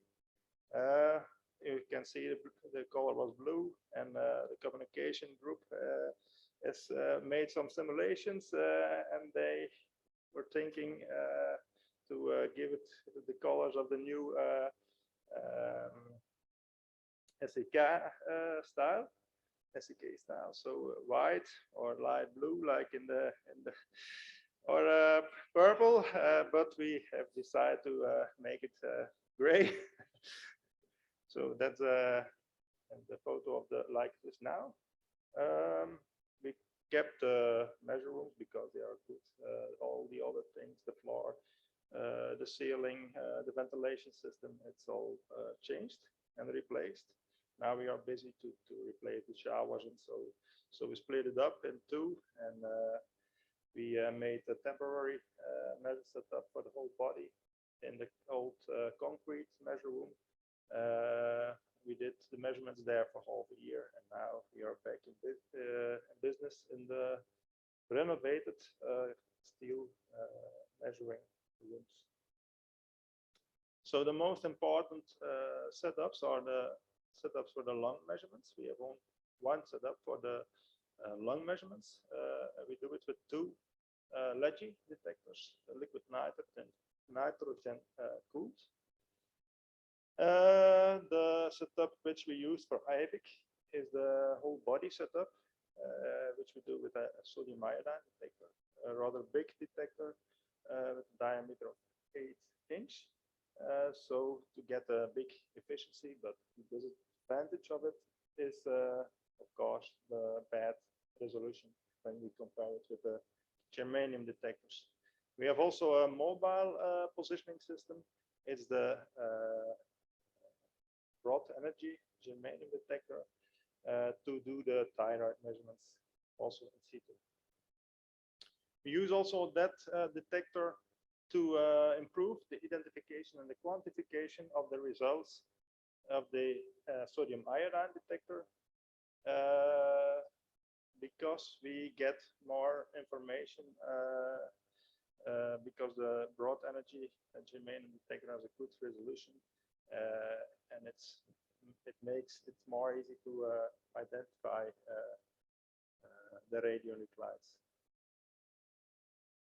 Something about the calibration. So to calibrate our whole body counter, we used our homemade phantom. We call it the EMMA phantom. Exists also from out of bricks, sorry, which is filled, drilled with holes and filled with line sources, so that the activity is homogeneously spread in the phantom. You see in the picture in the middle on the top how we made the line sources. So we fall droplets of radioactive solution on the paper, and we placed it in a tube and sealed it. So we have different types of sources with different radionuclides to cover a range from 392 keV until 2090 keV. So it's a rather broad range, except the low energies are not covered. So for barium 133, the energy lines are out of range, and we have to extrapolate the efficiency curve, which you can see on the uncertainty of the activities. They are a bit. So something about results. First result, first exercise, the Victor exercise. All the measurements are done with 2000 seconds measuring time. That is also what we do for routine measurements. We use for all measurements also the calibration curve of 1.70 meters.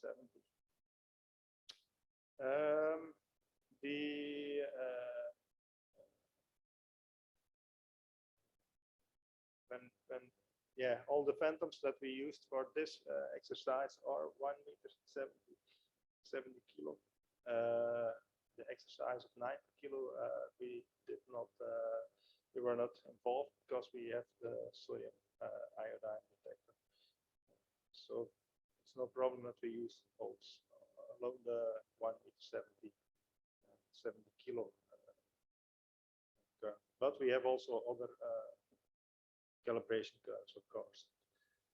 So first exercise, we have to search for potassium 40, for cobalt 60, barium 133, and cesium 137. The most difficult was to quantify the barium 133 because it was out of the calibration range. You see it on the uncertainty. The uncertainties are much higher than normal. Normal, we are around 30%. But now for barium, we have an uncertainty of 70 to 100%. About identification, it was no problem. It was okay for us to do it with the sodium iodine detector.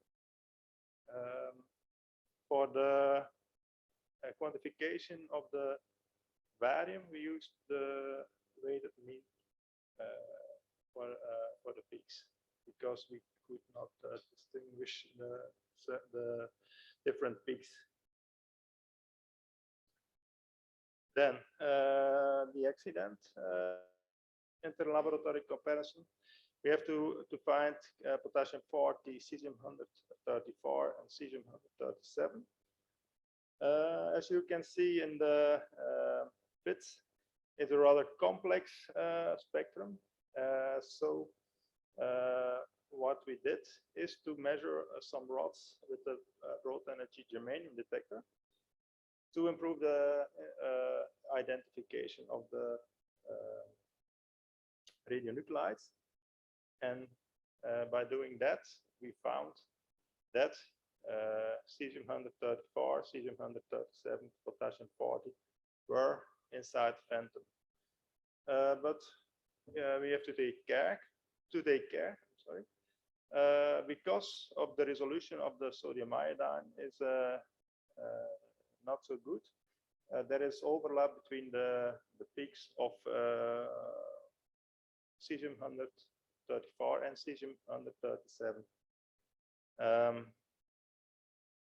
So we added cesium 134 to the standard library, and we see in the right graph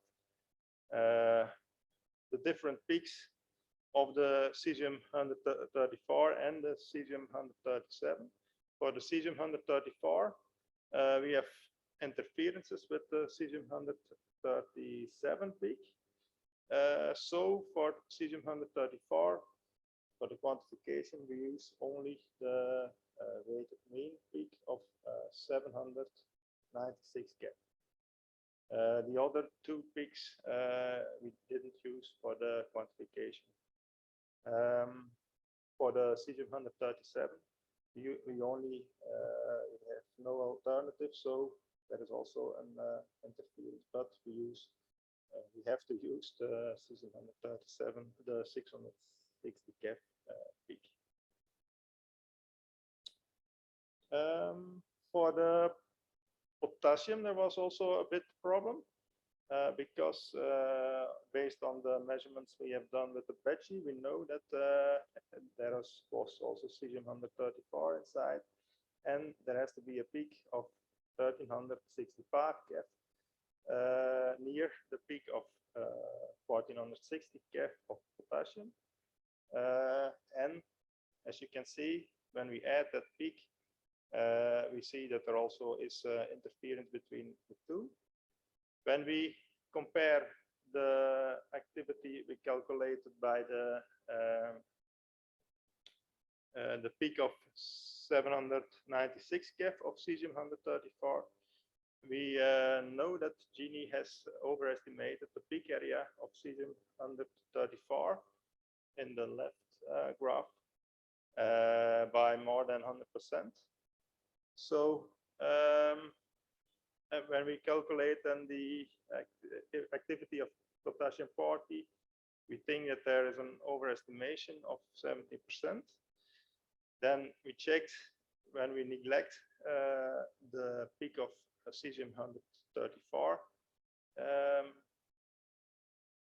is the estimation of potassium 40 better or less good? Yeah, we see that that we then think we have an overestimation of 12% of potassium 40. So we have chosen for the second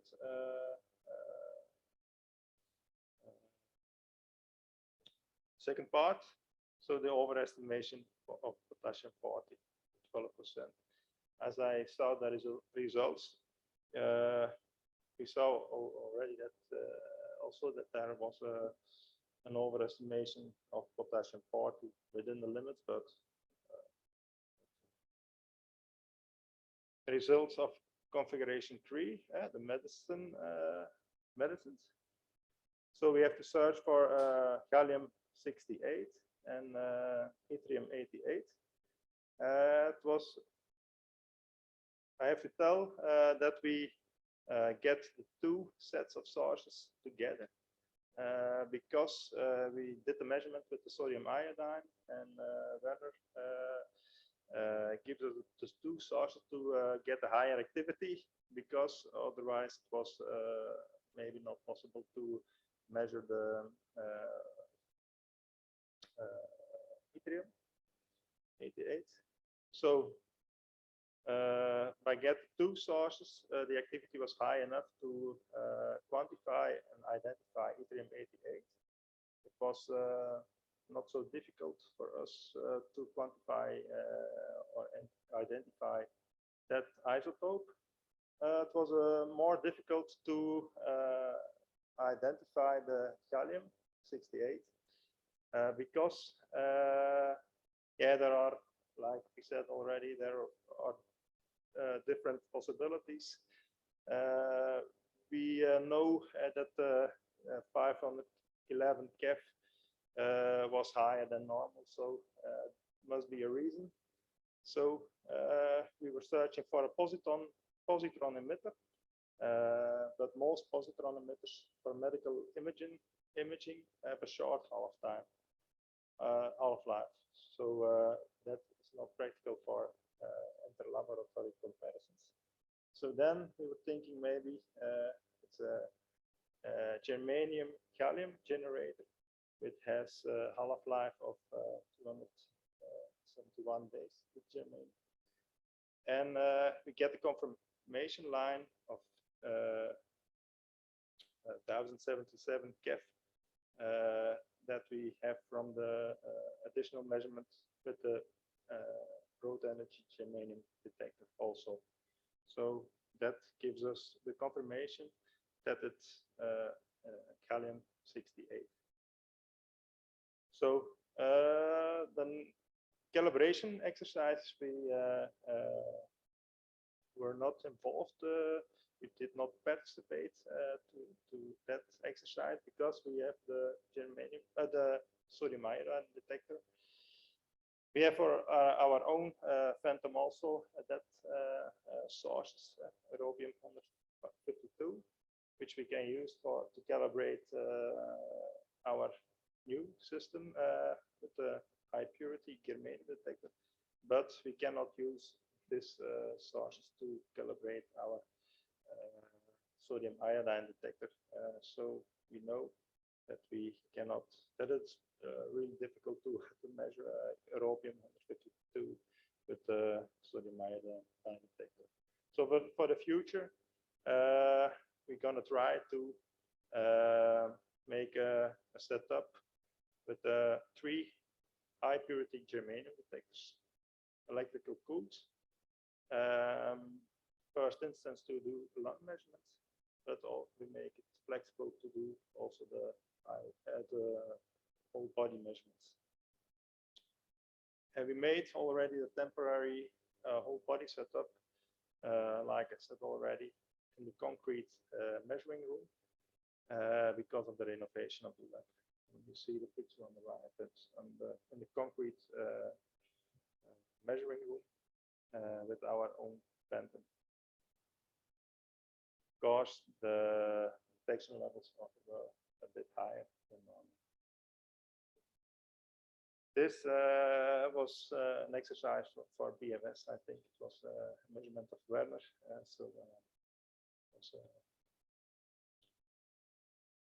The lessons which we have taken, the sodium iodine has its limitations because of the resolution, of course.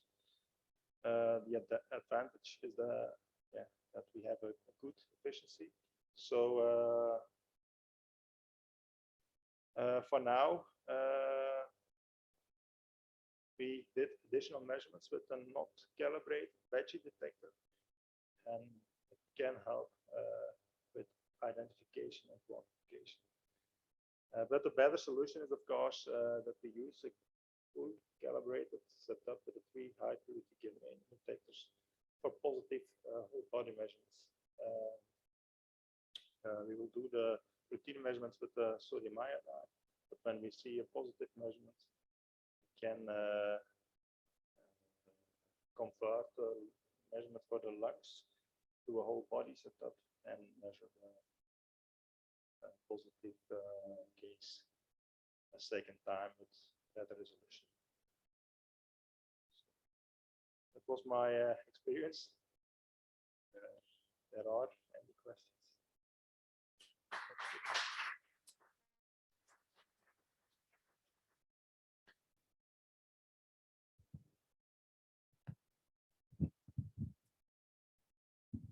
Hello, Joe. Hello. Good presentation. I asked you about the calibration. Why don't you use cobalt 57 in the low energy range in order to calibrate the whole of the measurements? Because the problem of your curve, I think, is that the start is in 300 right, kilogram, and I think you can use cobalt 57. Cobalt 57. For example. I have to tell you that the person who had made the Phantom is retired already, so I'm not sure why the range stopped at 390 Yes. Kef. My experience is that with a peak in the low energy range, a peak for cobalt 57, the problem with barium 133 is not, because we interpolate this, and it's very important because in case of contamination mixture, contamination cesium and uranium 131, it's necessary to have a good curve in the low energies, because it's normal to search to find all radionuclides. It's my opinion. Yeah, maybe because we made the source by ourselves, it was a bit difficult to get the solution or something like that. I'm not sure, but you're right. It should be better that we have a few more points in the lower energies, of course. But maybe in the future, I don't know if you know Pasquale Lombardo. He's busy with the computational phantoms, and maybe we will calibrate in the future our system with that phantom. But we are thinking now about the traceability. We have to discuss a bit because it has to be traceable, of course, to the national and international standards. So we are working on that, and then we are more flexible, because a lot of these isotopes are already done. So we made them in 2005, before 2005, like sodium 22. Yeah, it's gone already because half-life. Cesium 137, we can still use it, but all the rest. And it's because the person is retired, it's a bit difficult to make a new source. The experience is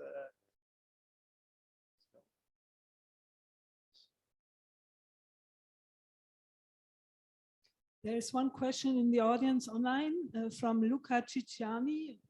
He asked, what was the peak significance for the germanium 68 peak for the high purity germanium detector? The peak significance for germanium 68. I don't know it by head.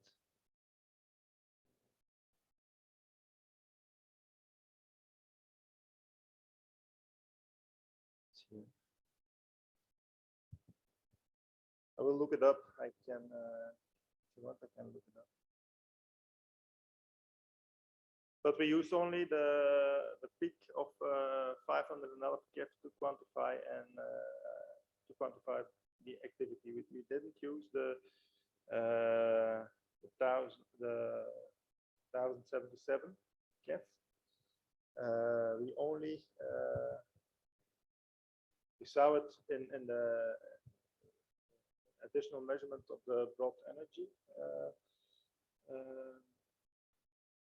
measurement, that there was a peak, but we saw it later, and for us it was a confirmation that it was Calcium-68, but we didn't use that peak for quantification. The peak, let's see it. Yttrium is a bit on the right, I think. Yttrium is 1836 on the right, and then you have the red one. The spectrum on the right-hand side with the green arrow. This is the. There's a peak of the brought energy germanium. That's the germanium peak. Germanium. So that gave us the confirmation that it was Calcium-68. That together with the peak of 511, I'm sorry, gives us confirmation that it was Calcium-68 and not something else like the priority test. Half-life is too short. But to see it in this spectrum.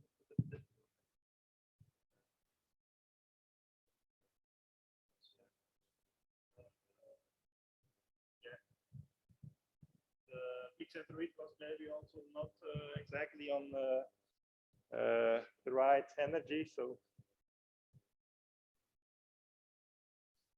okay. Yeah. Just a question about do you receive the phantom or you? Yeah. So what was your feeling about that?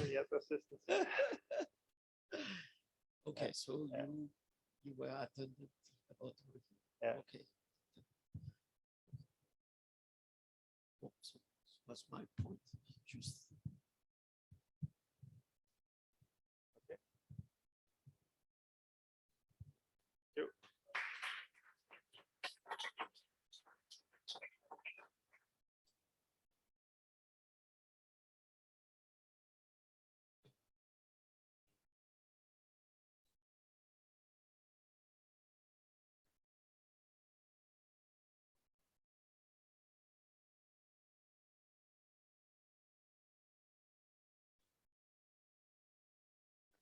It is the fourth one.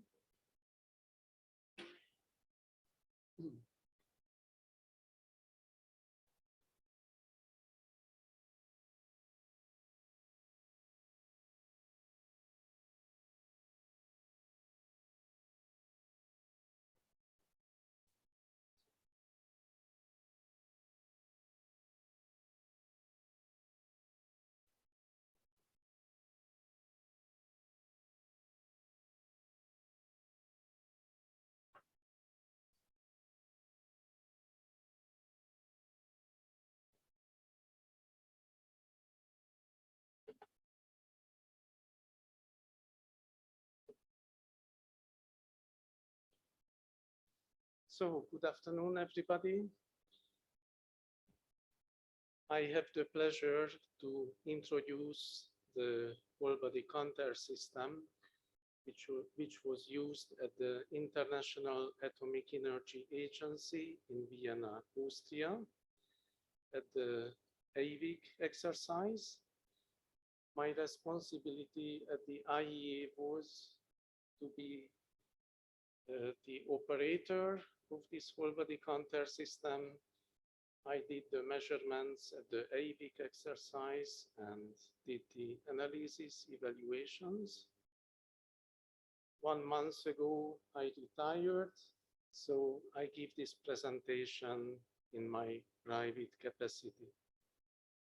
Michael Hayek is the team leader of the individual monitoring service group. Rodolfo Cruz Suarez is the unit head of the Radiation Safety Technical Services Laboratory. I would like to give you an overview about the components of the whole body counter system. And I was asked by Maria to give more details about the different empirical and numerical efficiency calibrations that are used at the agency. And I would like also to give a brief summary about quality assurance.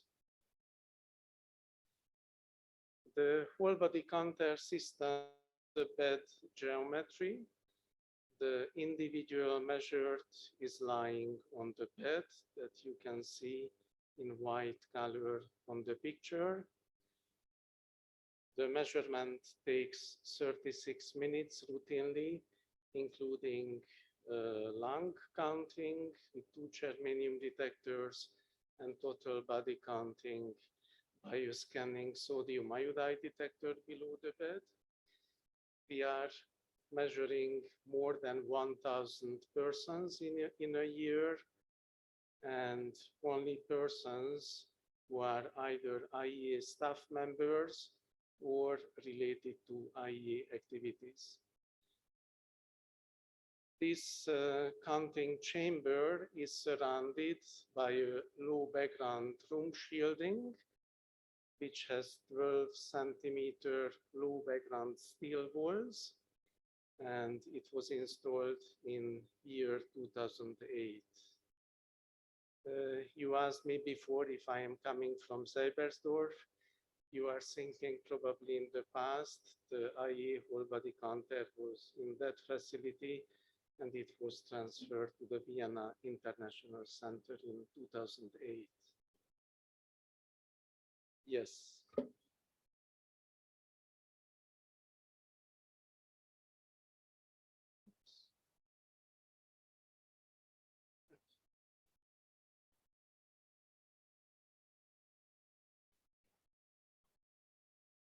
I see. Sorry for that. So some details about the 2 high purity germanium detectors. Those are broad energy type detectors. The energy range is from 10 kilo electron volt up to 3000 kilo electron volt that we use. To detect low energy photons is possible because at the front of the detector, there is a thin carbon epoxy window. The crystal is a large planar shape one, 9 centimeter diameter, 3 centimeters thick. And this big active area is ideal for lung counting and also for total body counting. The end cap and the internal structure includes selected ultra-low background materials. And these 2 detectors are characterized for numerical efficiency calibration purpose by the supplier for ISOX, LabSOX kind of software. In the past, we used liquid nitrogen cooled detectors. In some slides, you see those old detectors, but we changed them to electrically refrigerated cryostats, which has the advantage that we don't have to refill liquid nitrogen 3 times a week. It is completely liquid nitrogen free. There is no maintenance needed. There is no any moving part. There is no any danger of oil clogging. Then it was the case in the past with certain models. And because there is no mechanical moving part in the cold head, the vibration level is very low. and there is no full width half maximum resolution degradation. These two germanium detectors are positioned manually.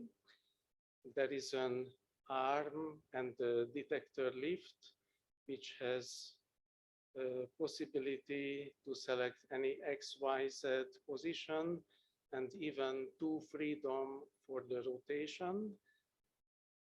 And the end cap of the detector is surrounded by a cylindrical lead shielding. It has the advantage that, for example, when we are measuring the lung organ, then the liver is shielded out, so we are really concentrating to the organ of interest. The 1 centimeter lead is also implemented behind the crystal, and to reduce the X-ray effects, the inside surface of the cylindrical lead collimator is surrounded by 1 millimeter copper and thin layers. Below the bed, which is taken out on this picture, so you can see there is a large sodium iodide detector, which is 40 centimeter long. You can see on the right side at the upper part also the photomultiplier tube.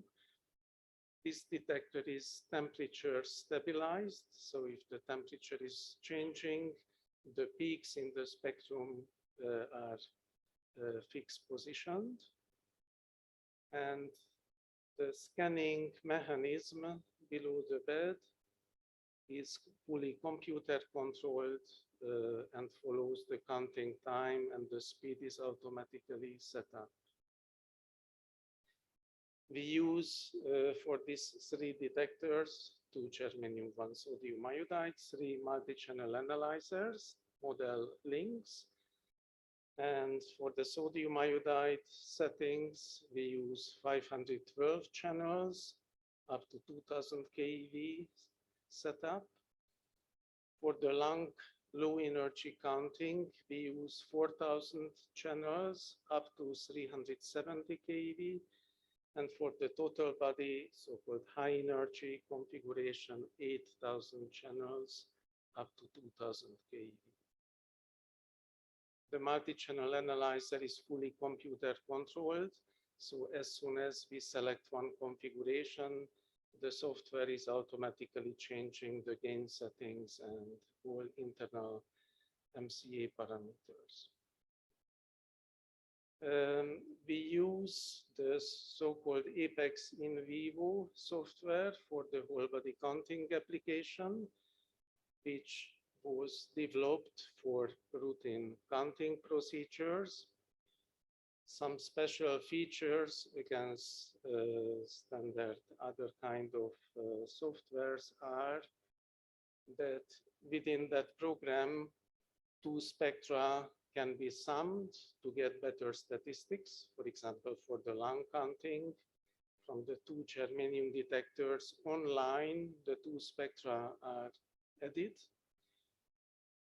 Another nice feature is, as the sodium iodide detector is moving below the person, below the bed, the software generates a so-called multi-channel scaling positional spectrum, which generates a histogram count rate as a function of time, which allows to see which part of the body is more contaminated. And finally, another nice feature is the so-called multi-curve efficiency calibration. For the lung counting, for the different chest wall thickness efficiency calibrations, we can include all of them to one single calibration file, and the software is using interpolation for the individual lung counting according to the chest wall thickness of that person. We estimate the chest wall thickness as a function of the weight and the height of the person. Apex In-vivo software is using the standard Gini 2000 program modules. It offers different analysis engines for the sodium iodide and germanium detectors, allows manual interactive peak fit to improve the automatically found results. It has a lot of quality control features, generating control charts and statistical evaluations. And the ISOX LabSOX software is also a nice tool for mathematical efficiency calibration. When the energy calibration is done, point sources are used, which on the picture are positioned on the bed. And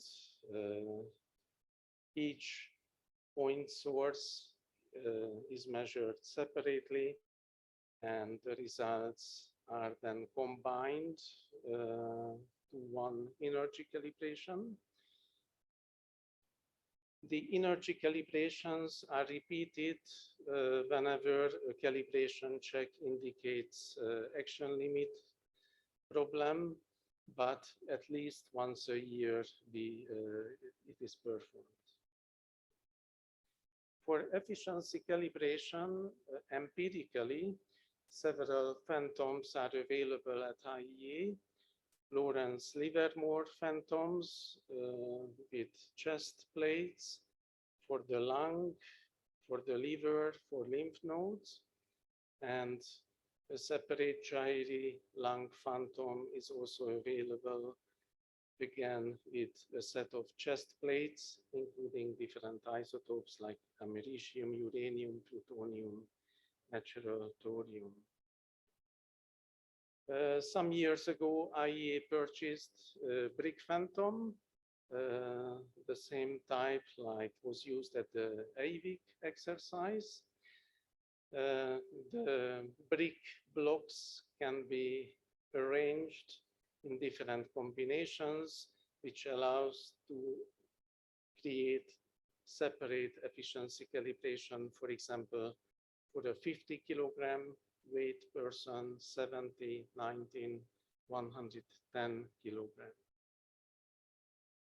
Actually, the multi-curve efficiency calibration might be also used for this set of calibrations. It is still not implemented, but it could be a place for further improvement to interpolate to the weight of the person from that set of calibrations to an actual one.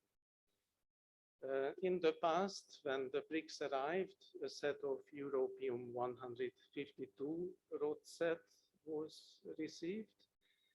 And end of last year, beginning of this year, also an additional barium-133 rod set was purchased.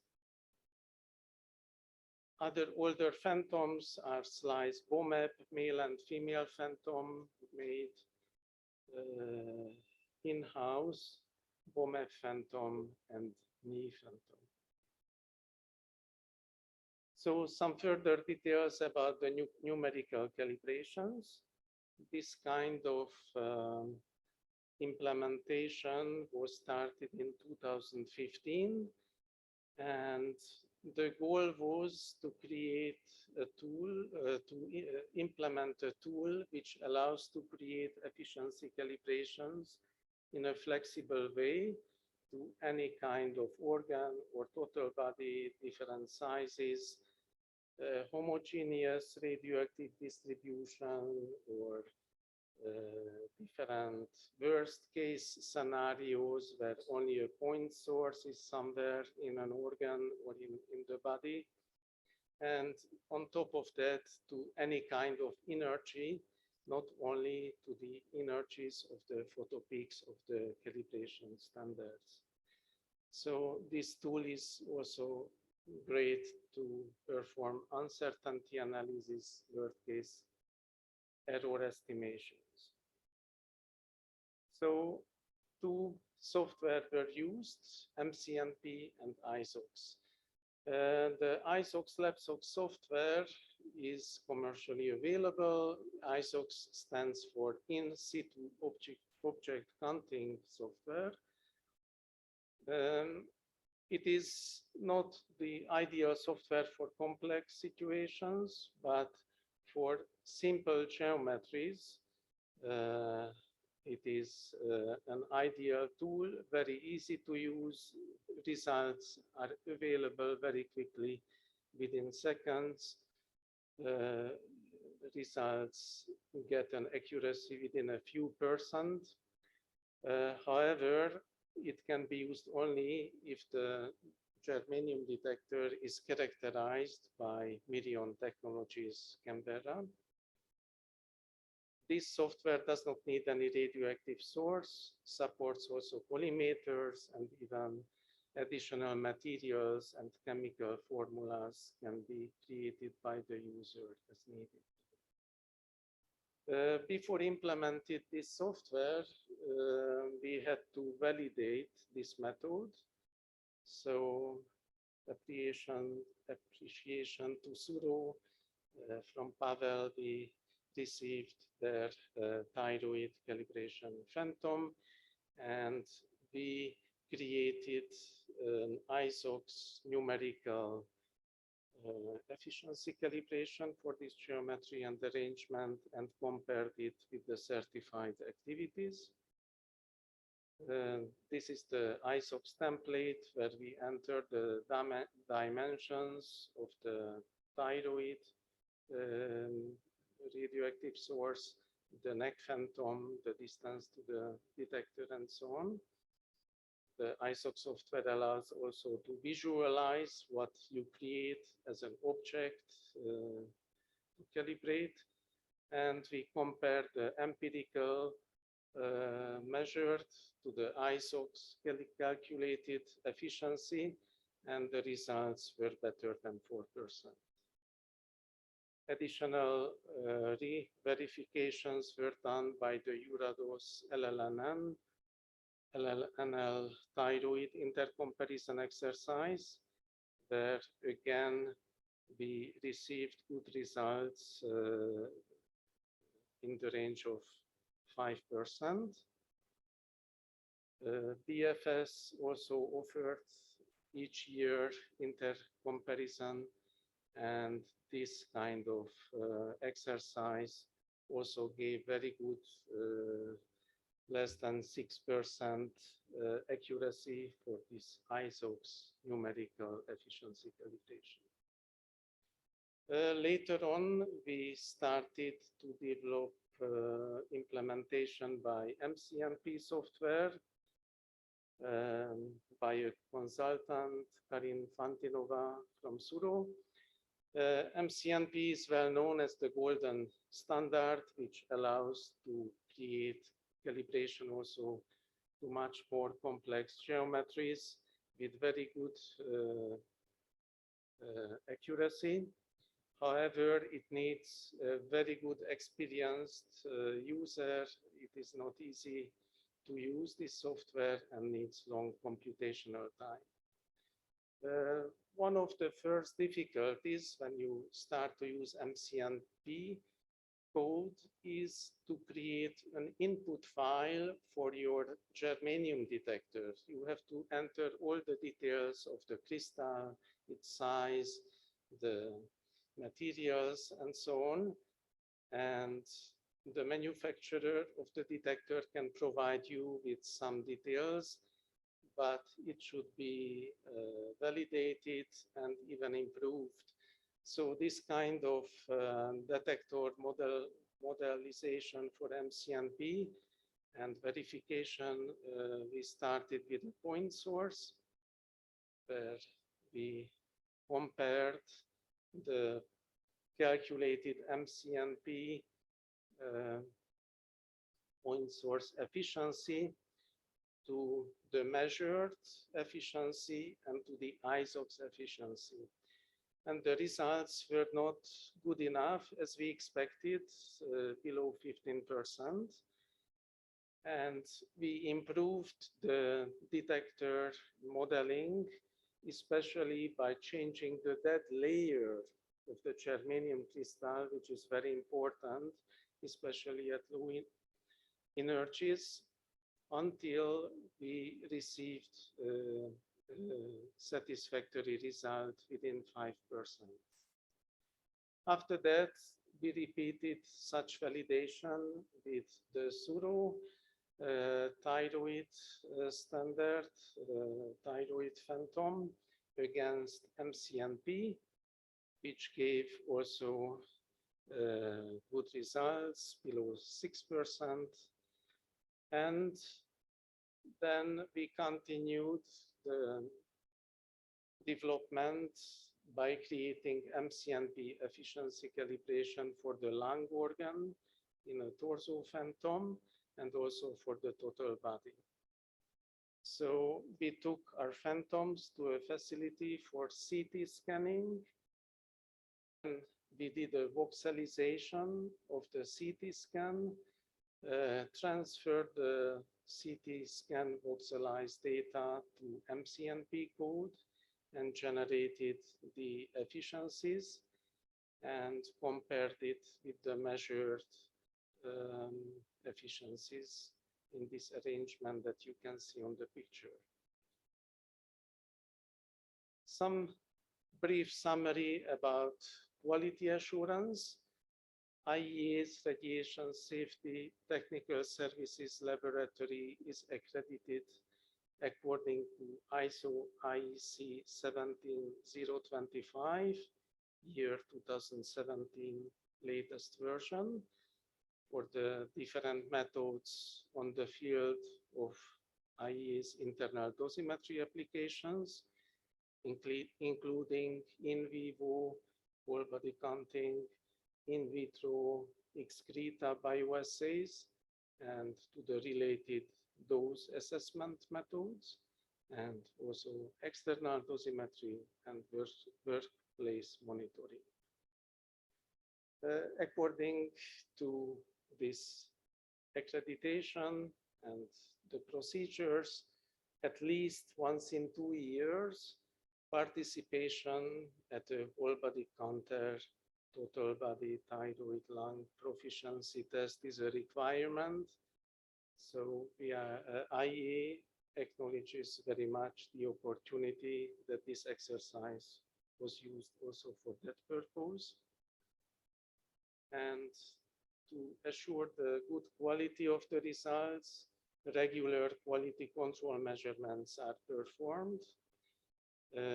Once a week calibration check.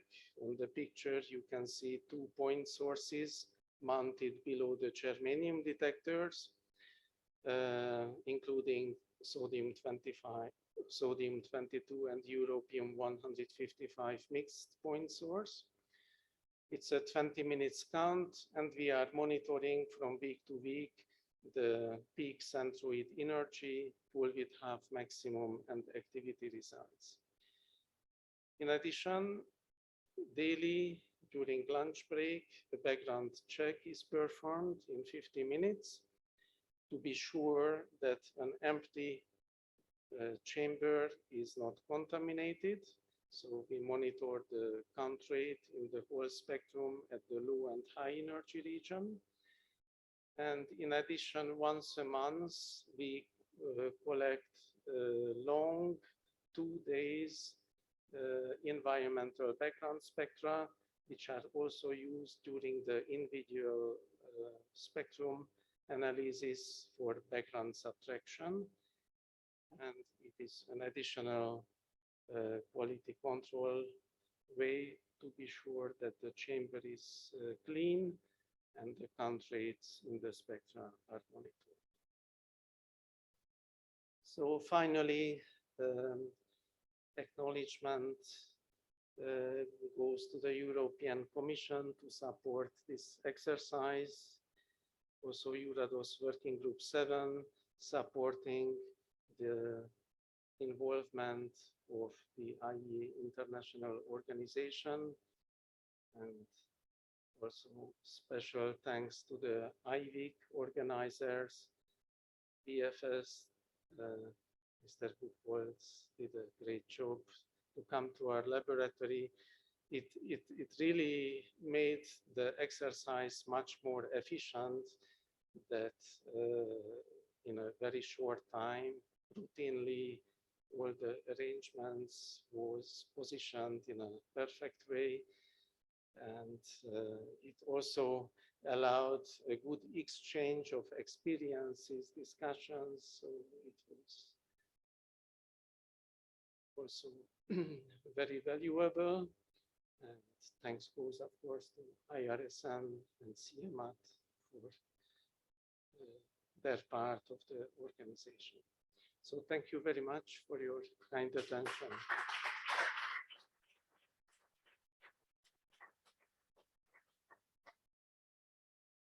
If there is any question, I will try to answer it, please.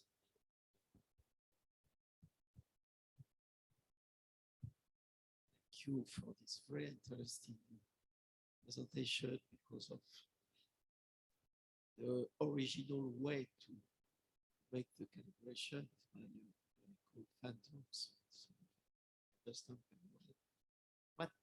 But I didn't understand very well what kind of phantom you use to make the calculation. I understand well you make your efficiency curve. What is the phantom you use? So during the EIVIC exercise, we use the brick phantom, total body, empirical measured efficiencies that we created by the European 152. And you use MCNP? And we did not use MCNP calibration for the total body. We used during the routine lung counting the MCNP lung efficiency calibration. So you use mathematical calibration was not used during the EIVIC exercise, except the thyroid additional measurements, which was offered by BFS on top of EIVIC, because IEA does not have any thyroid phantom. So this mathematical approach for the thyroid is implemented in the thyroid counts. And okay, thank you. Understand better, but do you play in this case to use what we call phantom, ego phantom, for example, like calibration for installation? Is it planning to do that, or choose the Igor phantom? Yes, for example. You mean the IEA brick phantom, which is the Igor phantom actually. So at the moment, European road source calibration is implemented. The barium 133 set on top of that will be implemented soon. The measurements were already made for that. We received the sources beginning of this year, but it should be implemented, validated. And IEA is very much interested to include the, for example, it was a very additional, very nice opportunity that during the night, IEA was able to collect a calibration count with the EIVIC phantom in the 90 kilogram configuration or the 70 kilogram configuration. So the IEA hopes to get the certificate which was promised to distribute for those road sources.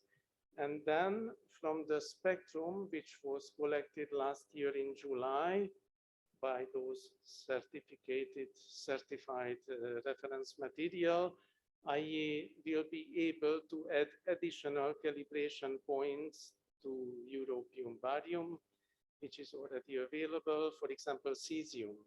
IE does not have any cesium rod set for the Igor phantom. So this exercise offers this additional opportunity, and it is also appreciated. And I find personally very good practice for also for the future. I believe the participants would benefit of that. Such an exercise is not only an intercomparison, but help to improve the efficiency calibrations if the certificates are distributed. Thank you, Gabor, for your excellent presentation. I have a question about the thyroid geometry of calibration. Do you use ANSI phantom for the thyroid calibration? Net thyroid phantom by ANSI? That was a EURADOS LLNL intercomparison exercise which used the ANSI phantom. So we participated by that. However, IE does not have any ANSI or any other kind of calibration phantom. So IE is using purely the ISOX numerical efficiency calibration, but it was validated by the ANSI phantom and to the different BFS and pseudo phantoms, which have on the left and right side in a symmetrical way at different depths the sources. Okay. And in case of total body measurements, do you have different configurations for the measurement of children and adults in emergency by the BRIC phantom? So IE is measuring only individuals belonging to IE activities. IE mainly measures staff member of the IE, mainly belonging to Department of Safeguards. And IE does not measure persons who are not related to IE activities. So children and individuals from population or from working places like research reactors or hospitals are not measured. So IE is routinely measuring only their own staff. Okay. We have one participant in the online audience who raised his hand. May I ask you to put the question in the Q&A box, VM, whatever it is. But we have another question from Luca Cicciani. Maybe he has missed, but did you use ISOX also for whole body calibration or just for thyroid? IE is using ISOX LabSOX routinely only for thyroid. For the total body, there is no such template available in ISOX LabSOX, which would allow to create a calibration for such complex shape geometry, also not for the lung. There could be some tests to try to model the total body from simpler cubic shape elements and maybe cylindrical arms and cylindrical legs and maybe a spherical head or cylindrical head and combine it, but such tests were not done. So the answer is ISOX LabSOX is good for simplified geometries, and for thyroid it was applicable. A question. Yes. Do these numerical calibrations allow to combine or to two different geometries, for example, lung and thyroid at the same time? Theoretically, yes, but it is not really practical. the germanium detectors are collimated. So we focus only to the partial organ in the view of the detector, and it's better to measure separately the thyroid and the lung, but theoretically you could create a combined efficiency calibration as well.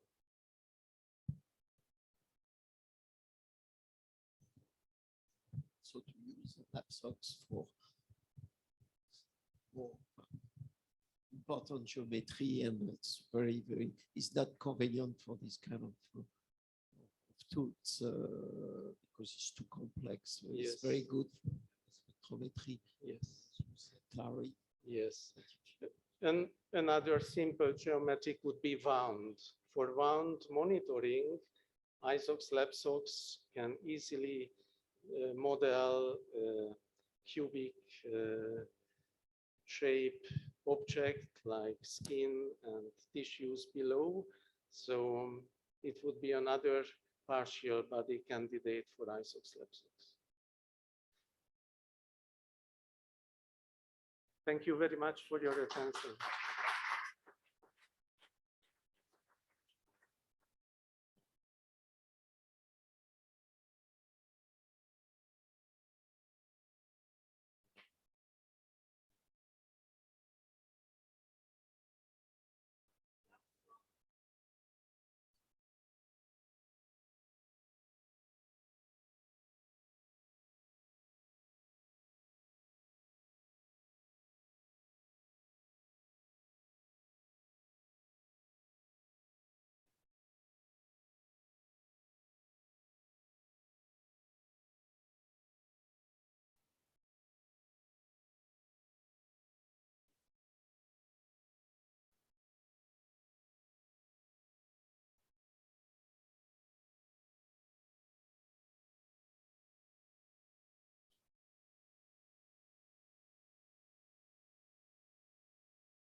Okay, let me introduce myself while the slides are there. I'm Tiina Torgala from Stu, Finland. And we have a small laboratory, just few personnel. And in this exercise, we were one of those labs. It's Helsinki. It is below actually below the video, but there is Helsinki. It's dotted with blue, so there were no attended person in the exercise, and the package arrived to us in the early August, and continued to build this.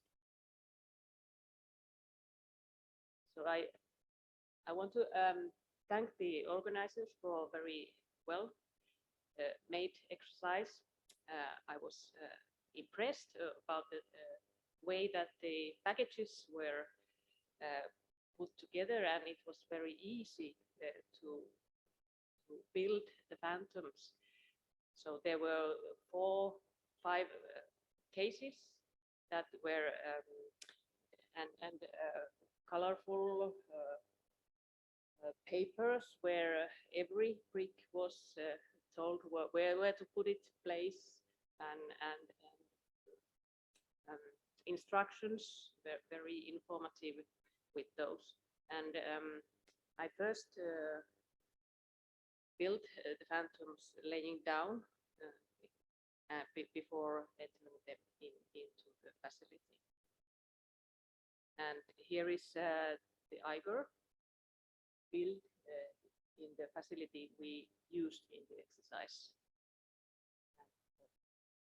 As you can see, the chair where it is a sitting configuration, and the chair where the phantom is sitting, it's a little bit bent down. So I needed to make these models a little bit stepping. So it's like a relaxed person sitting very nicely. So this is the facility we are used in exercise, so it's a truck, and the equipment has been built in a truck. It's a half open steel and or lead chair, and the detectors are in a moving statue, which can be brought to the measured person. We always take overnight background radiation when relocated the truck. And this is very suitable for mobile short screening type of use. And it's regularly used for routine monitoring occupational internal contamination, about 300 measurements per year. And also we use it for assessment of the environmental radiation burden in the public. We also have the second facility, it's the so-called iron cave. There is scanning geometry, and we can produce background measurements. But it's under construction because we last summer, just before the exercise, tear it down and moved it to the new address. And it's still working on the rebuilding. The measurement equipment was just renewed in 2017, and you can see images on the right of the chamber itself. It has 2 detectors from the whole body counting and actually 2 detectors for lung counting also. The calibration procedure is similar for both facilities. So because we couldn't use this, it's very important to us to take the lessons learned from this exercise to validate the chamber also.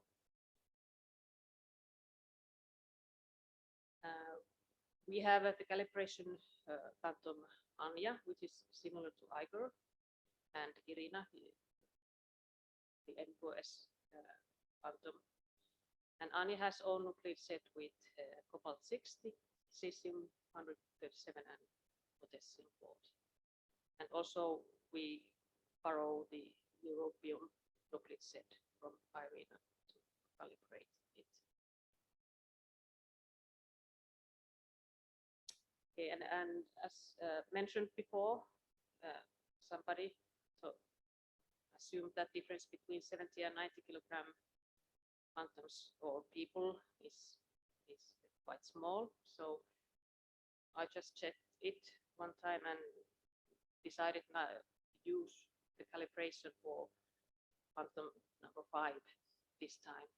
It's quite small, the difference, and I just chose not to use any calibration factor even if the P4 was used in 2 of these exercises. So here is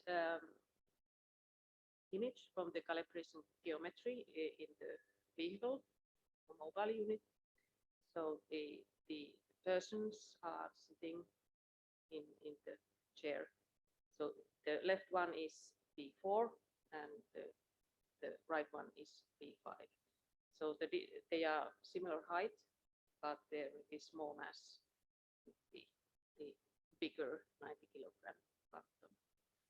And the detectors are located so that the lower detector is measuring the lower body, and upper detector can more see the thyroid and lungs. And it's quite useful when we sometimes detect some fresh contamination, when we are, for example, look at our plants and see that the contamination has the upper detector sees much more drop light than the lower, so we can make some decisions about the contamination. Of course, this chair geometry is the detector position is different, or the efficiency is different when to the upper or lower position. this is just for example that it does matter.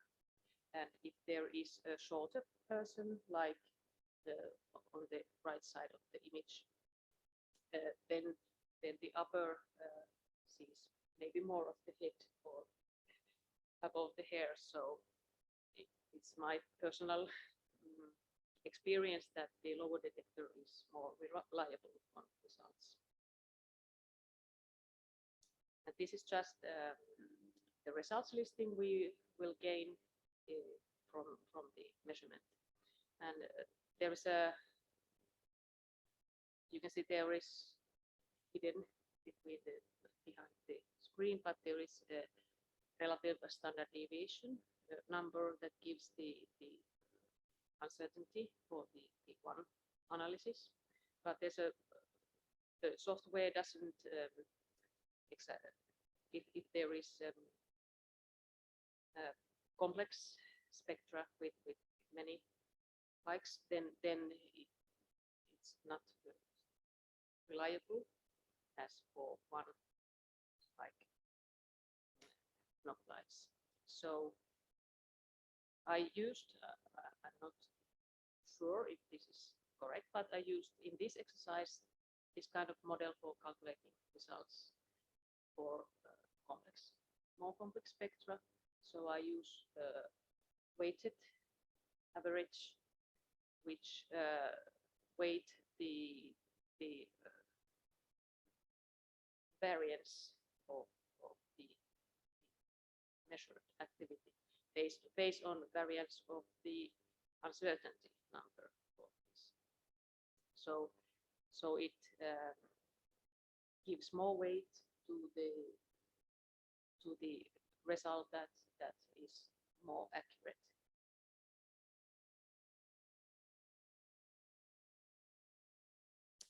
And here are some results. In the image, you can see both results from the upper and the lower detector. In this task number 1, they were quite similar. And for reasons I told before, I used only the lower detector results, which are shown in darker blue.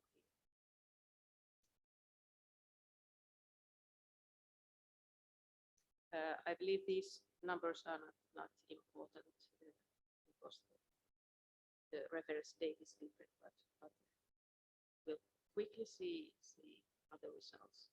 The task 2 from the accident also gave pretty good results for us.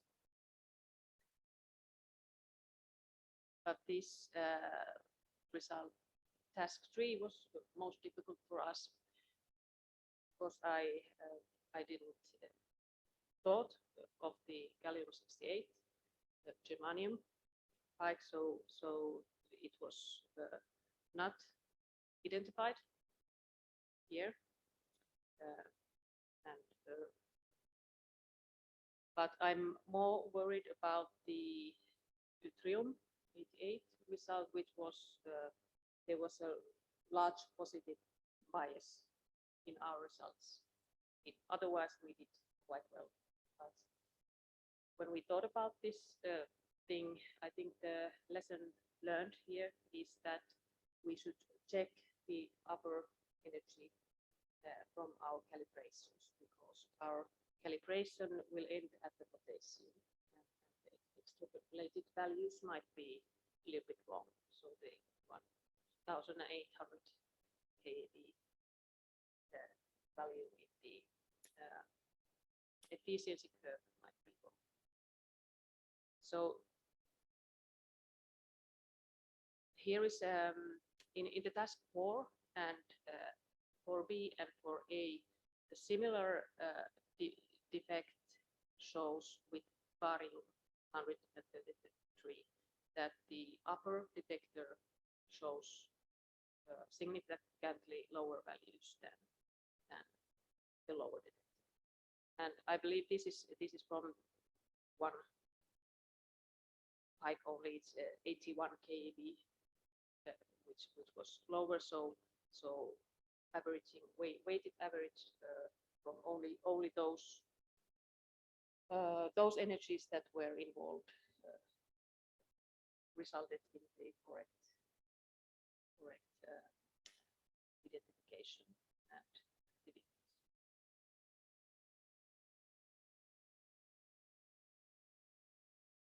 Okay, this was shortly.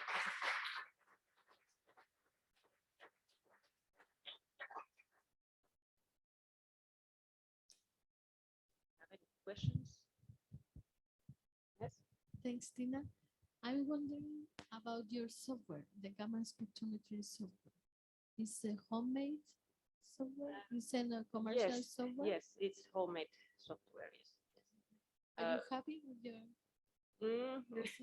As I told you, it needs some manual work if you want correct results. But with normal results, normal nuclides, it's quite reliable. Yes. In routine, but we failed in the medical test, so it doesn't matter. Yeah. Okay, thank you.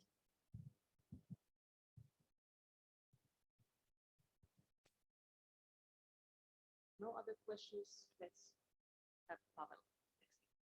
Okay.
We don't have a public relation department. We don't know what color.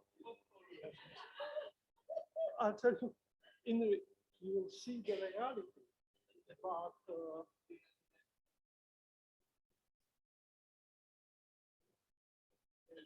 of record, what is now is what is unusual, but my experience with Irena Maratova and the additional improvements and so on, because it's out of record. Because if you bring some paint to inside that contains, for example, thorium traces, contaminate your.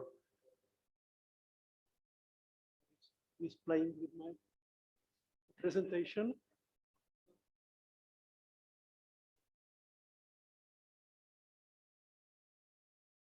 Okay, correct.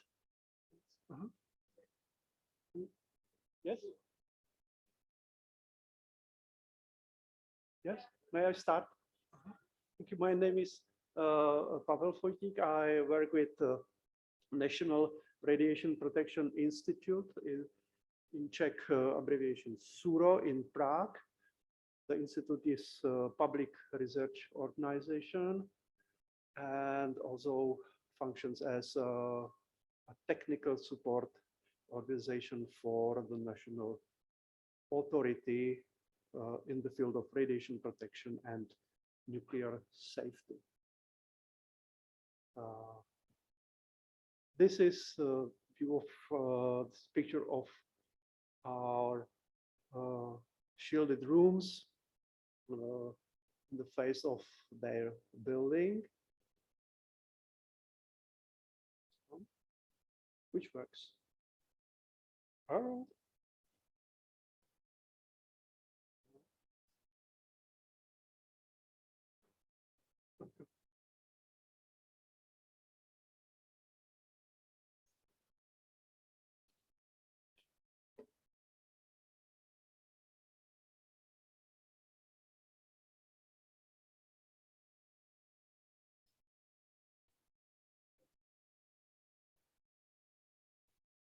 Okay.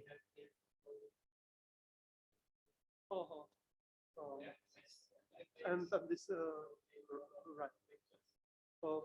Maybe other pictures at Varna.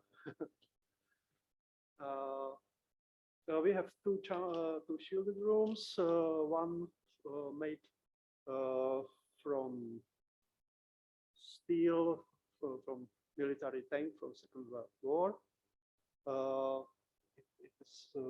It was built in 1960s in other institute and moved to our new institute. And second shielded room is used for lung counter and made of contemporary steel. In the steel of the older whole body counter, there is higher content of natural radionuclides. This is some drawback. And now how the chambers look like now, together with their dimensions, some 2 meters, 2 meters, 2 meters. Inside is lining from copper. In the whole body chamber, it is only for aesthetic purpose, whereas in the lung counter on the left, it is the sandwich design of the lining made of lead and copper. In our whole body counter, we use one germanium high volume detector with the relative efficiency some 120%. So during our routine measurement time, 20 minutes, we are able to achieve the limit of detection, some 40 becquerels. So it is decision threshold of some 20 becquerels. And when we measure population, for example, for research purposes or for radiation monitoring network, we use 2-hour counting time. And in this case, we are able to detect some 10 becquerels of cesium, which means 20 becquerels of limit of detection. For processing the spectra, we use Canberra Genie 2000 software. Our counting geometry is indicated left, and the detector is fixed against the chair, and in this geometry, the counting efficiency for variants of the Igor phantom, for family of Igor phantom, are within 10% from the efficiency of the variant P5, which is 90, I think 90 kilogram, which models 90 kilogram person. So we routinely use only one calibration for adults And of course, we have this detector calibrated for all ages as are proposed in the manual to the phantom.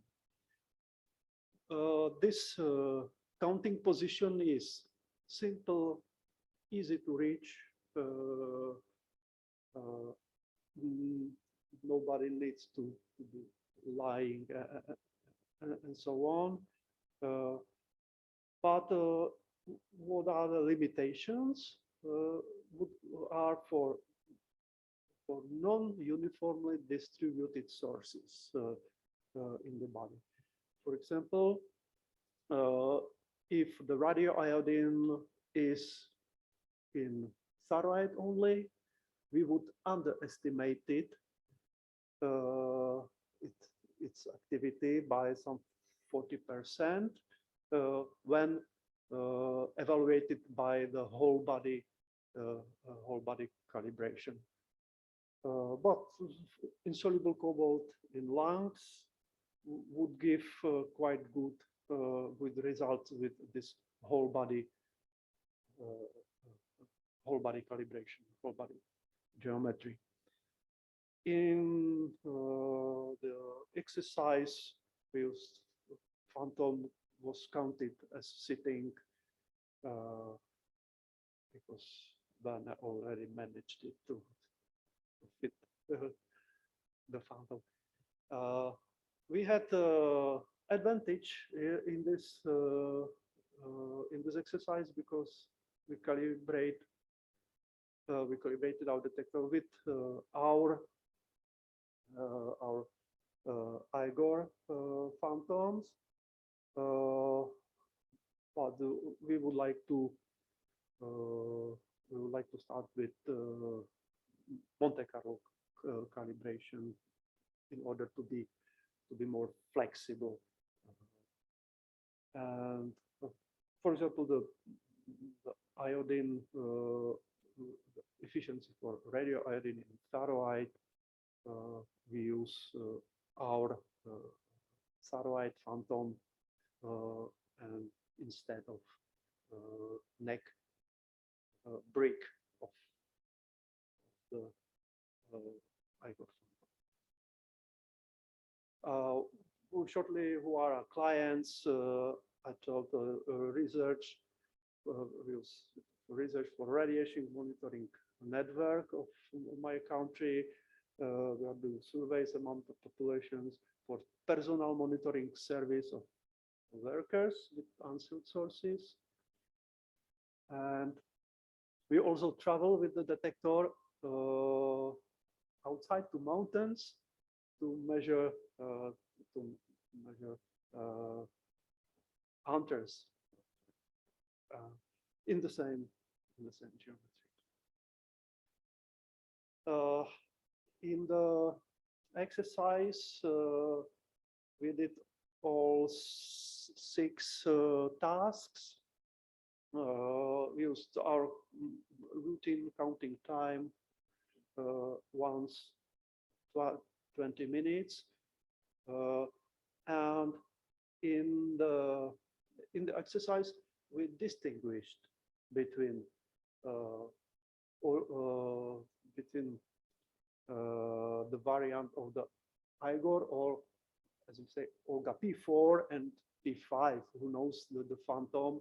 So in the exercise, we did not use only one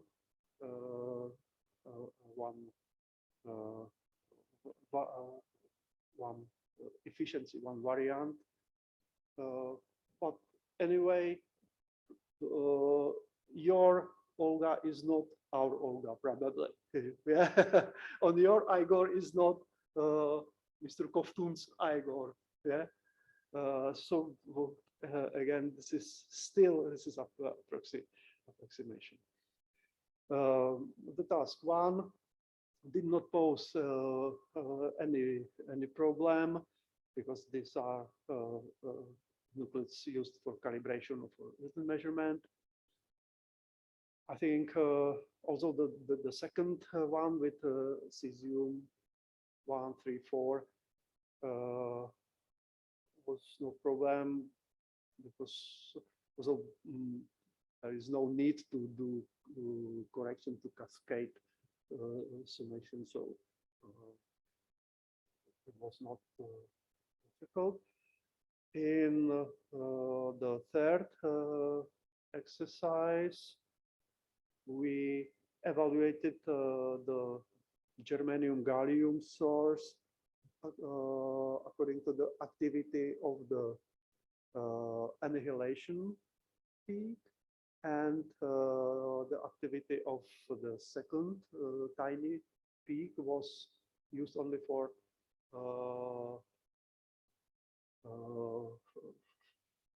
confirmation that it is this radionuclide.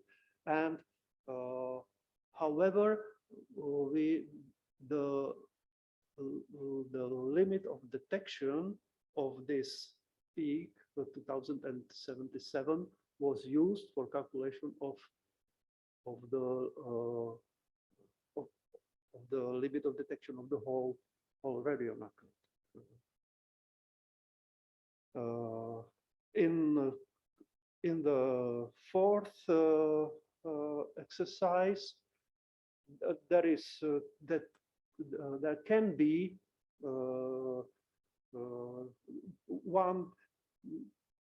one has to be aware of the possible interference of the peak of europium that has very close energy to also to potassium 40, and the low activity, low count rate in potassium 40 in combination with high count rate of europium can be solved with germanium detectors, but rises the uncertainty of potassium 40 calculation. The same was in the fifth exercise, fifth task, and counting the backlight person, the driver, or maybe Werner, was again not problem because, as I said, our detection threshold, limit of detection for cesium, no limit of detection, but decision threshold for cesium within 20 minutes plus is 20 becquerels. And one question to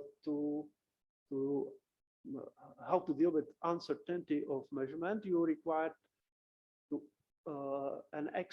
expand the uncertainty by a factor of 2. Normally we use combined uncertainty type A as a counting error, and for type B we use 15% from the measurement value. We add 15%. But for expanding the error, we expanded only the counting error, and we did not expand it, the systematic error, and we used again 15% to be because we interpret it as a maximum and minimum of possible spread of data. So this was our approach, because the uncertainty plays a role in the Z-score, I think. So, and thank you for this exercise. All the all the organizers and you also. We are looking forward to another, for example, measurement of non-homogeneously, non-uniform distributed. So it would be challenge and it would be different. It would look different.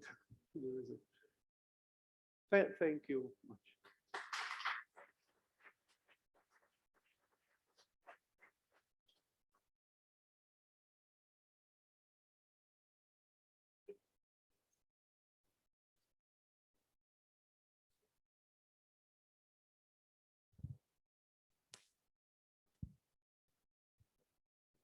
Say at the end what I wanted to say that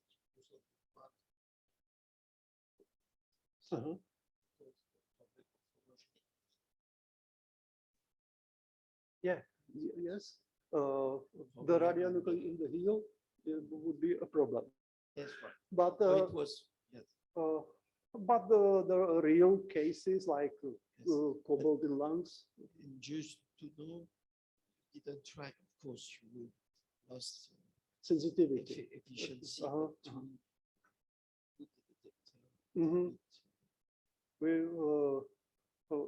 We from longer distance, we measure only people administered with radiopharmaceuticals. Some of our colleagues returned from hospital. I am administered with iodine 1 to 3. So please count me. Yeah, thank you. Thank you.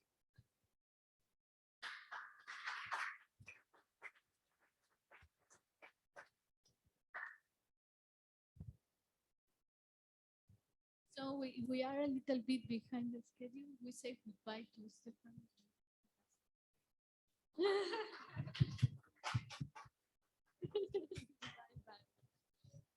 So I think it's behind the schedule, but we can try to have some feedback from the audience, from you. Is anyone who add something after the presentation of the results?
Thank you. Thank you for starting.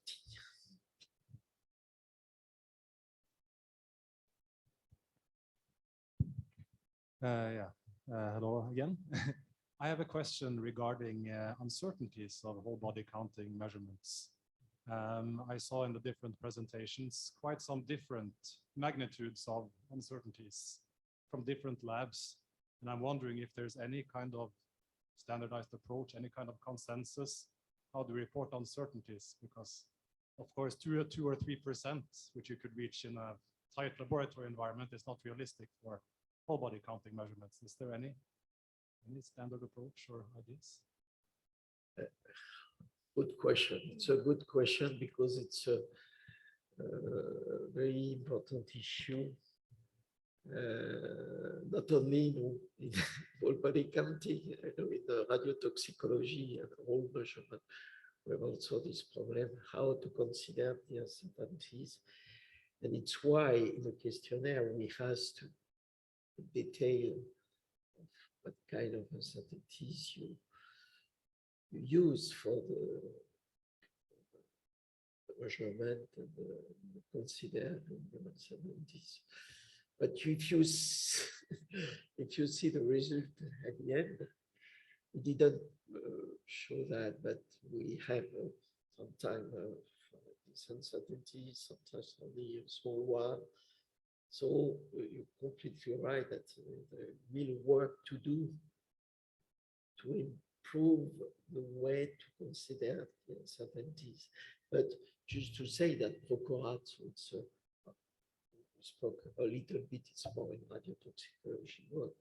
They try to work on this point for a long time.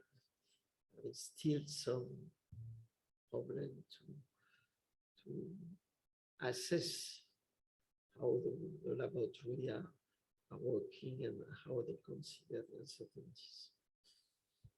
There is an ISO standard about that, but even with that, you see the results that people are considering, and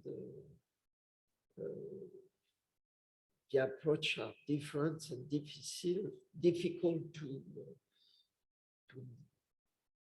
to see together.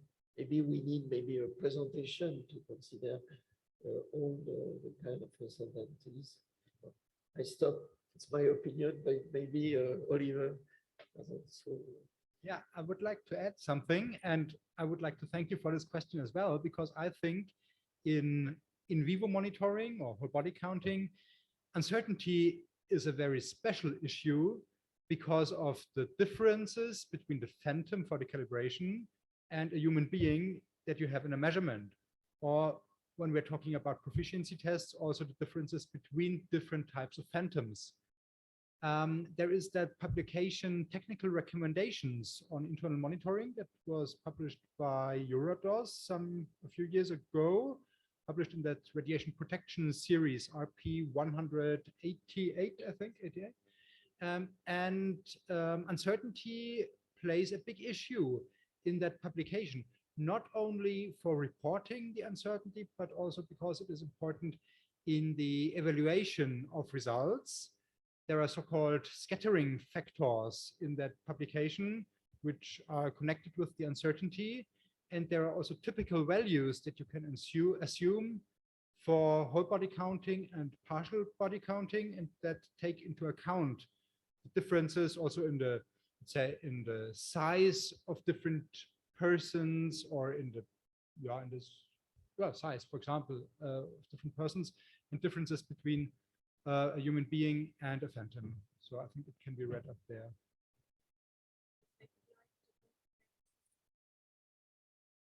I would like to complement information from Oliver. The scattering factor were defined in the IDEAS guidelines, and then it was also mentioned in the ECRP 188.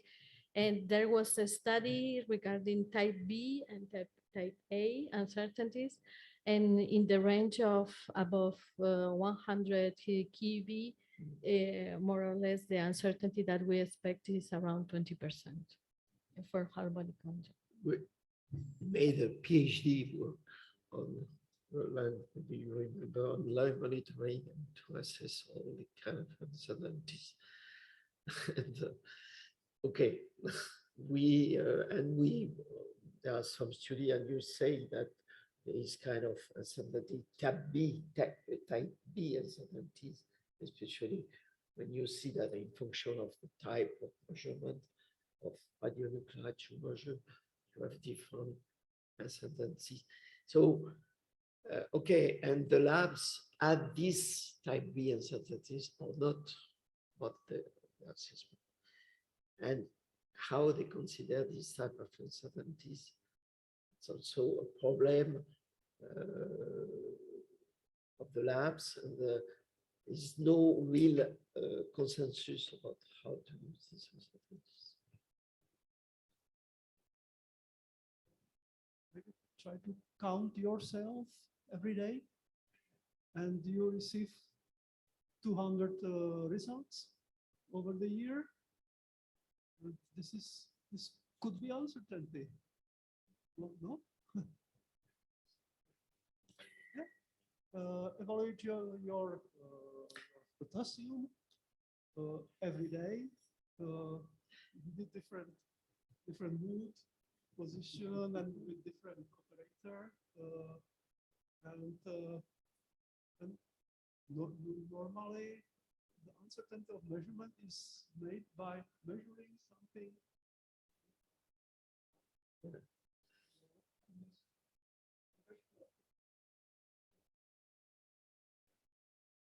And the variation is not. So that would be combined, maybe.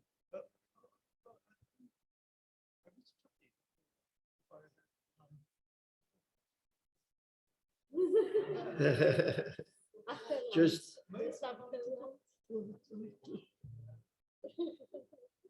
it depends on how long time, how counting. I think if you will be accredited, you have to do methodology in measuring. Yes, it's something that stands in the norm. You have to do it. So it's the reason why you can go to achieve. Yes. Okay. Thanks a lot for all the valuable inputs. I think I appreciate it's a huge challenge. Cool. What did you Well, I have other question. Now we are focusing on workers, on P4, P5, but my main interest is more the youth, also the young population, and how do we concern the measurements of children and of the people, because we don't have so much workers in this field and not so much experience. So also there will be a big uncertainty, of course. So, but how we will address that? Because for me, it's when in an emergency case, we will measure only mostly only young people.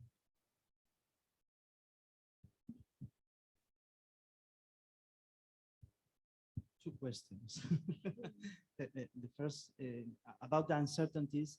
I think we haven't got a lot of time to measure type B uncertainties, and for this reason, I think it's a good idea to evaluate, to use the idea guidelines in order to estimate the reasonably the uncertainties, type B uncertainties.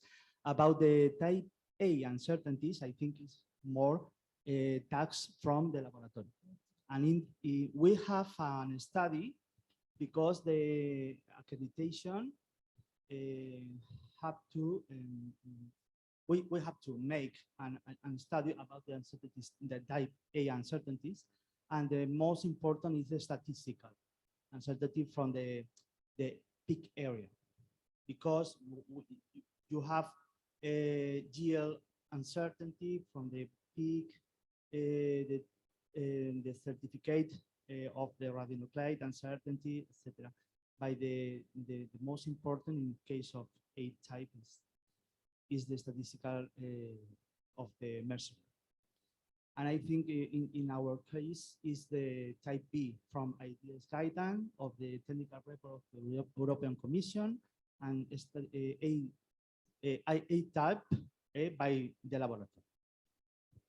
And the last question is very interesting because in the Fukushima accident, in my laboratory, we had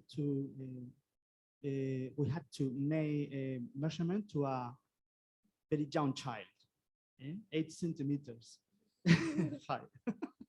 And we have only the routine calibration for 70 kilos, and we have 90 kilos or 50 kilos, but not in case of this. And the lesson learned from the Fukushima accident was to be prepared to improve our response in emergencies.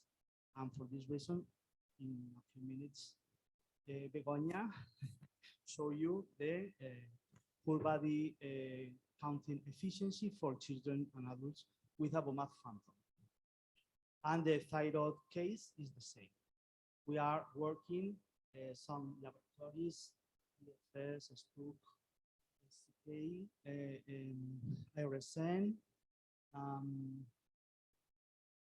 Churo, at the thyroid monitoring and thyroid calibration with children and adult phantoms. And the same for the total body configuration. You can play and to maybe to have as reference, to have the reference of ICRP 89 for the age groups 1 year, 5 years, and year 15. And you can try to fabricate your own phantom, age-dependent size phantom. And with the BOMAP, we played with the different pieces, try to be more or less similar as the anthropometric to the references of ICRP 89. And with the brick phantom, we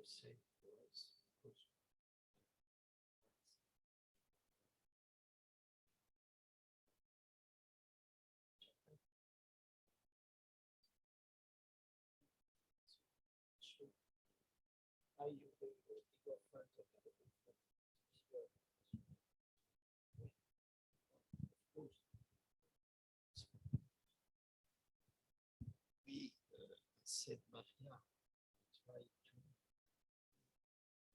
link ICRP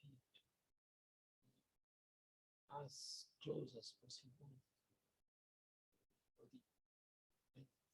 But we come back to the uncertainties, of course. Uncertainties. The way that I used to finish about uncertainty, I come back to that. That's why we made a lot of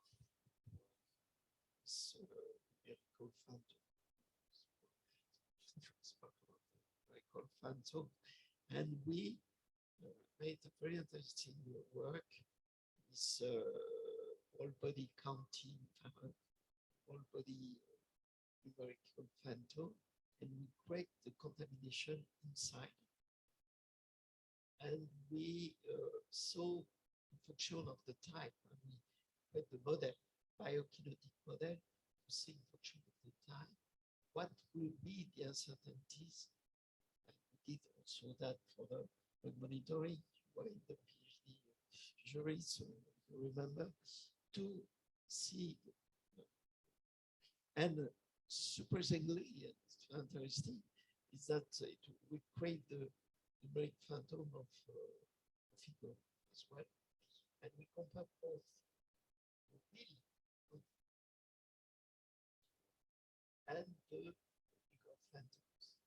And we saw that, of course, at the beginning, we did the same for Catimara project anyway. Just another example. We saw that in the first hours, the synthesis is huge because of the activity stomach. So we come back to the homogeneity of the contamination. But after a while, we see the error, the error. It's less than 10% between both.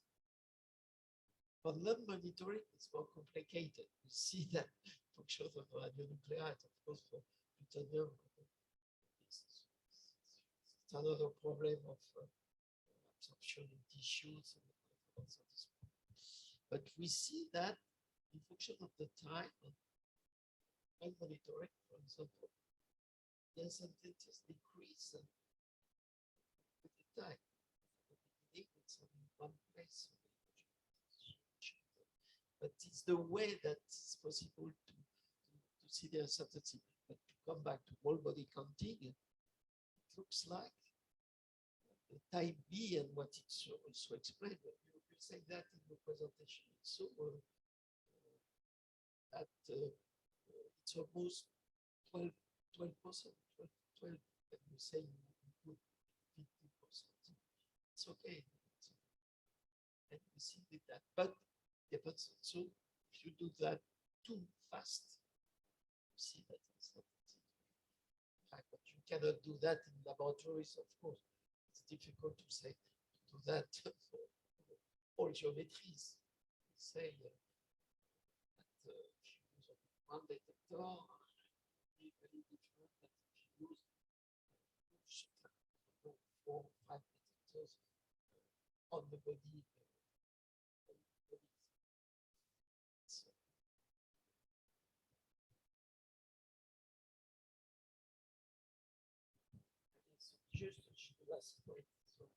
I'm very talkative, I would say, just to say that for the result analysis, it was a point we didn't put, you observe that we didn't put uncertainties because, okay, there are some labs we have uncertainties that for the bias, everyone is okay. I mean, it's why it's easy to use the Z-score.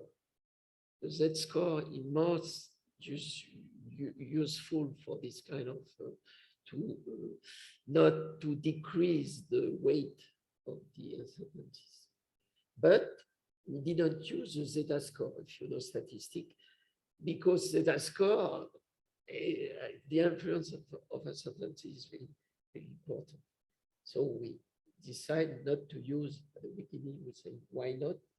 But we say, no, there is no use, there is no interest to use these parameters. That's it for me. I have a question to you. We offered you in the task 4 to use the results as a new calibration of your counters. I think you couldn't do that by now because we have not told you the reference activities for now. But of course, this is only an offer and an opportunity, and I will not be disappointed if you do not do so. But does anybody of you want to use that as a new calibration of their counters?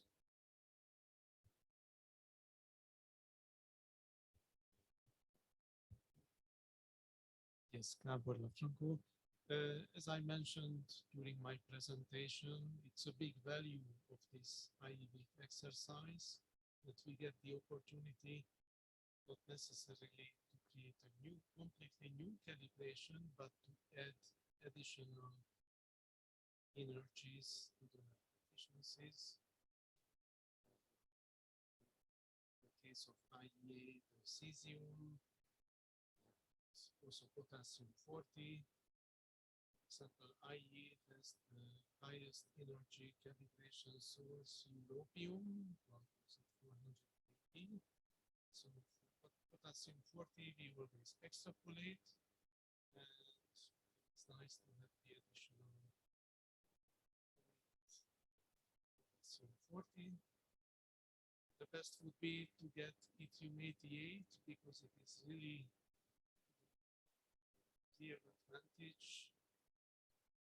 IE had EIVIC2020 source as well, certain months or years of decay. So definitely, I find it very useful to get this opportunity. We have Lila Koni from Budapest National Public Health Center in the chat, and she said, of course, she will do. Okay, thanks for answering my question.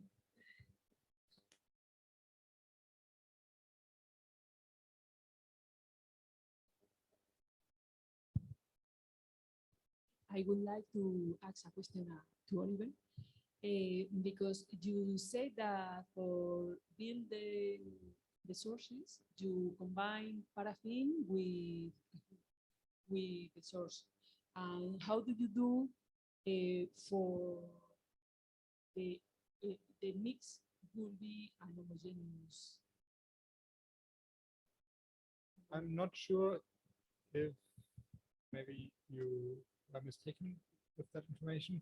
So we sealed the tube with that parafilm, that kind of film or I don't know, membrane that you have in chemical laboratories to seal some containers or beakers or vials, and to seal the upper end of the tube so that we were able to fill in the epoxy resin for the inactive plug at the bottom so that it won't flow out.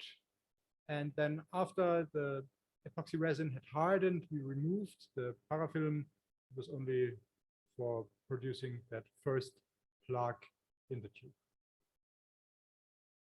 Thank you.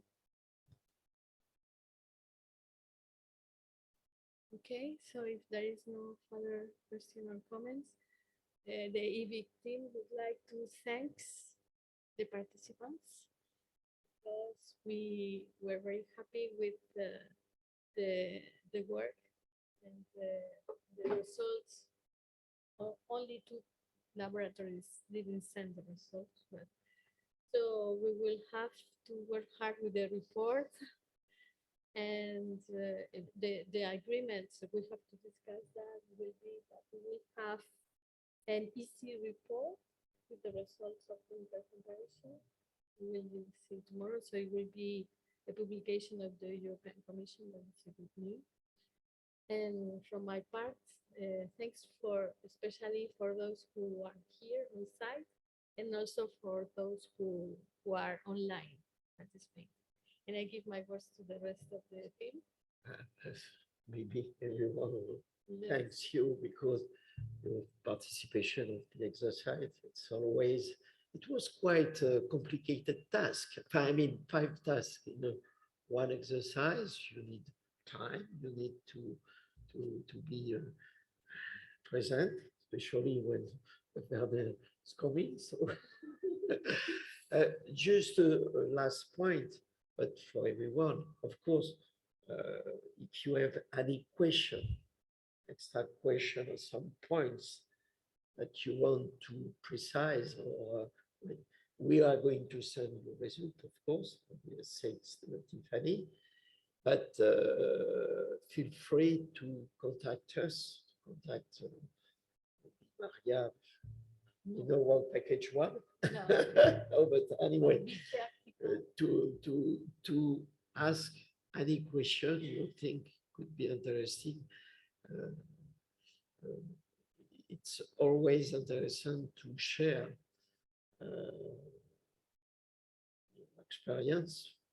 our experience. We are a little bit in the field, but to share comments and maybe interesting point, which could be also the start of a new work afterward. We don't know. It's not easy to organize, of course, but it could be interesting. We spoke with AC, and that's right that so the interest of labs, that's a very important investment of you, and I'm sure that it could be something else few years of that. So we are going to organize and evaluate some kind of network. So we keep in contact in some way. We said have a database now with all the technical points. We have to see how to make yes, and live in this updating regularly. It won't be easy anyway, but we have to see that. Maybe we'll contact you in few 1 or 2 years to see if there's any change to update the database and to keep contact together. It was also the objective of this work. Okay.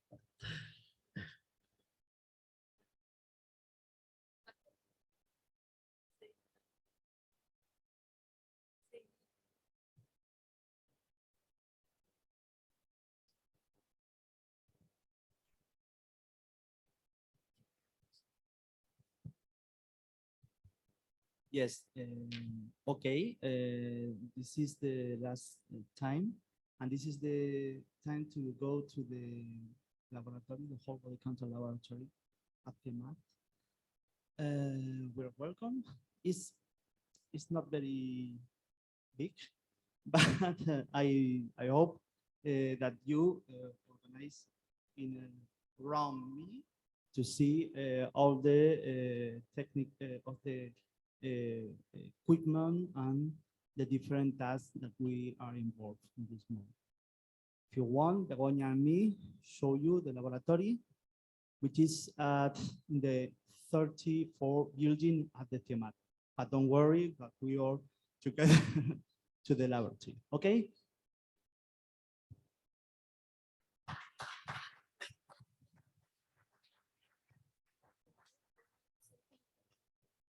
So we meet for the dinner, those who decided to come.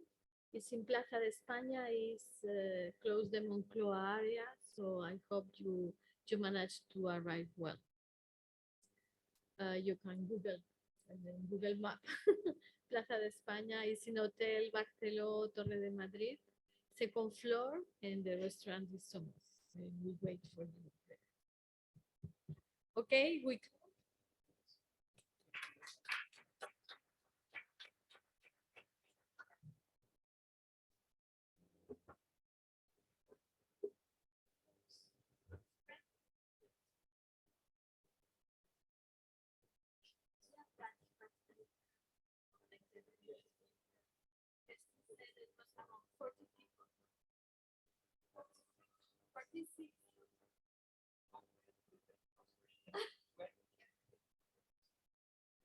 I will tell, and tomorrow no today, but we will try tomorrow morning because we will be here tomorrow. I will ask Oscar if possible to have it tomorrow.